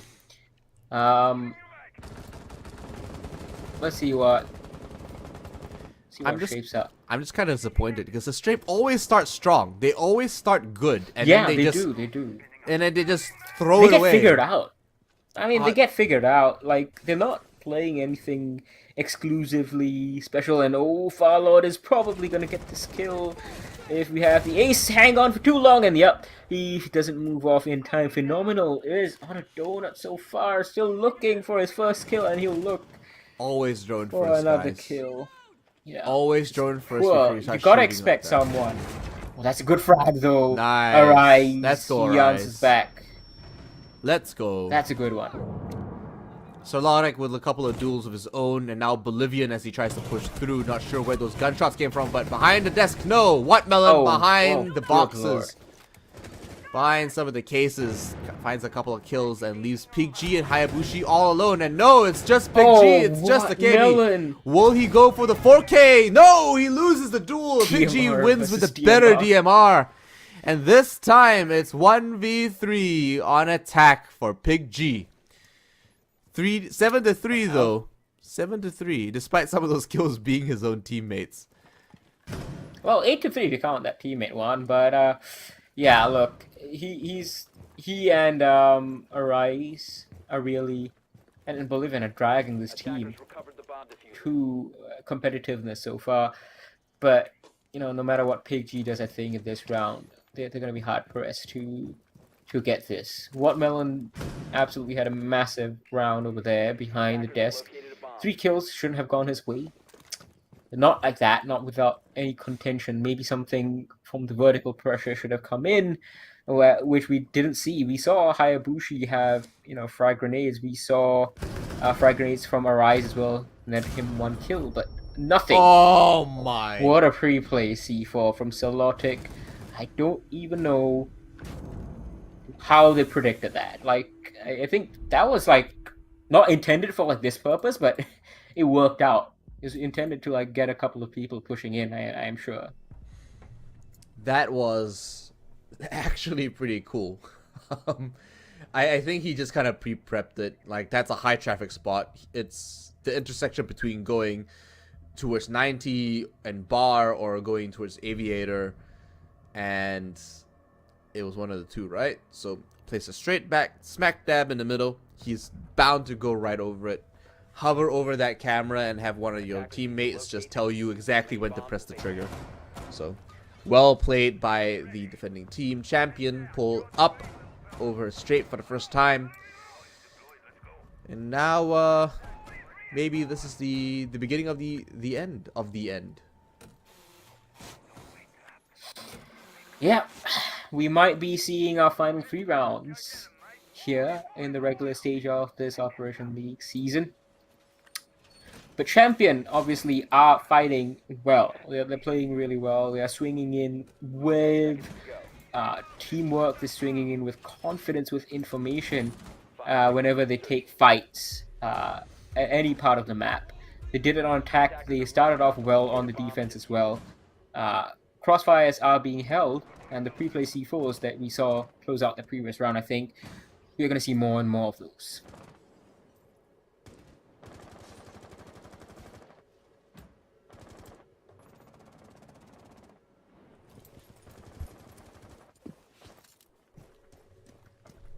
Bolivian with the Twitch. He's had some decent moments, to be honest. Like, he's got an alright KD. Unfortunately, Phenomenal is really the one that's struggling today. As an ace, it doesn't bode well either, just because your ace really needs to be the most competent player on the team.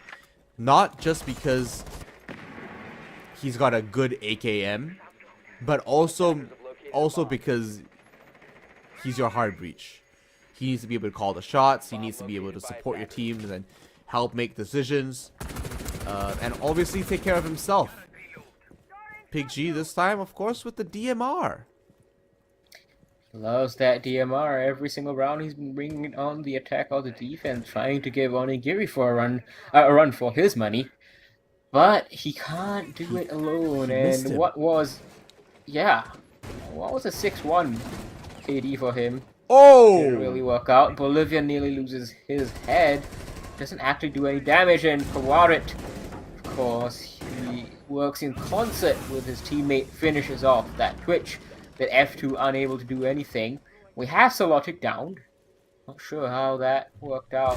Might have been a frag grenade. He's got to rotate downstairs now, might pick up his teammate. Perhaps they're in a good position, and yes, Celotic gets picked up there, so... Oh! Labyrinth gets chopped! But refragged almost immediately. So good trades coming back and forth from both these teams.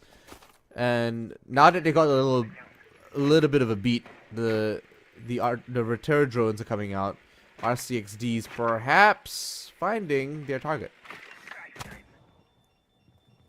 Oh, it's a good Rotero. It's going to force out that defender a little bit, but Phenomenal's not able to pressure this. because of Solotic's position right now. Solotic gives away his position, but he goes for a rotate as Pawar and Farlord pile in, so it's all up to Phenomenal, who is, well, the antithesis of his name. He dies again without any kills, and that just... It must be frustrating as a player just being in the matchup and just unable to make your mark even once. And Champion just keep on marching on. 2 more rounds and we could be saying goodbye.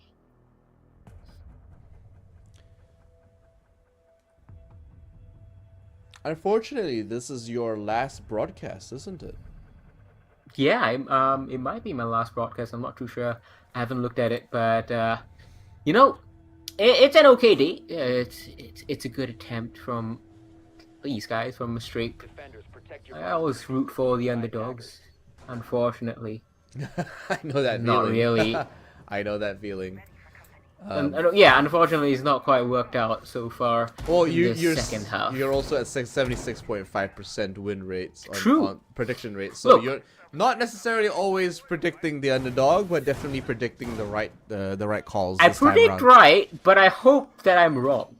So if I go low in terms of a prediction rate, then it's been a good day for my soul. You'll never be disappointed. Exactly. The brain does the predictions, the heart does the casting. So hey, something's gonna happen here. Something has to happen here. Come on, guys.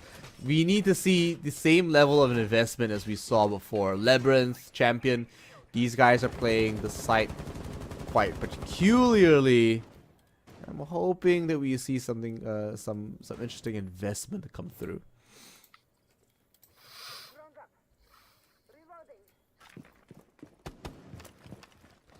Look at this. Look at these barricades coming up from the castle. Solotic remodeling the entire second floor. Oh, and Arise gets downed, finished off as Pig G as well goes down. He's gonna go off for another jump out and gonna get it. Pawarit absolutely siphoning through. He's gonna go for a fourth. Is he? You know he's baiting this one. Finally, kill. Let's go. Finish off right after, but he gets his kill. No way Powerit is playing a silenced C9 submachine gun on Frost. And gets a triple kill with it. And gets a triple kill with it. There's no way Champion find a win like that. Fowler was outside. No way. That Fowler was the one outside. Oh my goodness gracious. That reaction. Champion are playing. They are playing with their... Oh, look at Hayabushi's face. He's like, you don't have to stunt on us that bad, guys. Like, we know we're not on the same level. You don't have to destroy us like that. For everyone why you gotta do this that like that? That's wondering what happened. That was a defender on the outside. Yeah. So that's why Farlord, the Mozi. Yeah. So how Farlord reacted to that was actually amazing, because he should not have been able to get that, but he reacted in time to the glass breaking. But that was so fast. Dude, this guy is on Aim Labs, man. I'm telling you. Yeah.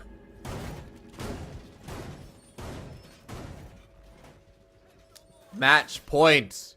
We are at the end of the day, and Champion are gonna walk away with another victory here. I'm sorry, Strape. I'm calling it here. This is the last final round, because they brought out the Caveira, and it is over. It is over. We're gonna see an interrogation right now. We're gonna see an interrogation, yeah. kid. That Frost play, man. At least, while it stunted on these guys really badly, at least it gave Phenomenal a kill. So. Oh, you know what? We need to see this. We need to see this interrogation, like, highlighted for semifinals. We need. You know how we've got plays updated every week. Oh right? yeah. We need to see the Caveira come in with the interrogation, and he needs to open the highlight. That's gonna be Pog. Oh, there we go. Oh, we're not gonna get the interrogation if they can't get in the building. Oh god. No. Fowler's gonna go outside the building and get the interrogation. You watch. Spaz 12! He's gonna go for it. Oh no, he just kills him. Okay, he's gonna go for the second one. Wait, what? Was there someone there? No, he just There was checked. someone there, wasn't it? No, I think they rotated off and they were like, oh no, I'm not gonna Okay. stick around for that. That was a phenomenal, brutal kill, and Salati gets another. Arise goes down. I don't know what. I just want to highlight that Fowler is Owrit looking for. also has the silenced shotgun. So I mean, you gotta, as they say, you know, Get- S something, come on, something, come something on. on Give these him kids. the interrogation. Give him the interrogation. Pig G all alone On Pig inside. G too. Oh my Oh, but gosh, no, if he he's gets getting down, out of there. If he gets down, it's over. So he's the last one alive. Oh no! They're all rushing, and they all get him. They finally And that is closed it, that one up. guys. They closed it That up. is it. And we are done for the final day here on Operation League Southeast Asia. What a way to go out. Honestly, Astrape had it in the start, and then they just completely lost it on attack. They really need to work on that one, but I am proud of them. I have seen them grow over the season, and they have made improvements. Pig G, obviously, doing well. Oh, look! He's a kitten! We're meeting Wattmelon's little That's friend. so cute. It's adorable. That is so cute. Well, that's why he was doing well. That's Yeah, why he he- was doing well. He had the kitty buff. He had the kitty buff, but Oh, I wish we had interviews, and then we could get like an interview Oh, with we- Wattmelon, and then like Milosh asks him like the APAC North and EUL desk. He's like, "Show me your kitten," and then all the players show him the kittens. absolutely no. But you know, we're gonna get that eventually. I'm sure that'll happen one day. But for now, Kitties, Astrape, yeah. 3 rounds in the start on their defense, and then as we can see, 6 rounds in a row from Champion. It's just a bit unfortunate there, but it is, of course, the way it is. So we are wrapped up for Operation League, but this is the last thing we gotta do. We're gonna give you guys your final points for the playoffs. There are still more points next weekend for our semifinals, third place matches, and grand finals. Don't miss that, but we have these to give away today. So make sure you guys are following. If you haven't put the hashtag in already, chuck that in. But you only need to do it once. So don't worry about doing it like 5 times in a row. Okay? It doesn't increase your chances. Nah, it really doesn't. But you know, if you wanna send us off with the traditions for hashtag Fight for Glory, I guess you can do that. I just want to say, you know, it is part of the Singapore military's one of our war songs or like whatever. So it's not something I think you want to repeat too much, you know, lest you attract the attention. I of the think Singapore you're Armed the only Forces. one here with the PTSD. But yeah, I'm like every time I see that, I'm like, fight for glory, fight for victory. it's he's got shell Fight shock, like guys. ever. If you guys didn't know, the Singapore most Singaporeans, if not all Singaporeans, have to serve in the military at some point, and Mr. Infinite Ewok here has obviously done his time. So in saying that, thank you for being with me today, Infian. It has been a while since we had It has, we had some time together. It Yeah, we is. haven't- Look, I'm not gonna complain. This was a decent day of games. Like, it just so happened on the last day we have these kind of dead rubber games quite a bit. It was definitely a lot of storylines coming into it that we could have seen, we didn't see, but that's fine.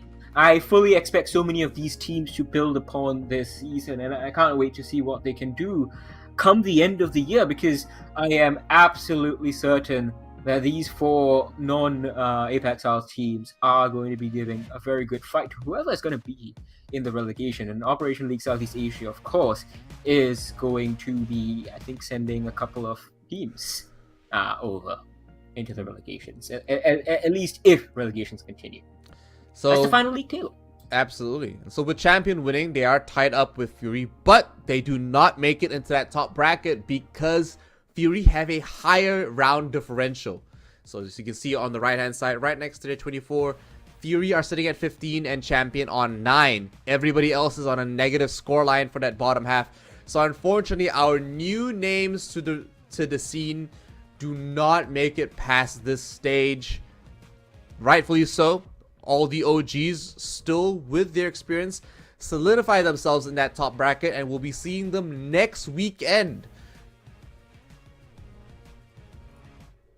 Indeed, we are going to see them next weekend. The playoffs are going to be very exciting. And of course, we've got 4 Apex South teams in the mix. Direwolves and Fury, I think, even though that they are 3rd and 4th, I think you have to put your money on them, don't you, Lan? Because Gaming Gladiators and Elevate are going to be working really hard to save their strategies and save their best for the Berlin Major. We, of course, want them to do well. So Direwolves might be looking for some revenge from Apex South onto Elevate, and so will Fury against Gaming Gladiators. And I, for one, cannot wait, because, look, Elevate and Gaming Gladiators are teams that don't like to lose. But at the same time, they'll be like, I don't want to show everything. So I can't wait to see what wins out. And the back and forth, the internal turmoil sometimes is very visible in like games. Crack. Like you'll see like they might crack. crack. They might crack. They like you see these teams like losing rounds back and forth, like playing sloppily, like they go down 3-0, and then you can see inside of them something pops, and they're like, "No, we're breaking the straps."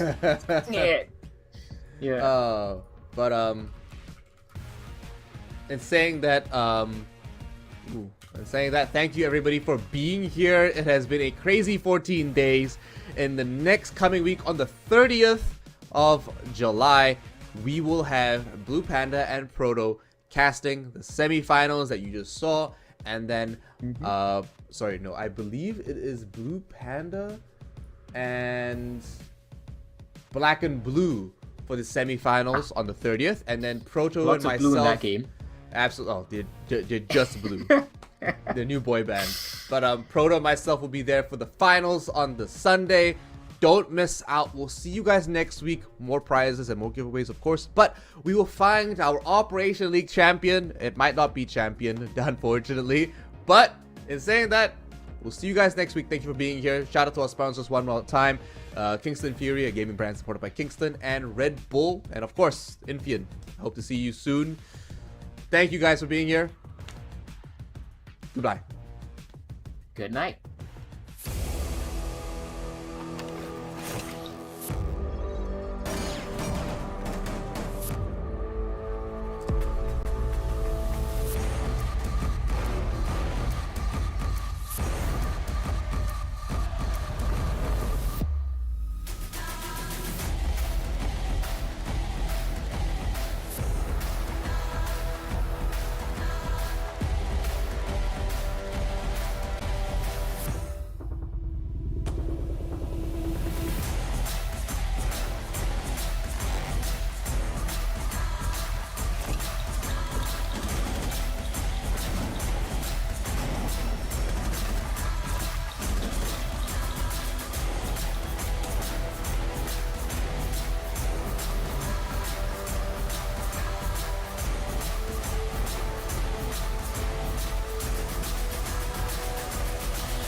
Fighting hostiles is like solving a puzzle. All the pieces are a total mess. Then you solve it as if you always knew the answer.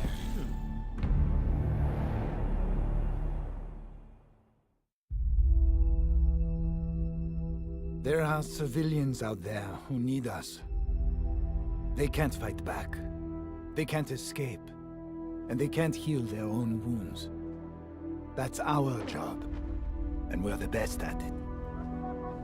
By being careful and compassionate, we can make the world a safer place for everyone. We do this to be of service. And we can't afford to be complacent. When we go out there, we work twice as hard to protect others. Whatever we have to do, we put the people first. Get them out of here! That will be our focus. With unwavering diligence, we defend. And we get to say that when Wolfguard is on the field, things will be different.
Get your squad back together in Rainbow Six Siege to earn free operators and an exotic weapon skin with the Squad Up reactivation program.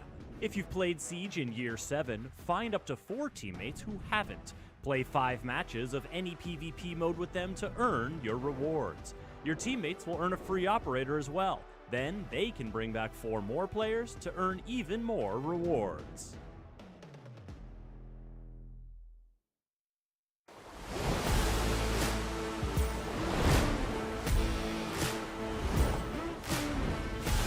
Good damage being dealt here by the Clash. I mean, look at it go. The switch over to the Super Oh, Sonic from no! outside. No! Supper! No way! Somehow, the vertical being opened up. That's actually the bomb side. It's Pecan through the floor to find the kill on the Phenomenal Souffle is downed, however, but inside of the pantry, Pecan goes huge. No! With the shotgun for 3. Direwolf. Unfortunately, he's out of his reach just now. Jackie, we're going to turn this corner. We're going to win that trade and pick up 2 for himself on a double kill. Schwan, he's waiting here in the corner. If they don't expect this, then he can get found, and that he does. Going big. Toxic Bathe still in the hands here of Ray C, but he doesn't win out the fight against Jackie Wu. A 4K quad kill. The rest of the attackers are in an advantage. Tolji and Ape, of course, on that board mean that it is anyone's game at all times. I mean, I like it on rifles, but on the SMG-11, who knows? Oh! Ape! I'm telling you, man, it's good. I'm telling you, it's good. Well, he's certainly proving me wrong! But Ape, he gets a triple kill in the hand. Monkey business abound. Toxic Bathe to pop off. And I have sunken in my words. It's all down to Pecan. 1v3, downs 1. Can he find 2? Oh, there's no way he's gonna win this fight. He's sprinting. There's a shotgun wave. Oh. He retrieves the diffuser. How does Pecan actually get away with this? 30 seconds. He's gonna go in for the plant. Well, they might just be able to come out on top. The one that is spotted, second one does Pecan lands it. He just plays it down to a T like it's nothing, Infian.